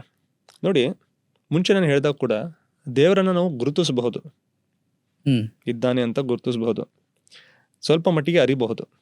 ಸಂಪೂರ್ಣವಾಗಿ ಅವನು ಹೇಗಿದ್ದಾನೆ ಅನ್ನೋ ಮಾತನ್ನು ತಿಳಿಯೋಕೆ ಸಾಧ್ಯ ಇಲ್ಲ. ಯಾಕಂದ್ರೆ ನಗೋಚರ, ನಾವು ಸೀಮಿತ, ಅವನು ಅಸೀಮನು. ನಾವು ಕಾಲಕ್ಕೆ ಅಂತರ್ಗತವಾಗಿದ್ದೇವೆ, ಅಧೀನವಾಗಿದ್ದೇವೆ, ಅವನು ಕಾಲಾಂತೀತನು, ಇದಕ್ಕೆಲ್ಲ ಮಿಗಿಲಾದವನು ಅಂತ ನಾವು ಮುಂಚೆ ಡಿಸ್ಕಷನ್ ಮಾಡಿದ್ದೇವೆ. ಆದ್ರೆ ಇಲ್ಲಿ ಜನ ಏನ್ ಹೇಳ್ತಾ ಇದ್ದಾರೆ ಅಂದ್ರೆ, ಸೃಷ್ಟಿಕರ್ತ ಬೇರೆ ಅಲ್ಲ. God and created things are not different, they are one. Our creation is nothing but manifestation of the creator. ಅಂದ್ರೆ ಭಗವಂತನಿದ್ದನೋ ಅವನೋ ಅಭಿವ್ಯಕ್ತಿನೇ, ಅದೇ ಇದು, ಇದೆಲ್ಲವೂ ಕೂಡ ಅದೇ ತತ್ವದಿಂದ ಕೂಡಿದೆ ಅಂತ ಹೇಳ್ತಾರೆ. ಹೌದು. ಸ್ವಲ್ಪ ಸೈಂಟಿಫಿಕ್ ಆಗಿ ಕೂಡ ಇದ್ರ ಬಗ್ಗೆ ನಾವು ಯೋಚಿಸ್ಬೋದು. ನಾವು ಮುಂಚೆ ಹೇಳಿದಾಗೆ, ಮತ್ತೆ ಇದು ಎದಕ್ಕೆ ನಾನು ಹೇಳ್ತಾ ಇದ್ದೇನೆ ಅಂದ್ರೆ, ಇದು ಫ್ಯಾಕ್ಟ್ ಇದೆ, ಇದರಲ್ಲಿ ಯಾವುದು ಡಿಸ್ಪ್ಯೂಟ್ ಇಲ್ಲ. ಓಕೆ, ಎರಡು ಅಭಿಪ್ರಾಯಗಳಿಲ್ಲ. ಅದಕ್ಕಾಗಿ ಇದನ್ನ ಹೇಳ್ತಾ ಇದ್ದೇನೆ. ಸುಮ್ಮನೆ ನನ್ನದೊಂದು ಸಬ್ಜೆಕ್ಟಿವ್ ಒಪಿನಿಯನ್ ಕೊಡ್ತಾ ಇಲ್ಲ, ನಾನು ವ್ಯಕ್ತಿಗತವಾದ ಒಂದು ಒಪಿನಿಯನ್ ಕೊಡ್ತಾ ಇಲ್ಲ. ಒಪಿನಿಯನ್ ಕೊಡ್ತಾ ಇದ್ದೀನಿ ಆದ್ರೆ ಬೇಸ್ಡ್ ಆನ್ ಫ್ಯಾಕ್ಟ್ಸ್. ನಾವು ಮುಂಚೆ ಹೇಳಿದಾಗೆ ಈ ಸಂಪೂರ್ಣ ಬ್ರಹ್ಮಾಂಡ ಸೃಷ್ಟಿಯಲ್ಲಿ ಬಂದಿರೋದು ಹೇಗೆ? ಎದ್ರ ಮೂಲಕ? ಬಿಗ್ ಬ್ಯಾಂಗ್ ನ ಮೂಲಕ, ಹೌದು, ಮಹಾಸ್ಫೋಟದ ಮೂಲಕ. ಇಲ್ಲಿ ಪ್ರಶ್ನೆ ಏನಂದ್ರೆ, ಇದು ಎಲ್ಲಿಂದ ಬಂದಿದೆ? ಇದು ಶೂನ್ಯತೆಯಿಂದ ಬಂದಿದೆ. ತಿಳಿತಾ ಇದಲ್ಲ, ಯಾವುದೇ ಒಂದು ತತ್ವದಿಂದ ಬಂದಿಲ್ಲ, ಇದು ಶೂನ್ಯದಿಂದ ಬಂದಿದೆ. ಓಕೆ, ಈಗ ದೇವರ ಅಭಿವ್ಯಕ್ತಿನೇ ಇದು ಎಲ್ಲ ಅಂದ್ರೆ ದೇವ್ರು ಶೂನ್ಯನಾಗಿದ್ನಾ? ತಿಳಿತಾ ಇದೆ ನನ್ನ ಪಾಯಿಂಟು. ಅಂದ್ರೆ ಶೂನ್ಯನಾಗಿದ್ರೆ ಶೂನ್ಯದಿಂದ ಏನಾದ್ರು ಬರಕ್ ಸಾಧ್ಯನಾ? ತನ್ನಿಂದ ತಾನೇ ಬರಕ್ ಸಾಧ್ಯ ಇಲ್ಲ. ಅವಾಗ್ಲೇ ನೀವು ಹೇಳಿದ್ರಿ ಆ ಒಂದು ಶಕ್ತಿ ಶೂನ್ಯನ ದಾಟಿದೆ ಅಂತ. ದಾಟಿದೆ. ಆ ಶಕ್ತಿನೇ ಶೂನ್ಯ ಆಗಿದ್ರೆ ಏನು ಸೃಷ್ಟಿನೇ ಇರ್ತಿರ್ಲಿಲ್ಲ, ನಾನು ಇರ್ತಿರ್ಲಿಲ್ಲ, ಇದು ಪಾಡ್ಕಾಸ್ಟ್ ಮಾಡ್ತಿರ್ಲಿಲ್ಲ, ಡಿಸ್ಕಷನ್ ಮಾಡ್ತಾ ಇರ್ತಿರ್ಲಿಲ್ಲ, ವಿವೇಚನೆ ಇರುತ್ತೆ, ಏನೂ ಇರ್ತಿರ್ಲಿಲ್ಲ. ಆ ಶಕ್ತಿ ಶೂನ್ಯದಿಂದ ಎಲ್ಲವನ್ನ ಸೃಷ್ಟಿ ಮಾಡಿದೆ. ಅಂದ್ರೆ ಈ ಒಂದು ಶೂನ್ಯ ಅನ್ನೋದು ಇವೆಲ್ಲ ಸೃಷ್ಟಿಗಳಿದೆ ಅಲ್ವಲ್ಲ, ಆತರ ಅದು ಒಂದು ಏನು ಇರದೇ ಇರುವ ಒಂದು ಸ್ಥಿತಿಗೆ ಶೂನ್ಯ ಅಂತ ಹೇಳ್ತೀವಿ ನಾವು. ಓಕೆ, ಅಂದ್ರೆ ಅದು ಕೂಡ ಸೃಷ್ಟಿಯಾಗಿದೆ. ಇಲ್ಲ, ಅದು ಏನು ಇಲ್ಲ ಅಂದ್ರೆ ಸೃಷ್ಟಿಯ ಒಂದು ಅಭಾವ. ವೆನ್ ದೇರ್ ಇಸ್ ನಥಿಂಗ್, ಅದಕ್ಕೆ ಶೂನ್ಯ ಅಂತೀವಿ. ಅದಕ್ಕೆ ಸ್ವಲ್ಪ ಯೋಚಿಸಕ್ ಡಿಫಿಕಲ್ಟ್ ಅಲ್ವಾ? ಹೌದು ಹೌದು. ಏನು ಇಲ್ಲ ಅಂತ ಹೇಳ್ತೀವಲ್ವಾ, ಅದಕ್ಕೆ ಶೂನ್ಯ. ಈಗ ಉದಾಹರಣೆಗೆ ಈ ಒಂದು ಬ್ರಹ್ಮಾಂಡ ಅಂತ ತಿಳ್ಕೊಳ್ಳಿ, ಸುಮ್ನೆ ಊಹೆ ತಿಳ್ಕೊಳಕ್ ಹೇಳ್ತಾ ಇದೀನಿ. ಉದಾಹರಣೆ, ಈ ಪೂರ್ತಿ ಬ್ರಹ್ಮಾಂಡ ದೊಡ್ಡದಾಗಿದೆ ಅಲ್ಲ, ಸ್ವಲ್ಪ ಹೊರಗೆ ಸ್ಕ್ಯಾನ್ ಔಟ್ ಮಾಡೋಣ. ಇಷ್ಟೊಂದು ಸರ್ಕಲ್ ಇದೆ ಅಂತ ತಿಳ್ಕೊಳ್ಳಿ, ಇದು ಬ್ರಹ್ಮಾಂಡ ಅಂತ ತಿಳ್ಕೊಳ್ಳಿ, ಇದು ಪೂರ್ತಿ. ಓಕೆ, ಇದು ಹೊರಗೆ ಏನೂ ಇಲ್ಲ, ಇದಿಷ್ಟೇ ಇದೆ, ಏನಿದೆ ಇಷ್ಟೇ ಇದೆ, ಇಲ್ಲ ಕೈಯನ್ನ ನೋಡ್ಬೇಡಿ, ಇದೇ ಬ್ರಹ್ಮಾಂಡ ಇಷ್ಟಿದೆ ಅಂತ ತಿಳ್ಕೊಳ್ಳಿ. 14 ಬಿಲಿಯನ್ ಇಯರ್ಸ್ ಹಿಂದೆ ಹೋಗೋಣ, ರಿವೈಂಡ್ ಮಾಡೋಣ ಕ್ಲಾಕ್ನ, ಫಾಸ್ಟ್ ನಲ್ಲಿ ಹೋಗೋಣ ಕೂತ್ಕೊಂಡ್ಬಿಟ್ಟು.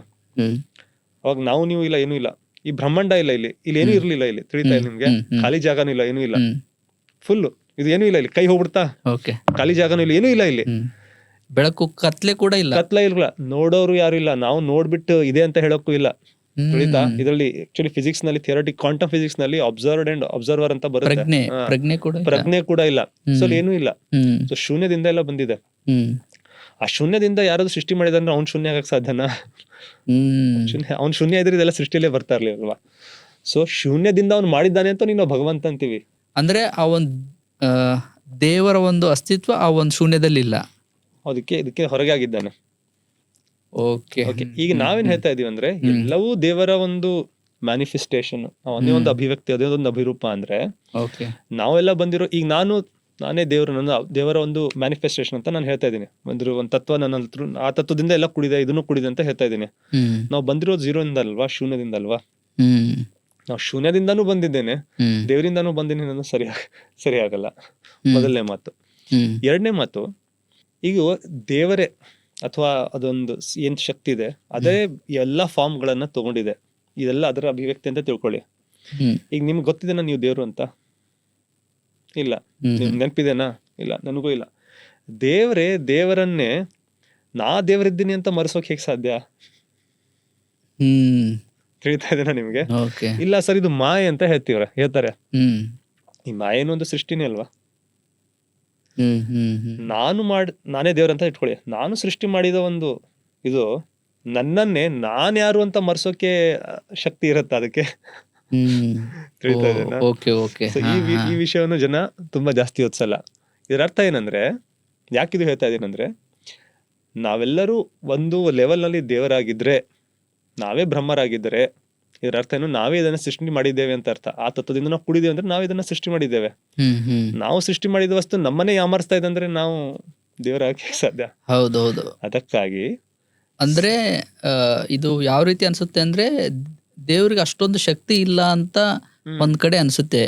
ನೀವ್ ಯಾವ್ದನ್ನ ಸೃಷ್ಟಿ ಮಾಡಿದೇವೋ ನೀವು ಅದಕ್ಕಿಂತ ವೀಕ್ ಆಗಿದ್ದೀರಾ ಅಂತ ಅದ್ರ ಅರ್ಥ ಅಲ್ವಾ? ನೀವು ಮಾಯಕ್ಕಿಂತಲೂ ವೀಕ್ ಆಗಿದ್ದೀರಾ ಅಂದ್ರೆ ಇದ್ರ ಅರ್ಥ ಅಲ್ವಾ? ಓಕೆ, ಮಾಯೆ ನಿಮ್ಕಿನ ಸ್ಟ್ರಾಂಗ್ ಆಗಿದೆ, ನಿಮ್ಕಿನ ನೀವು ವೀಕ್ ಆಗಿದೆ. ನಾನೇ ಮಾಯೆಯನ್ನ ಸೃಷ್ಟಿ ಮಾಡಿದ್ದೇನೆ. ಮಾಯೆ ನನ್ನನ್ನು ನಾನ್ಯಾರು ಅಂತ ಒಂದು ಸತ್ಯದಿಂದ ನನಗೆ ಯಾಮಾರಿಸಿದೆ, ಮರಿಚಿಕೆ ಉಂಟು ಮಾಡಿದೆ, ಇಲ್ಯೂಷನ್ ಉಂಟು ಮಾಡಿದೆ. ಅಂದ್ರೆ ನಾನೆಂತ ಮಾಯೆನ ಸೃಷ್ಟಿ ಮಾಡಿದವ್ ನಾನೆಂತವನು? ಅಂದ್ರೆ ಇಲ್ಲಿ ಮಾಯನೇ ಮುಂದೆ ಹೋಗ್ತಾ ಇದೆ, ದೇವ್ರಿಗೆ ಮುಂದೆ ಹೋಗ್ತಾ ಇದೆ. ಇದು ಇದು ಇದು ಯಾಕೆ ಇದು ಒಂದು ದ್ವಂದ್ವ ಇಲ್ಲಿದೆ ಅಂದ್ರೆ ಇದೊಂದು ಫಿಲಾಸಫಿ ಕ್ರಿಯೇಟ್ ಮಾಡಿದ್ದಾರೆ ಜನ. ಅದಕ್ಕಾಗಿ ದ್ವಂದ್ವ ಇದೆ. ನಾನು ಹೇಳೋ ಮಾತು ತುಂಬಾ ಸರಳ. ಯಾರಿಗಾದ್ರೂ ತರ್ಕಸಮ್ಮತವಾಗಿ ಯೋಚಿಸಿದ್ರೆ ತಿಳಿಯುತ್ತೆ. ನನ್ನ ಜೊತೆ ಅಗ್ರಿ ಮಾಡಿ ಅಂತ ಹೇಳ್ತಾ ಇಲ್ವಾ. ತರ್ಕಸಮ್ಮತವಾಗಿ ಯೋಚಿಸಿದ್ರೆ, ನೀವು ಲಾಜಿಕಲ್ ಆಗಿ ಯೋಚಿಸಿದ್ರೆ, ತಾರ್ಕಿಕವಾಗಿ ಯೋಚಿಸಿದ್ರೆ, ಈ ಶಕ್ತಿ ಶೂನ್ಯದಿಂದ ಸಂಪೂರ್ಣ ಸೃಷ್ಟಿಯನ್ನು ಸೃಷ್ಟಿ ಮಾಡಿದೆ. ಎಲ್ಲಾ ಸೃಷ್ಟಿ ಶೂನ್ಯದಿಂದ ಬಂದಿದೆ, ಶೂನ್ಯಕ್ಕೆ ಹೋಗುತ್ತೆ, ಶೂನ್ಯದಲ್ಲೇ ಲೀನ ಆಗುತ್ತೆ. ತಿಳಿತಾ ಇದೆ ಅಲ್ವಾ? ಸೈಂಟಿಫಿಕ್ ಆಗಿನೂ ಇದೆ ಹೇಳ್ತಾರೆ, universe is going to end, ಎಲ್ಲವೂ ಶೂನ್ಯಕ್ಕೆ ಹೋಗುತ್ತೆ. ಓಕೆ ಅಲ್ವಾ? ನಾವು ಶೂನ್ಯಕ್ಕೂ ಹೋದಾಗ ಕೂಡ ಶಕ್ತಿ ಇರುತ್ತೆ, ಆ ತತ್ವ ಇರುತ್ತೆ. ಅದಕ್ಕೆ ಅವನಿಗೆ ಅನಂತನಂತ ಹೇಳ್ತೀವಿ. ಅವನಿಗೆ ಶೂನ್ಯದ ಭಾಗ ಅಲ್ಲ, ಈ ಸೃಷ್ಟಿಯ ಭಾಗ ಇಲ್ಲ. ಯಾಕಂದ್ರೆ ಈ ಸೃಷ್ಟಿಯ ಭಾಗ ಅವನಿದ್ರೆ ಅವನು ಒಂದಿನ ಶೂನ್ಯ ಆಗ್ತಾನಂತ ಅರ್ಥ. ತಿಳಿತಾ? ಸೃಷ್ಟಿ ಶೂನ್ಯದಿಂದ ಬಂದಿದೆ, ಶೂನ್ಯಕ್ಕೆ ಹೋಗುತ್ತೆ. If you are saying God is part of the universe, he is started from zero and he is going to be zero. That is against the definition of God. And universe cannot exist if God was zero. God ಶೂನ್ಯನಾಗಿದ್ರೆ ಸಂಪೂರ್ಣ ಸೃಷ್ಟಿ ರಚನೆ ಆಗಕ್ಕೆ ಸಾಧ್ಯನೇ ಇಲ್ಲ. ಅವನು ಇದಕ್ಕೆ ಹೊರಗಿದ್ದಾನೆ, ಸೃಷ್ಟಿಯ ಹೊರಗಿದ್ದಾನೆ ಅಂದ್ರೆ ನಾವು ಹೇಗೆ ಹೇಳ್ತೀವಿ, ಈ ಒಂದು ರೂಮ್ ಇದೆ, ನಾವೆಲ್ಲರೂ ರೂಮ್ ನಲ್ಲಿ ಇದ್ವಿ, ರೂಮ್ ಹೊರಗೆ ಬೇರೆ ಇದ್ದಾನೆ ಅಂತ ಆ ರೀತಿ ಯೋಚಿಸ್ತೀವಲ್ವಾ? ಅದು ಹಾಗಿಲ್ಲ. ನಾವು ಎಲ್ಲರೂ ಕೂಡ ಫಿಸಿಕಲ್ ಲಾಸ್ ನ ಅಧೀನರಾಗಿದ್ದೇವೆ. ಅವನು ಇದು ಫಿಸಿಕಲ್ ಲಾಸ್ ಗಿಂತ ಹೊರಗಿದ್ದಾನೆ ಅಷ್ಟೇ. ಅಲ್ಲಿದ್ದಾನೆ ಇಲ್ಲಿದ್ದಾನೆ ಅಂತ ನಾವು ಹೇಳಕ್ ಆಗಲ್ಲ. ಜನ ತುಂಬಾ ಆಡ್ತಾರೆ, ಕೆಲವ್ರು ಹೇಳ್ತಾರೆ ನೋಡಿ, ಕೆಲವರು ಪಂಥದವರು ನಾವು ಮಾತಾಡಿದ್ದೇನೆ, ಎಲ್ಲೋ ದೇವ್ರ ಒಂದ್ ಕಡೆ ಕೂತಿದ್ದಾನೆ, ಸಿಂಹಾಸನದ ಮೇಲೆ ಆಸೀನವಾಗಿದ್ದಾನೆ ಅಂತ ಕೂಡ ಹೇಳೋರಿದ್ದಾರೆ. ಅದಕ್ಕಾಗಿ ಸಿಂಹಾಸನ ಮೇಲೆ ಕೂಡಿಸಿರೋ ಎಲ್ಲ ನಮ್ಗೆ ಭಾವಚಿತ್ರಗಳೆಲ್ಲ ಕಾಣಿಸುತ್ತೆ. ಅದೊಂದು ಬೇರೆ ಪ್ರಾಬ್ಲಮ್, ಅದಕ್ಕನ್ನು ಕೂಡ ನಾವು ಒಪ್ಕೋದಿಲ್ಲ. ಅದೇ ರೀತಿ ನಮ್ಮೆಲ್ಲೆಲ್ಲ ಕಡೆ ದೇವರಿದ್ದಾನೆ, ಇದರಲ್ಲೂ ದೇವರಿದ್ದಾನೆ, ನಮ್ಮಲ್ಲೂ ದೇವರಿದ್ದಾನೆ, ಇಲ್ಲದವ್ರು ಅಂತ ಅದನ್ನು ಕೂಡ ಒಪ್ಕೋದಿಲ್ಲ. ಯಾಕಂದ್ರೆ ದೇವ್ರು ಎಲ್ಲಿದ್ದಾನೆ ಅನ್ನೋ ಪ್ರಶ್ನೆ ತಪ್ಪು. ಆ ತತ್ವ ಎಲ್ಲ ಕಡೆ ಇರೋ ಪ್ರಶ್ನೆ ತಪ್ಪು. ಯಾಕಂದ್ರೆ ಎಲ್ಲವೂ ಕೂಡ ಫಂಡಮೆಂಟಲ್ ಆಗಿ ನೋಡಿದ್ರೆ ಎಲ್ಲ ಎವ್ರಿಥಿಂಗ್ ಈಸ್ ಝೀರೋ.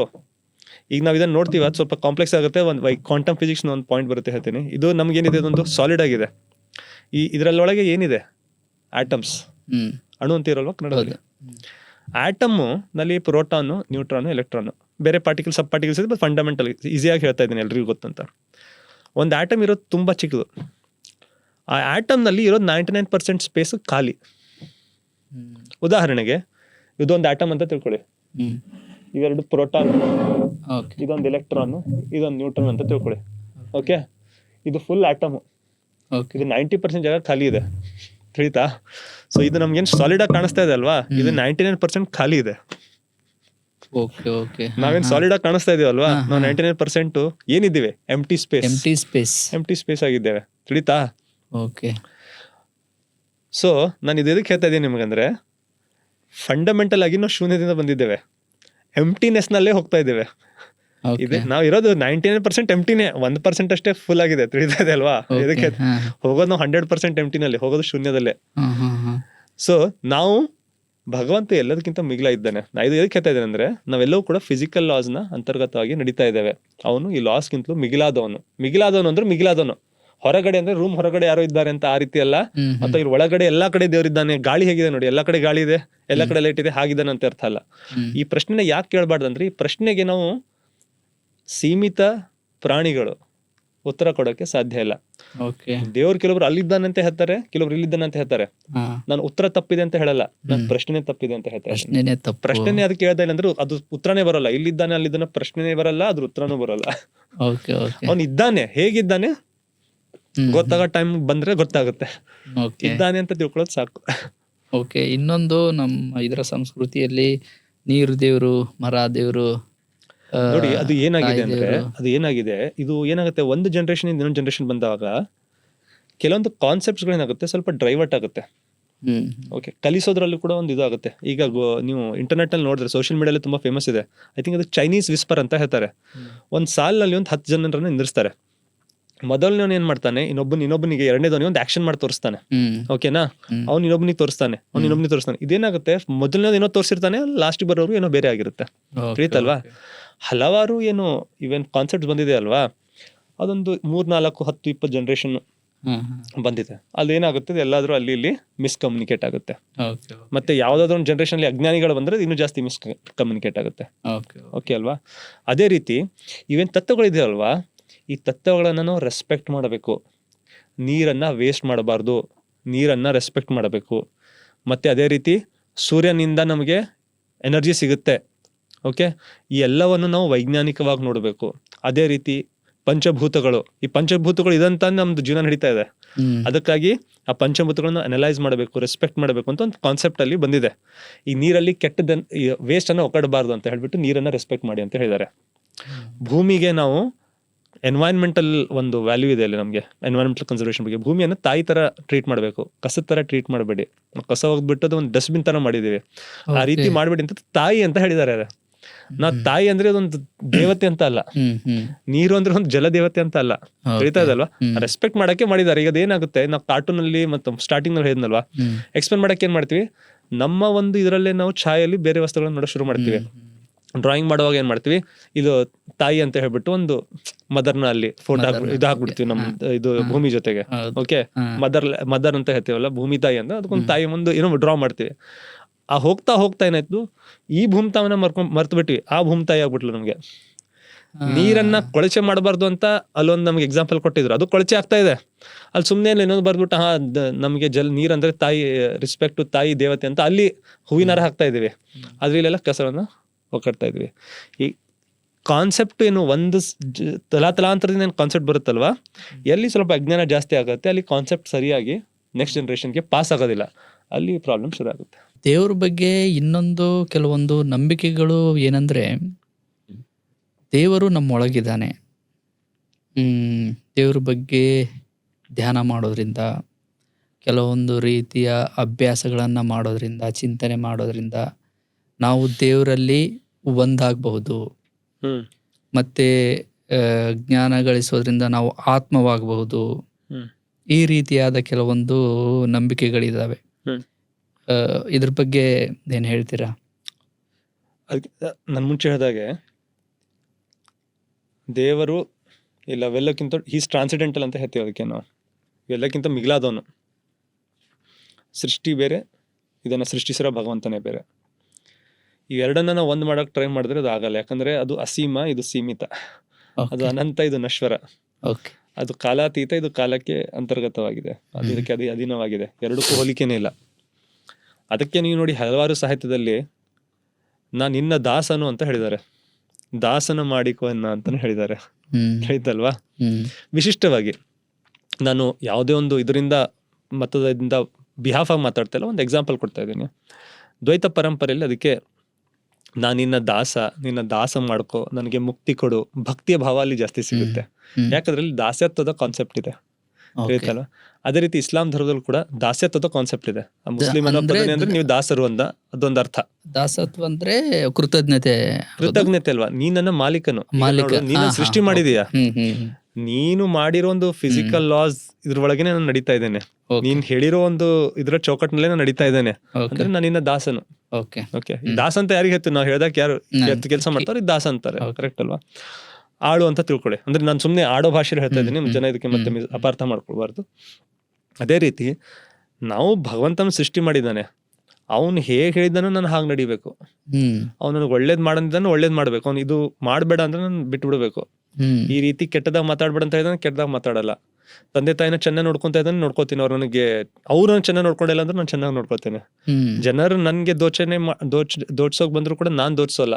ಎಲ್ಲೋ ಕೂಡ ಅವ್ನು ಹೇಳಿದಾನೆ ಅಂತ ನಾನು ಮಾಡ್ತಾ ಇದ್ದೀನಿ. ಅದಕ್ಕೆ ನಾನು ದಾಸ್ಯತ್ವದಲ್ಲಿದ್ದೇನೆ. ಅದಕ್ಕೆ ದಾಸ ಸಾಹಿತ್ಯ, ಅದೊಂದು ದಾಸ ಅಂತ ಪದ ಅಲ್ಲೇ ಬಂದಿದೆ. ಇಸ್ಲಾಂ ಧರ್ಮದಲ್ಲಿ ಕೂಡ ನಿಮ್ಗೆ ಅದೇನು ಮುಸ್ಲಿಮನ ಪದ ಸಿಕ್ತ, ಅದ್ರ ಕೂಡ ಅರ್ಥ ದಾಸ ಅಂತಾನೆ ಅರ್ಥ. ಯಾರು ಭಗವಂತ ಹೇಳ್ದಾಗ ನಡೀತಾನೋ, ಈಶ್ವರ ಗಾಡ್ ಎಲ್ಲ ಹೇಳ್ದಾಗ ನಡೀತಾನೋ, ದಾಸನ ಈ ಒಂದು ಇದು ಸಿಗುತ್ತೆ. ಮುಸ್ಲಿಂ ಅಂದ್ರೆ ದಾಸ. ಸೊ ನಾನಿದು ಎದಕ್ಕೆ ಹೇಳ್ತಾ ಇದ್ದೇನೆಂದ್ರೆ, ಭಗವಂತ ಮತ್ತು ಮನುಷ್ಯ ನಮ್ಮ ಒಂದು ಏನು ರಿಲೇಶನ್ಶಿಪ್ ಇದೆ ಅಲ್ವಾ, ಅದು ಸೃಷ್ಟಿಕರ್ತ ಮಾಲೀಕ ಮತ್ತು ದಾಸನಾಗಿದೆ. ಒಡೆಯ ದಾಸ, ಅದಕ್ಕೆ ಒಡೆಯ ಪ್ರಭು ಅಂತ ಯಾಕಂತೀವಿ ನಾವು. ಹೇ ಪ್ರಭುವೇ ನನ್ನನ್ನು ಸಂರಕ್ಷಿಸು, ನಿನ್ನ ಕರುಣೆ ತೋರಿಸಿ ಯಾಕೆ ಹೇಳ್ತೀವಿ? ಅವನ ಹತ್ರ ಶಕ್ತಿ ಇದೆ ಕರುಣೆ ತೋರಿಸೋದಕ್ಕೆ, ಅವ್ನು ಕರುಣೆ ತೋರಿಸ್ತಾನೆ ನಿಮ್ಗೆ. ಹೌದಲ್ಲ? ಕರುಣೆ ಯಾರು ತೋರಿಸ್ತಾರೆ? ಶಕ್ತಿವಂತನ ಕರುಣೆ ತೋರಿಸ್ತಾನೆ. ವೀಕ್ ಇದನ್ನ ಕರುಣೆ ತೋರ್ಸಕ್ ಆಗಲ್ಲ. ದಯ ಪಾಲಿಸು ಅಂತ ಹೇಳ್ತೀವಿ. ಅವ್ನು ದಯ ಪಾಲಿಸೋ ಶಕ್ತಿ ಕ್ಷಮತೆ ಇದೆ ಅಂತ ದಯ ಪಾಲಿಸು ಅಂತ ಹೇಳ್ತೀವಿ. ಸೊ ಅವನು ಮಾಲೀಕನು, ನಾವು ಅವನ ದಾಸರು ಅನ್ನೋ ಒಂದು ಮನೋಭಾವ ನಮ್ಗೆ ಇರಬೇಕು. ಈ ಮನೋಭಾವ ಇದ್ದಾಗ ಇದು ಪ್ರಶ್ನೆ ಬರೋದಿಲ್ಲ. ಇದು ಕೆಲವೊಂದು ಪರಂಪರೆಗಳಲ್ಲಿ, ಕೆಲವೊಂದು ಸ್ಕೂಲ್ ಆಫ್ ಥಾಟ್ಸ್ ನಲ್ಲಿ ಈ ಒಂದು ಪಾಯಿಂಟ್ ಬರುತ್ತೆ. ಏನು ಅಂದ್ರೆ, ಭಗವಂತನ ಜೊತೆಗೆ ನಾವು ಮೆಡಿಟೇಷನ್ ಮಾಡಿದ್ರೆ ಅಥವಾ ಕೆಲವೊಂದು ಪ್ರಕ್ರಿಯೆ ಮಾಡಿದ್ರೆ ಅಥವಾ ಜ್ಞಾನವನ್ನ ಪಡ್ಕೊಂಡ್ರೆ ಅಥವಾ ಓದಿದ್ರೆ ಏನಾದ್ರು, ಅದು ನಾನು ಜಾಸ್ತಿ ಡೀಪ್ ಆಗಿ ಹೋಗಲ್ಲ, ಯಾಕಂದ್ರೆ ಯಾರ ಬಗ್ಗೆ ಸ್ಪೆಸಿಫಿಕ್ ಆಗಿ ನಾನು ಮಾತಾಡ್ತಾ ಇಲ್ಲ. ನಾವು ಇದೆಲ್ಲವೂ ಶೂನ್ಯ, ನಶ್ವರ, ಇದೆಲ್ಲ ಹೆಸರಿಗೆ, ಅದೆಲ್ಲ ಡಿಲ್ಯೂಷನ್, ಭ್ರಮೆ, ಮಾಯೆ ಅಂತ ಹೇಳ್ತಿದ್ದೀನಲ್ಲ, ಅದಕ್ಕೆ ಇದೆಲ್ಲವೂ ಮಾಯೆ, ಎಲ್ಲವೂ ಬ್ರಹ್ಮನೇ, ಎಲ್ಲವೂ ಭಗವಂತನೇ ಅಂತ ಗೊತ್ತಾಗುತ್ತೆ ಅಂತ ಹೇಳ್ತಾರೆ. ನನ್ಗೆ ಅದ್ರ ಜೊತೆಗೆ ನನಗೆ ಅದು ನನಗಷ್ಟು ಕರೆಕ್ಟ್ ಆಗಿ ಅನ್ಸಲ್ಲ. ಯಾಕಂದ್ರೆ ನಾವು ಸೈಂಟಿಫಿಕ್ ಆಗಿ ನೋಡಿದ್ರು ಕೂಡ, ತರ್ಕಸಮ್ಮತವಾಗಿ ಕೂಡ ಮನುಷ್ಯರು ಮನುಷ್ಯರೇ, ಸೃಷ್ಟಿ ಭಗವಂತ ಭಗವಂತನೇ. ನಾವೆಂದೂ ಭಗವಂತನ ಆಗಕ್ಕೆ ಸಾಧ್ಯ ಇಲ್ಲ. ಈಗ ಇದು ಯಾಕೆ ಜನರಿಗೆ ಇದು ಸ್ಟಾರ್ಟ್ ಆಯ್ತು ಅಂತ ನನ್ನ ಪ್ರಕಾರ ಏನಂದ್ರೆ, ಮನುಷ್ಯ ನೋಡಿ, ಬೇರೆ ಬೇರೆ ಸಮುದಾಯಗಳು ಬೇರೆ ಬೇರೆ ರೀತಿ ಧ್ಯಾನ ಮಾಡ್ತಾರೆ. ಅವ್ರ ಹೆಸರುಗಳನ್ನ ಬೇರೆ ಇಟ್ಕೊಂಡಿದ್ದಾರೆ. ಎಲ್ಲ ಮಾಡೋರು ಧ್ಯಾನನೇ, ತಿಳಿತಲ್ವಾ? ಎಲ್ಲರೂ ಮಾಡೋದು ಧ್ಯಾನನೇ. ಆ ಧ್ಯಾನವನ್ನು ನೀವು ಮಾಡ್ತಾ ಹೋದ್ರೆ ಕೆಲವು ಸರ್ತಿ ಏನು ನಿಮ್ಗೇನು ಅನುಭೂತಿ ಆಗುತ್ತಲ್ವಾ, ಅದನ್ನ ನೀವು ಪದಗಳಲ್ಲಿ ಹೇಳಕ್ಕಾಗಲ್ಲ. ತಿಳಿತಾ? ಅದು ಮಾಡಿದವ್ರಿಗೆ ಗೊತ್ತಿರುತ್ತೆ. ಯಾಕಂದ್ರೆ ನಾನು ಮಾಡಿದ್ದೀನಿ ಅಂತ ನಾನು ಜಂಬ ಕಚ್ಕೋತಾ ಇಲ್ಲ ಅಥವಾ ಹೇಳೋ ಅಗತ್ಯನೂ ಇಲ್ಲ. ಬಟ್ ಎಕ್ಸಾಂಪಲ್ ಕೊಡ್ತಾ ಇದ್ದೀನಿ ನಾನು. ಇದು ಮಾಡ್ತಾ ಹೋದ್ರೆ ನಿಮ್ಗೊಂದು ಅನುಭೂತಿ ಆಗುತ್ತೆ, ಒಳಗೆ ಒಂದು ಆನಂದ ಸಿಗುತ್ತೆ, ನಿಮ್ಗೆ ಒಂದು ಖುಷಿ ಸಿಗುತ್ತೆ. ಅದು ನಿಮಗೆ ಪದಗಳಲ್ಲಿ ಹೇಳಕ್ ಕಷ್ಟ ಆಗುತ್ತೆ. ಯಾಕಂದ್ರೆ ನೀವು ಬೇರೆ ದೈನಂದಿನ ಎಕ್ಸ್ಪೀರಿಯನ್ಸ್ ನಲ್ಲಿ ಅವೆಲ್ಲ ಬರೋದಿಲ್ಲ. ಅದು ಎಕ್ಸ್ಪೀರಿಯನ್ಸೇ ಬೇರೆ. ನೀವು ಯಾವುದೋ ಒಂದು ಬೇರೆ ಕೆಲಸದಿಂದ ಮಾಡುವ ಬೇರೆ ಕಾರ್ಯದಿಂದ ಆ ಒಂದು ಫೀಲಿಂಗ್ ಬರೋದಿಲ್ಲ ನಿಮ್ಗೆ, ಅಲ್ವಾ? ಅದು ತುಂಬಾ ಸ್ಪೆಷಲ್ ಆಗಿರೋ ಫೀಲಿಂಗ್. ನಿಮಗೆ ಜ್ಞಾನ ಇಲ್ಲ, ದೇವ್ರು ಯಾರು ಅಂತ ಗೊತ್ತಿಲ್ಲ ಅಂದ್ರೆ ನೀವ್ ಏನ್ ತಿಳ್ಕೊತೀರಾ? ಈ ಒಂದು ಅನುಭೂತಿಯನ್ನೇ ಅದ್ರ ಜೊತೆ ನೀವು ಜೋಡ್ಸಕ್ಕೆ ಪ್ರಾರಂಭ ಮಾಡ್ತೀರಾ.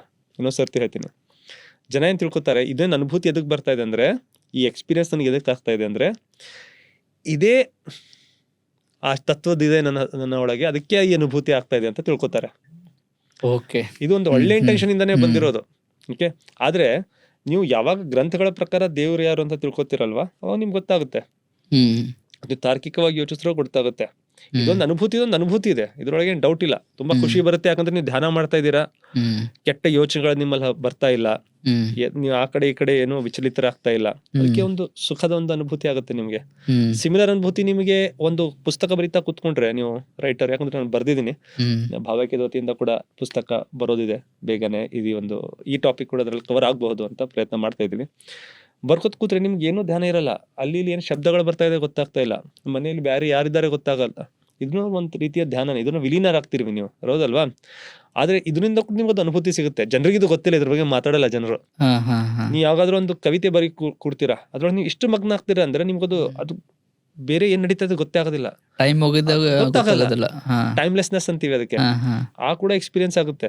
ಯಾರು ಮಾಡಿರ್ತಾರೆ ಅವ್ರಿಗೆ ಗೊತ್ತು, ಯಾರು ಮಾಡಿರಲ್ಲ ಅವ್ರಿಗೆ ಗೊತ್ತಿರಲ್ಲ. ಅದೇ ರೀತಿ ಕೆಲವರು ಜನ ಈ ರೀತಿ ಒಂದು ಅನುಭೂತಿಯಿಂದ, ಒಂದು ಟೈಮ್ಲೆಸ್ನೆಸ್ ಅಂದ್ರೆ ಟೈಮ್ ಸ್ಪೇಸ್ ಇಂದ ನಾನು ಮೇಲ್ ಹೋಗಿದ್ದೀನಿ ಅಂತ ಅವ್ರಿಗೆ ಅನ್ಸುತ್ತೆ, ಒಂದು ಅನುಭೂತಿ ಆಗುತ್ತೆ. ಅದು ಹೋಗಿರಲ್ಲ, ಅವ್ರು ಅಲ್ಲೇ ಕೂತ್ಕೊಂಡಿರ್ತಾರೆ, ಹೌದಲ್ವಾ? ಅವ್ರು ಅದನ್ನೇನ್ ತಿಳ್ಕೊತಾರೆ, ಇದು ಏನೊಂದು ಪಾರಮಾರ್ಥಿಕವಾದ ಒಂದೇನೋ ತತ್ವ, ಇದೇ ನಂದು ಯೂನಿಯನ್ ವಿತ್ ಗಾಡ್ ಆಗಿದೆ ಅಂತ ಅವ್ರು ತಿಳ್ಕೊತಾರೆ. ಅದು ಅವ್ರು ತಿಳ್ಕೊಂಡಿರ್ತಾರೆ, ಅದು ಅವ್ರು ಏನ್ ತಿಳ್ಕೊತಾರೆ ಅದು ಅವ್ರಿಗೆ ಬಿಟ್ಟಿರೋದು. ನನ್ನ ಪ್ರಕಾರ ಈ ಒಂದು ಅನುಭೂತಿ ಇದೆ, ಇದು ನಿಜ. ಆದ್ರೆ ಇದು ಅವ್ರೇನ್ ತಿಳ್ಕೊತಾ ಇದಾರೆ ಅದು ಅಲ್ಲ. ಓಕೆ, ಅಂದ್ರೆ ಇದಕ್ಕೆ ಮುಖ್ಯ ಕಾರಣ ಭಗವಂತನ ಬಗ್ಗೆ ಜ್ಞಾನ. ಕರೆಕ್ಟ್. ಈಗ ನೋಡಿ, ನನಗೆ ಇನ್ನೊಂದು ಅನುಭೂತಿ ಆಗ್ತಾ ಇದೆ. ನನಗೆ ದೇವ್ರು ಯಾರು ಅಂತ ಗೊತ್ತಿಲ್ಲ ಕರೆಕ್ಟ್ ಆಗಿ. ಗೊತ್ತಿದ್ರೆ ಇದು ಅದು ಅಲ್ಲ ಅಂತ ಗೊತ್ತಾಗ್ತೈತೆ ನನಗೆ. ಇಲ್ಲಾಂದ್ರೆ ಇದೆ ಅಂತ ತಿಳ್ಕೊತೀನಲ್ವಾ.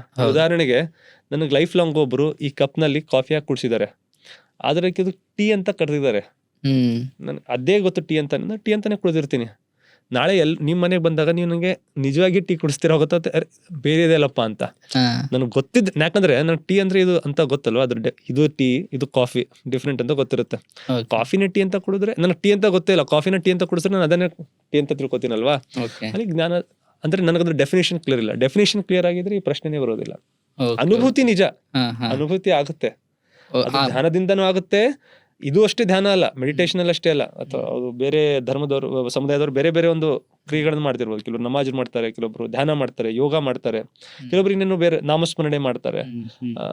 ಗುರು ಗ್ರಂಥ್ ಸಾಹಿಬ್ದಲ್ಲಿ ಬರುತ್ತೆ ನಾಮ್ ಜಪ ಅಂತಾರೆ, ದೇವರ ನಾಮ ಜಪಿಸ್ತೀರಿ ಅಂತ ಬರುತ್ತೆ. ಬೇರೆ ಬೇರೆ ಪ್ರಾಕ್ಟೀಸಸ್ ಇವೆ, ಅದ್ರ ಬಗ್ಗೆ ನಾನು ಹೇಳ್ತಾ ಇಲ್ಲ. ಪ್ರಾಕ್ಟೀಸ್ ಕರೆಕ್ಟ್ ಆಗಿದೆ, ಆದ್ರೆ ಅದರಿಂದ ನಾವೇನ್ ಕನ್ಕ್ಲೂಷನ್ ಡಿರೈವ್ ಮಾಡ್ತಾ ಇದೀವಲ್ವಾ, ಅದು ತಪ್ಪು. ಅದೇ ನಿಮ್ಗೆ ಬರೆಯೋದ್ರಲ್ಲಿ ವಿಲೀನಾದ್ರೂ ಕೂಡ ನಿಮ್ಗೆ ಅದು ಒಂದು ಎಕ್ಸ್ಪೀರಿಯನ್ಸ್ ಸಿಗುತ್ತೆ, ಆ ಟೈಪ್ ಎಕ್ಸ್ಪೀರಿಯನ್ಸ್. ಅದನ್ನ ನಾವು ದೇವರಿಂದ ಜೋಡಿಸ್ತಾ ಇದೀವಲ್ವಾ, ಅಲ್ಲಿ ಪ್ರಾಬ್ಲಮ್ ಇದೆ. ಧ್ಯಾನದಿಂದ ಈ ಒಂದು ಎಕ್ಸ್ಪೀರಿಯನ್ಸ್ ಏನಾಗುತ್ತಲ್ವಾ, ಆ ಒಂದು ಆನಂದ, ಆ ಒಂದು ಸಂತೋಷ, ಈ ಒಂದು ಸುಖಕ್ಕೋಸ್ಕರ ಕೆಲವೊಬ್ರು ಧ್ಯಾನ ಮಾಡ್ತಾರೆ. ಓಕೆ, ಭಗವಂತನಿಗೋಸ್ಕರ ನಾವು ಧ್ಯಾನ ಮಾಡಬೇಕು ಅಂದ್ರೆ ಏನ್ ಮಾಡ್ಬೇಕು, ಯಾವ ರೀತಿ ಧ್ಯಾನ ಮಾಡಬೇಕು? ಎರಡು ಒಳ್ಳೆ ಪಾಯಿಂಟ್ ಇದೆ ನಿಮ್ದು. ತುಂಬಾ ಸಟಲ್ ಆಗಿದೆ. ನಾವು ಹಲವಾರು ವಸ್ತುಗಳನ್ನ ಮಾಡ್ತೇವೆ, ಯಾಕಂದ್ರೆ ನಮ್ಮ ಮನಸ್ಸಿನ ಶಾಂತಿಗಾಗಿ ಮಾಡ್ತೇವೆ. ಇಲ್ಲಿ ಹಲವಾರು ಜನ ದೇವರ ಜಪ ಮಾಡ್ತಾರೆ, ಕೆಲವೊಬ್ರು ಅದು ಕೈಯಲ್ಲಿ ಹಿಡ್ಕೊಂಡು ಮಾಡ್ತಾರೆ, ಕೆಲವೊಬ್ರು ಕೌಂಟ್ ಮಾಡ್ತಾರೆ, ಜಪಮಣಿಯಿಂದ ಮಾಡ್ತಾರೆ. ಸರಿ ತಪ್ಪ, ಸರಿ ತಪ್ಪ ಅಂತ ಹೇಳ್ತಲ್ಲ ನಾನು, ಒಳ್ಳೇದಂತ ತಿಳ್ಕೊಳ್ಳಿ. ಕೆಲವ್ರು ಯಾಕೆ ಮಾಡ್ತಾರೆ ಅಂದ್ರೆ ಅದರಿಂದ ಒಂದು ಪ್ರಾಕ್ಟಿಕಲ್ ಬೆನಿಫಿಟ್ ಇದೆ.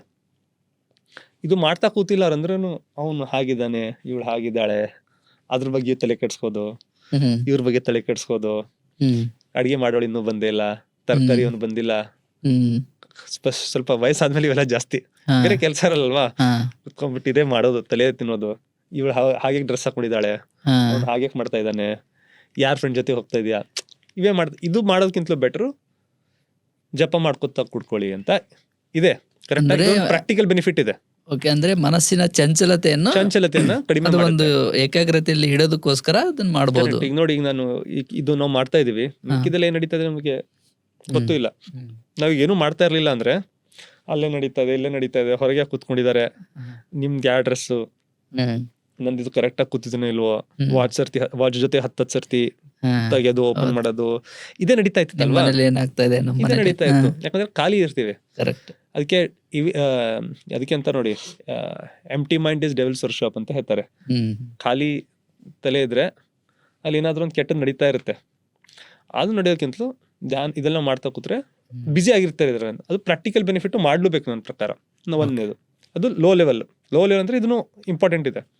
ಸ್ವಲ್ಪ ಮೇಲಕ್ಕೆ ನೀವು ಬಂದ್ರೆ ದೇವರ ನಾಮಸ್ಮರಣೆ ಮಾಡೋದ್ರಿಂದ ನೀವೇನ್ ಮಾಡ್ತೀರಾ, ಓ ಭಗವಂತನೇ, ಓ ಕರುಣಾಕರನೇ ಅಂತ ಅಂತೀರ ಅಂತ ತಿಳ್ಕೊಳ್ಳಿ. ಅವಾಗೇನಾಗುತ್ತೆ, ಕರುಣಾಕರ ಅಂತ ಬರೀ ಬಾಯಿಂದ ಅಂತಿಲ್ಲ, ನೀವು ಅದ್ರ ಬಗ್ಗೆ ಯೋಚಿಸ್ತಾ ಇದ್ದೀರಾ. ಅವನು ಕರುಣಾಕರನು, ಕರುಣೆ ಮಾಡೋನು, ಕರುಣೆ ತೋರಿಸೋನು, ದಯ ಪಾಲಿಸೋನು. ಹೇಗೆ ದಯ ಪಾಲಿಸಿದ್ದಾನೆ ಅಂದ್ರೆ ನನಗೆ ಈ ಜೀವನ ಕೊಟ್ಟಿದ್ದಾನೆ, ಯೋಚನೆ ಸಾಮರ್ಥ್ಯ ಕೊಟ್ಟಿದ್ದಾನೆ, ನನಗೆ ಏನೆಲ್ಲ ಇದೆ ಜೀವನದಲ್ಲಿ ಅದನ್ನು ಅವನೇ ಕೊಟ್ಟಿದ್ದಾನಲ್ವಾ. ಮತ್ತೆ ನನ್ಗೇನೇನು ಕ್ಷಮತೆಗಳೇ ಅವನೇ ಕೊಟ್ಟಿದ್ದಾನೆ. ನನ್ನ ಲೈಫಲ್ಲಿ ಎಷ್ಟು ಗ್ರೇಟ್ಫುಲ್ ಆಗಿರ್ಬೇಕು, ಎಷ್ಟು ಕೃತಜ್ಞ ಆಗಿರ್ಬೇಕು ಅಂತ ಒಂದು ಫೀಲಿಂಗ್ ಬರುತ್ತೆ. ಇದು ಧ್ಯಾನ. ಆ ಒಂದು ನಾವೇನ್ ಜಪ ಮಾಡ್ತಾ ಇದೀವಲ್ವಾ, ನಾಮವನ್ನ ಹೇಳ್ತಾ ಇದೀವಲ್ವಾ, ಅದ್ರ ಹಿಂದೆ ಇರೋ ಒಂದು ಮೀನಿಂಗ್ ಅನ್ನ, ಅರ್ಥವನ್ನ ಯೋಚಿಸ್ತಾ ಸ್ಮರಿಸೋದು. ಅದಕ್ಕೆ ನಾಮ ಸ್ಮರಣೆ ಅಂತಾರೆ, ತಿಳಿತಲ್ವಾ. ಜಪ ಅಂದ್ರೆ ಹೇಳೋದು, ಸ್ಮರಣೆ ಅಂದ್ರೆ ಸ್ಮರಿಸೋದು, ಯೋಚಿಸೋದು, ತಿಳಿತಲ್ವಾ. ರಿಮೆಂಬರ್ ಮಾಡೋದು, ಅದಕ್ಕೆ ಸ್ಮರಣೆ ಅಂತಾರೆ. ಹೇಳೋದ್ರ ಜೊತೆಗೆ ಸ್ಮರಣೆ ಮಾಡಬೇಕು. ಅದಕ್ಕೆ ಜಪ ಮಾಡಿ ಅನ್ನೋದು ಅದೇನ್ ತಪ್ಪೇನಿಲ್ಲ, ಅದನ್ನು ಕರೆಕ್ಟೇ. ಬಟ್ ಆಕ್ಚುಲಿ ನೀವು ನೋಡಿದ್ರೆ ನಾಮಸ್ಮರಣೆ ಮಾಡಿ ಅಂತ ಹೇಳ್ತಾರೆ. ನಾಮಸ್ಮರಣೆ ಅಂದ್ರೆ ಹೆಸರನ್ನ ಹೇಳೋದಷ್ಟಿಲ್ಲ, ಹೆಸರು ಹೇಳೋದು ಜಪ. ಸ್ಮರಣೆ ಅಂದ್ರೆ ಸ್ಮರಿಸ್ತಾ ಇರಿ. ಭಗವಂತನೇ, ಕರುಣಾಕರನೇ, ಕರುಣಾನಿಧಿಯೇ, ನೀನೆಷ್ಟು ದೊಡ್ಡವನು, ನೀನು ಮಹಿಮಾವಂತ, ಅದಲ್ಲ ನೀನ್ ಮಾಡಿರೋ ಸೃಷ್ಟಿ ಎಷ್ಟು ಅದ್ಭುತ, ಈ ರೀತಿ ಯೋಚಿಸಿ. ಇದು ಧ್ಯಾನ. ಸುಮ್ನೆ ತಗೊಂಡ್ಬಿಟ್ಟು ಏನೋ 108 ಸರ್ತೆ ಮಾಡಿದೆ, 786 ಸರ್ತೆ ಮಾಡಿದೆ, ಅದು ಅಲ್ಲ. ಮಾಡೋರು ಮಾಡ್ಲಿ, ಅದಕ್ಕೆ ಅದ್ರದ್ದು ಬೆನಿಫಿಟ್ ಇರ್ಬೋದು, ನಾನು ಇಲ್ಲಂತ ಇಲ್ಲ. ಅದು ಕೆಲವೊಂದು ಕೆಟ್ಟ ಇದರಿಂದ ನೀವು ತಲೆ ಹೋಗೋದ್ರಲ್ಲಿ ಡೈವರ್ಟ್ ಆಗೋದ್ರಿಂದ ಬಚಾಯಿಸ್ತದೆ, ಇರ್ಲಿ ಮಾಡ್ಲಿ. ಆಕ್ಚುಲಿ ಧ್ಯಾನ ಅಂದ್ರೆ ಈ ಲೆವೆಲಿಗೆ ಬರ್ಬೇಕು, ನಾವು ಇಷ್ಟಾದ್ರೂ ಬರ್ಬೇಕು. ನಾವು ಧ್ಯಾನವನ್ನ, ಆ ಧ್ಯಾನದ ಹಿಂದೆ ಏನು ಮೀನಿಂಗ್ ಇದೆ, ಆ ಹೆಸರಿನ ಹಿಂದೆ, ಅದನ್ನ ಸ್ಮರಿಸ್ತಾ ಮಾಡ್ಬೇಕು. ಆ ನಾಮಸ್ಮರಣೆಯನ್ನ ನಾವು ಮಾಡ್ಬೇಕು. ಇದು ಕೂಡ ಮನಸ್ಸಿಗೆ ಹಿತ ಕೊಡುತ್ತಾ? ಮನಸ್ಸಿಗೂ ಹಿತ ಕೊಡುತ್ತೆ, ನಮ್ಮ ಪರ್ಸನಾಲಿಟಿ ಮೇಲೆ ಕೂಡ ರಿಫ್ಲೆಕ್ಟ್ ಆಗುತ್ತೆ. ಈಗ ನಾವು ಯಾವಾಗ ಆ ಭಗವಂತ ಮೇಲೆ ನಾವು ರಿಫ್ಲೆಕ್ಟ್ ಮಾಡ್ತೀವೋ, ನಮ್ಮಲ್ಲಿ ಏನು ಆತ್ಮದಲ್ಲಿ, ನಮ್ಮಲ್ಲಿ ಒಳಗೆ ಏನು ಗುಣಗಳನ್ನ ಇಟ್ಟಿದ್ದಾನಲ್ವಾ, ಪ್ಯೂರ್ ಫಾರ್ಮ್ ಅಲ್ಲಿ, ಅದು ನಮ್ಮ ಜೀವನದಲ್ಲಿ ಹೊರಗೆ ಬರ್ತವೆ. ಈಗ ನಾವು ಭಗವಂತ ಕರುಣಾಕರನು ಅಂತ ಅಂದ್ಕೊಂಡ್ರೆ, ನಾವು ಕೃತಜ್ಞತೆ ಭಾವ ಬಂದ್ರೆ, ನಾವು ಕೂಡ ಕರುಣೆ ಉಳ್ಳವರು, ಕರುಣೆಯನ್ನು ತೋರ್ಸೋರಾಗ್ತೇವೆ. ಹೇಳ್ತಾ ಇಲ್ವಾ. ನಾವು ಭಗವಂತನು ಸೃಜನಾತ್ಮಕ, ಕ್ರಿಯೇಟಿವ್ ಪವರ್ ಇದೆ ಹತ್ರ ಅಂತ ನೆನೆಸ್ತಾ ಇದ್ರೆ, ನಾವು ಕೂಡ ಸ್ವಲ್ಪ ಕ್ರಿಯೇಟಿವ್ ಆಗಿ ಯೋಚಿಸ್ತೀವಿ. ಭಗವಂತನು ಕ್ಷಮಾಶೀಲನು, ಕ್ಷಮೆ ಮಾಡೋನು, ಕರುಣೆ ತೋರೋನು ಅಂತ ನಾವು ಇದ್ರೆ, ನಾವು ಕೂಡ ನಮ್ಗೆ ಯಾರಾದ್ರೂ ಹೆಚ್ಚು ಕಡಿಮೆ ಅದ್ರ ಮೇಲೆ ಕ್ಷಮೆ ಮಾಡೋರಾಗ್ತೀವಿ. ಆ ಗುಣಗಳು ನಮ್ಮಲ್ಲಿ ನಿಟ್ಟಿದ್ದಾನೋ, ನಮ್ಮಲ್ಲಿ ಪ್ಯೂರ್ ಫಾರ್ಮ್ ನಲ್ಲಿ, ಅದು ಹೊರಗೆ ಬರುತ್ತೆ. ಒಳ್ಳೆ ನಡತೆ, ನೈತಿಕತೆ ನಮ್ಮ ಇದರಲ್ಲಿ ಜಾಸ್ತಿ ಹೆಚ್ಚಾಗುತ್ತೆ. ಮಾರಲಿ ನಾವು ಸ್ಟ್ರಾಂಗ್ ಆಗ್ತೀವಿ. ಓಕೆ. ಮತ್ತೆ ಅಫ್ಕೋರ್ಸ್ ಕೆಟ್ಟತನದಿಂದ ಬಚಾಯಿಸುತ್ತೆ. ನಿಮ್ಗೆ ವೇಸ್ಟ್ ಥಿಂಗ್ಸ್ ಬಗ್ಗೆ ಯೋಚಿಸೋದಿಲ್ಲ. ಅಲ್ಲೇ ನಡೀತು, ಏನ್ ನಡೀತು, ಅವನೇನ್ ಮಾಡ್ತಾ ಇದ್ದಾನೆ, ಇವ್ನು ಮಾಡ್ತೀವಿ, ಇವ್ನು ಹೊಸ ಗಾಡಿ ತೊಗೊಂಡು, ಅವ್ನು ಹೊಸ ಕಾರ್ ತೊಗೊಂಡು, ಇಲ್ಲವೂ ನಮ್ಗೇನು ಬೇಕೇ ಆಗಲ್ಲ. ಅದಕ್ಕಾಗಿ ನಾಮಸ್ಮರಣೆ ಮಾಡಿರಿ ಅಂತ ಯಾಕಂತಾರೆ ಅಂದ್ರೆ, ಟೈಮ್ ವೇಸ್ಟ್ ಮಾಡ್ಬೇಡಿ. ಖಾಲಿ ಇದ್ರೆ ಓದ್ಕೋದ್ ಕೊಡಿ, ಮನೆ ಕೆಲಸ ಮಾಡಿ, ನಿಮ್ ವೈಫ್ಗೆ ಹೆಲ್ಪ್ ಮಾಡಿ, ಮನೆ ಕ್ಲೀನ್ ಮಾಡಿ, ಮಕ್ಕಳ ಜೊತೆಗೆ ಆಡಿ, ಅಕ್ಕಪಕ್ಕದವ್ರು ಒಳ್ಳೆ ಮಾತಾಡಿದ್ರೆ ಟೈಮ್ ವೇಸ್ಟ್ ಮಾಡಬೇಡಿ. ಇತ್ತು ಟೈಮ್ ಅಂದ್ರೆ ನಾಮಸ್ಮರಣೆ ಮಾಡಿ ಅಂತ ಹೇಳ್ತಾರೆ ಅಷ್ಟೇ. ಓಕೆ. ಇವಾಗ ನಾನೊಂದು ಒಳ್ಳೆ ಕೆಲಸ ಮಾಡ್ತಾ ಇದ್ದೀನಿ, ಅದು ಧ್ಯಾನ ಅನ್ಕೋಬಹುದಾ? ಅದು ಧ್ಯಾನ. ನೋಡಿ, ಧ್ಯಾನ ಅಂದ್ರೆ ಧೀಯಿಂದ ಬಂದಿದೆ. ಧೀ ಅಂದ್ರೆ ಬುದ್ಧಿ, ಯೋಚನೆ. ಓಕೆ, ಹೌದಲ್ವಾ? ಯೋಚಿಸ್ತಾ ಇರೋದು. ಯಾವುದು ನಿಮ್ಮ ಬುದ್ಧಿಯ ಮೇಲೆ, ಎಲ್ಲಿ ನಿಮ್ಮ ಬುದ್ಧಿ ಯೂಸ್ ಮಾಡ್ತಾ ಇದ್ದೀರಾ, ಅದು ಧ್ಯಾನ. ನಾನು ಅವಾಗೇ ಹೇಳಿದೆ ನೋಡಿ ನಿಮ್ಗೆ, ನಾಮಸ್ಮರಣೆ ಮಾಡೋದೊಂದು ಧ್ಯಾನ. ನೀವು ಕೂತ್ಕೊಂಡ್ಬಿಟ್ಟು ಬರಿತಾ ಇದ್ದೀರಾ, ಅದು ಧ್ಯಾನ. ಈಗ ನಾವು ಪಾಡ್ಕಾಸ್ಟ್ಗೆ ರೆಡಿ ಮಾಡ್ತಾ ಇದೀವಿ, ಧ್ಯಾನ. ಇದನ್ನು ದೇವರ ಧ್ಯಾನನೇ. ದೇವ್ರ ಬಗ್ಗೆನೇ ಮಾತಾಡ್ದೇವಲ್ಲ, ಧ್ಯಾನನೇ. ಆ ಧ್ಯಾನ ಒಂದೇ ರೀತಿಯಾಗಿ ಒಂದ್ ಕಡೆ ಕೂತ್ಕೊಂಡ್ಬಿಟ್ಟು ನಾವು ಇದೇ ರೀತಿಯಲ್ಲಿ ಮಾಡ್ಬೇಕು ಅಂತ ಅಷ್ಟೇ ಅಲ್ಲ. ಅದನ್ನು ಮಾಡಿ, ಅದನ್ನು ಒಳ್ಳೇದೇ, ಅದನ್ನು ಇರ್ಬೇಕೆ. ಅದೂ ಧ್ಯಾನ, ಇದನ್ನು ಧ್ಯಾನ. ಎಲ್ಲೆಲ್ಲಿ ನಮ್ಮ ಬುದ್ಧಿ ಭಗವಂತನ ಕಡೆ, ಅವನ ಧ್ಯಾನದ ಕಡೆ ಹೋಗ್ತಾ ಇದ್ದಾನೋ, ಅದೆಲ್ಲವೂ ಧ್ಯಾನ. ನಾವೇನ್ ಮಾತಾಡ್ಲಿ, ಇವಾಗ ನೀವು ಮಾತಾಡ್ತಾ ಇದ್ದೀವಿ ಒಳ್ಳೆತನ, ಇದು ಕೂಡ ಒಂದು ಧ್ಯಾನ. ಇದು ಕೂಡ ಧ್ಯಾನ. ಓಕೆ. ಈಗ ನೀವು ಯಾರಿಗಾದ್ರೂ ಹೆಲ್ಪ್ ಮಾಡ್ತಾ ಇದ್ದೀರಾ, ಅದ್ರಲ್ಲಿ ನೀವು ಇವನು ಎಷ್ಟು ಪ್ರಾಬ್ಲಮ್ ನಲ್ಲಿ ಇದ್ದಾನೆ, ನಾನು ಇವನಿಗೆ ಹೆಲ್ಪ್ ಮಾಡಬೇಕು, ಇಲ್ಲಾದ್ರೆ ಕೇಳ್ತಾನೆ ದೇವ್ರು, ನನಗೆ ಇಷ್ಟೆಲ್ಲ ಕೊಟ್ಟಿದ್ದೀನಿ, ಇರ್ಲೇ ಇದನ್ನ ಕೊಟ್ಟಿಲ್ಲ ಅಂತ. ಅಲ್ಲಿ ದೇವ್ರ ಬಗ್ಗೆ ಯೋಚಿಸ್ಬಿಟ್ಟು ನಾನು ಮಾಡ್ತಾ ಇದ್ದೀನಿ, ಅದನ್ನು ಕೂಡ ಧ್ಯಾನ. ಎಲ್ಲಿ ನಮ್ಮ ಜೀವನದಲ್ಲಿ ದೇವರ ಅರಿವು ನಮ್ಮ ಒಂದು ಯೋಚನೆಯ ಒಂದು ಭಾಗವಾಗಿರುತ್ತೋ, ಅದೆಲ್ಲವೂ ಧ್ಯಾನನೇ.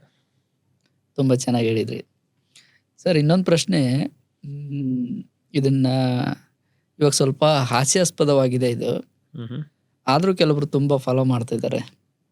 ಮೈ ಮೇಲೆ ದೇವ್ರು ಬರೋದು,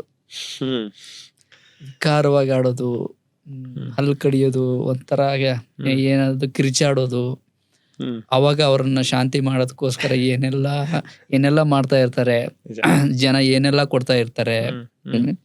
ಈ ಮೈ ಮೇಲೆ ದೇವ್ರು ಬರೋದು ಅಂತ ಒಂದು ಕಾನ್ಸೆಪ್ಟ್ ಇದೆಯಲ್ಲ, ಇದು ಹೇಗೆ ಬಂತು? ಒಂದು ಒಬ್ರು ಹೇಳ್ತಾ ಇದ್ರು, ಅವ್ರಿಗೆ ಕೇಳ್ತಾ ಇದ್ದೆ ನಾನು, ಒಂದು ಇಂಟ್ರೆಸ್ಟಿಂಗ್ ಪಾಯಿಂಟ್ ಹೇಳಿದ್ರು ಇದ್ರ ಬಗ್ಗೆ. ಇವೆಲ್ಲ ಎಲ್ಲಾಗುತ್ತೆ ಹೇಳಿ? ಎಲ್ಲಿ ಅಜ್ಞಾನ ಜಾಸ್ತಿ ಇದೆನೋ, ಅನರಕ್ಷತೆ ಜಾಸ್ತಿ ಇದೆನೋ, ಅಲ್ಲಿಂದಲೇ ಇಂತೆಲ್ಲ ಸ್ಟೋರಿ ಕೇಳ್ತೀವಿ ನಾವು. ಕರೆಕ್ಟ್. ಹಳ್ಳಿಗಳಲ್ಲಿ ಜಾಸ್ತಿ, ಸ್ವಲ್ಪ ಸಿಟಿಗಳಲ್ಲಿ ಬಂದ್ರೆ ಸ್ವಲ್ಪ ಇರುತ್ತೆ, ಕಡಿಮೆ ಆಗಿರುತ್ತೆ. ಹಳ್ಳಿಗಳಲ್ಲಿ ಜಾಸ್ತಿ. ಎಲ್ಲಿ ಈ ರೀತಿ ಸಾಮಾಜಿಕ ಕಿರುಕುಳ ಜಗಳ ಜಾಸ್ತಿ ಇದ್ದಾವೆ, ಇಗ್ನೋರೆನ್ಸ್ ಜಾಸ್ತಿ ಇದೆ, ಅಜ್ಞಾನ ಜಾಸ್ತಿ ಇದೆನೋ, ಅಲ್ಲಿಯೂ ಜಾಸ್ತಿ ಉದ್ಭವ ಆಗುತ್ತೆ. ಅಲ್ಲಿಂದ ಸ್ಟೋರಿ ಜಾಸ್ತಿ ಬರುತ್ತೆ.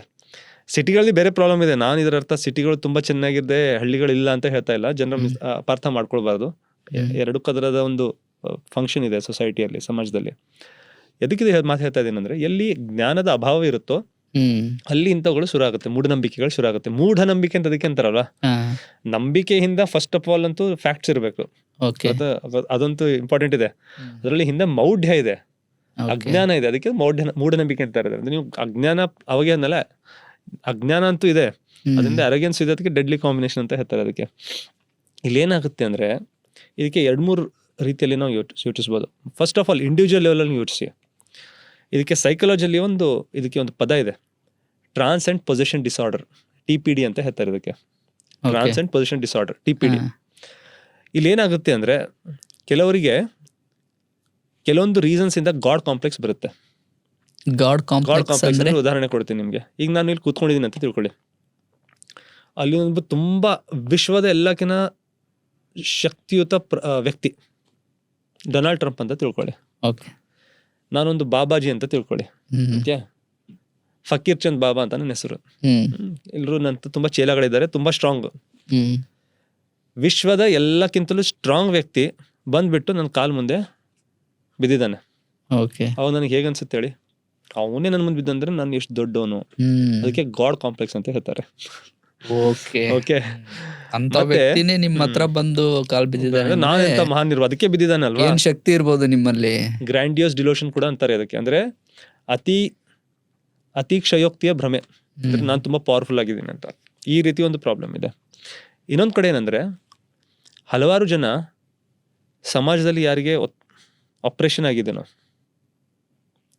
ಯಾರ ಜೊತೆ ತುಂಬಾ ಕೆಟ್ಟದಾಗಿದೆನೋ, ಒಂದು ಅತ್ತೆ ತುಂಬಾ ಕಿರುಕುಳ ಕೊಡ್ತಾ ಇದ್ದಾಳೆ ಒಂದು ಸೊಸೆಗೆ, ಅವಳು ಮಾತಾಡಕ್ ಆಗ್ತಾ ಇಲ್ಲ, ಕೊರಗ್ತಾ ಇದ್ದಾಳೆ, ಅವ್ರಿಗೆ ಹೇಗಿದ್ರಿಂದ ಹೊರಗೆ ಬರ್ಬೇಕು ಅಂತ ಗೊತ್ತಿಲ್ಲ. ಅವ್ರೇನ್ ಮಾಡ್ತಾಳೆ ಅವಾಗ, ಈ ಒಂದು ಪ್ಲಾನ್ ಮಾಡ್ತಾಳೆ. ತುಂಬಾ ಇದೆ ಅದು, ಕಣ್ಣಿಂದಾನು ನೋಡಿದ್ದೀನಿ ನಾನು. ಹೌದು, ನನ್ನ ಮನೆಯಲ್ಲಿ ನನ್ನ ಮೈಲಿ ಬಂದಿದೆ, ನನ್ನ ಮೈಯಲ್ಲಿ ಅದು XYZ ಬಂದಿದೆ, ಏನೇನೋ ಮಾಡಕ್ ಶುರು ಮಾಡ್ತಾಳೆ, ಓದಾಡಕ್ ಶುರು ಮಾಡ್ತಾಳೆ, ಎಲ್ಲ ಒಳಗೆ ಅಡ್ಸ್ಕೊಂಡಿದ್ದಾಳಲ್ಲ, ಹೈಡ್ ಮಾಡ್ಕೊಂಡಿದ್ದಾಳೆ. ಒಂದಿನ ಹೊರಗೆ ಬರುತ್ತೆ ಈ ಪ್ಲಾನ್ ಇಂದ, ಎಲ್ರು ಹೆದರ್ತಾರೆ. ಅವಾಗ ಅತ್ತೆ ಇನ್ನೊಂದ್ಸರ್ತಿ ಅವಳಿಗೆ ದಬಾಯಿಸಲ್ಲ. ಇದು ಕೂಡ ಒಂದೇ ಇದೆ. ಇದನ್ನ ಆಸ್ ಅ ಟೂಲ್ ಕೂಡ ಯೂಸ್ ಮಾಡ್ತಾರೆ, ತಿಳಿತಲ್ವಾ? ಇದೊಂದು ಸ್ಕೀಮ್ ಅದು. ನನ್ಗೆ ಯಾರು ಮಾತಾಡಕ್ ಆಗ್ತಾ ಇಲ್ಲ, ಏನ್ ಮಾಡ್ತೀನಿ ಅಂದ್ರೆ ದೊಡ್ಡದು ಮಾಡಿ ನನ್ನ ಮೈಯಲ್ಲಿ ಏನೋ ಬಂದ ಇದೆ ಅಂತ ಹೇಳ್ಬಿಟ್ರೆ, ಯಾರಾದ್ರೂ ಟಚ್ ಮಾಡಿದ್ರೆ ನೋಡಿ. ಮೂರನೇದು ಒಂದು ಬಿಸ್ನೆಸ್ ಕೂಡ. ಈಗ ಅದೇ ಹೆಣ್ಮಗಳು ನಾಳೆ ಇದನ್ನೇ ಬಿಸ್ನೆಸ್ ಆಗಿ ಮಾಡ್ಬೋದು. ಎಲ್ಲಿಂದನೂ ಜನ ಬರ್ತಾರೆ, ಇವಳು ಕೈ ಇಟ್ಬಿಟ್ರೆ ನಮ್ಗೆಲ್ಲ ಇದಾಗುತ್ತೆ, ಅದು ಇದು ಅಂತ ಮಾಡ್ತಾರೆ, ಬರ್ತಾರೆ, ದುಡ್ಡು ಕೊಡ್ತಾರೆ, ಅವಳು ಬಿಸ್ನೆಸ್ ಆಗುತ್ತೆ. ಸೊ ಹಲವಾರು ಗೊತ್ತಿದ್ರು ಬೇಕಂತಾನೆ ಈ ತರ ನೋಡಿ, ಗೊತ್ತಿಲ್ಲದೆ ಮಾಡೋರ್ಕಿಂತಲೂ ಜಾಸ್ತಿ ಗೊತ್ತಿದ್ದು ಮಾಡೋರು ಜಾಸ್ತಿ ಇದಾರೆ. ಹಾಗಾದ್ದೀರಾ? ಖಂಡಿತವಾಗಿ. ಅವ್ರಿಗೆ ಹೋಗಿ ಕೇಳಿ, ನೀವು ಎಷ್ಟು ಜನ ಕೇಳಿ, ನಾನು ಎಷ್ಟೊಂದು ಜ್ಯೋತಿಷಿಗಳಿಗೆ ಕೂಡ ಕೇಳಿದ್ದೀನಿ.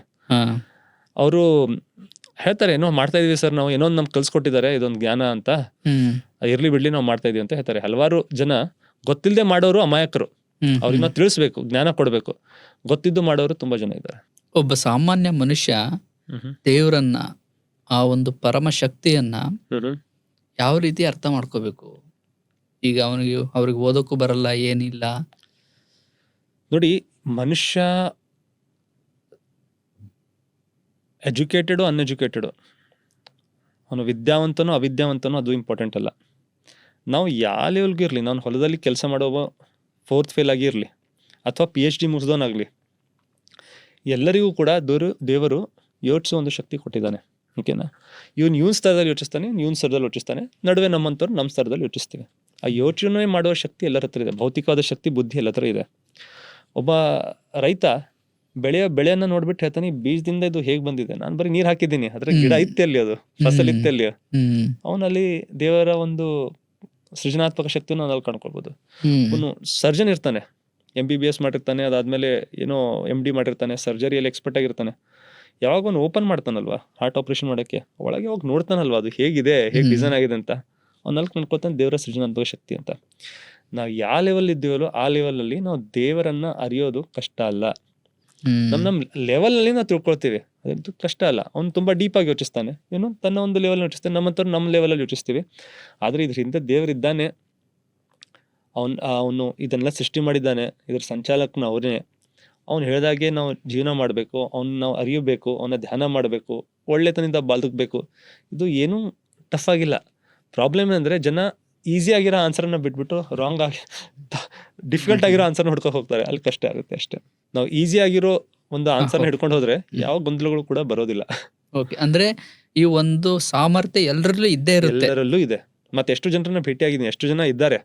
ಅದು ಸಮಾಜದಲ್ಲಿ ಅಂದ್ರೆ ಅಜ್ಞಾನಿಗಳು ಸ್ವಲ್ಪ ಜೋರಾಗಿ ಮಾತಾಡ್ತಾರೆ ಅಷ್ಟೇ, ಜ್ಞಾನವಂತರು ಸ್ವಲ್ಪ ಕಡಿಮೆ ಆರಾಮಾಗಿ ಮಾತಾಡ್ತಾರೆ, ಗೊತ್ತಾಗಲ್ಲ. ಅದಕ್ಕೆ ಅನ್ಸುತ್ತೆ ನಮ್ಗೆ ಈ ರೀತಿ ನಡೀತಾ ಇದೆ ಅಂತೆಲ್ಲ. ಒಳ್ಳೆ ಜನರು ಇದ್ದಾರೆ. ಈ ಎಲ್ಲ ಸಮಾಜ ಸೃಷ್ಟಿಸಿರುವ ಇವೆಲ್ಲ ಒಂದು ಗೋಡೆಗಳ ಮೀರಿ ಭಗವಂತನ ಅರಿಯೋರು ಇದ್ದಾರೆ. ನಾವು ಜನರನ್ನ ಸ್ಪಂದಿಸಿ ಮಾತಾಡಿದ್ರೆ ನಮ್ಗೆ ಡೆಫಿನೆಟ್ ಆಗಿ ಗೊತ್ತಾಗುತ್ತೆ. ಇವತ್ತು ಯಾರಿಗೆ ಗೊತ್ತಿಲ್ಲೋ ಅವರು ಕೂಡ ಅರಿತಾರೆ, ಅಷ್ಟೊಂದು ಕಷ್ಟ ಅಲ್ಲ. ಓಕೆ ಸರ್, ತುಂಬ ಧನ್ಯವಾದಗಳು ನಿಮಗೆ. ಸಾಕಷ್ಟು ವಿಷಯಗಳನ್ನು ತಿಳಿಸಿದ್ದೀರಾ, ಎಷ್ಟೋ ಪ್ರಶ್ನೆಗಳಿಗೆ ಉತ್ತರವನ್ನು ಕೊಟ್ಟಿದ್ದೀರಾ. ಮುಂದೆ ಇದೇ ಥರ ಇನ್ನೂ ಹೆಚ್ಚಿನ ಒಂದು ಕಾರ್ಯಕ್ರಮಗಳನ್ನು ಮಾಡಬೇಕಾಗಿದೆ. ಡೆಫಿನೆಟ್ ಆಗಿ ಮಾಡೋಣ. ಭಾವೈಕ್ಯ ತಂಡಕ್ಕೆ ನಿಮ್ಗೆ ಎಲ್ರಿಗೂ ಧನ್ಯವಾದಗಳು. ಮತ್ತು ಎಲ್ಲರೂ ಏನು ಆಡಿಯನ್ಸ್ ನೋಡ್ತಾ ಇದ್ದಾರೆ ಅವ್ರಿಗೂ ಕೂಡ ತುಂಬ ಧನ್ಯವಾದಗಳು. ನಿಮ್ಮ ಪ್ರಶ್ನೆಗಳನ್ನು ಕಾಮೆಂಟ್ ಮೂಲಕ ತಿಳಿಸಿ, ಮತ್ತೆ ಯಾವ ಬೇರೆ ವಿಷಯಗಳ ಬಗ್ಗೆ ನಾವು ಮಾತಾಡಬಹುದು ಅದ್ರ ಬಗ್ಗೆ ಕೂಡ ತಿಳಿಸಿ. ನಿಮ್ಮ ಪ್ರಶ್ನೆಗಳನ್ನ ಕೇಳಿ ಮುಂದಿನ ಬರುವ ಪಾಡ್ಕಾಸ್ಟ್ ಸೆಷನ್ಸ್ನಲ್ಲಿ ಅದನ್ನು ಕೂಡ ಕವರ್ ಮಾಡೋಕ್ಕೆ ಪ್ರಯತ್ನ ಮಾಡೋಣ. ತುಂಬ ಧನ್ಯವಾದಗಳು ಸಂಜೀವ್.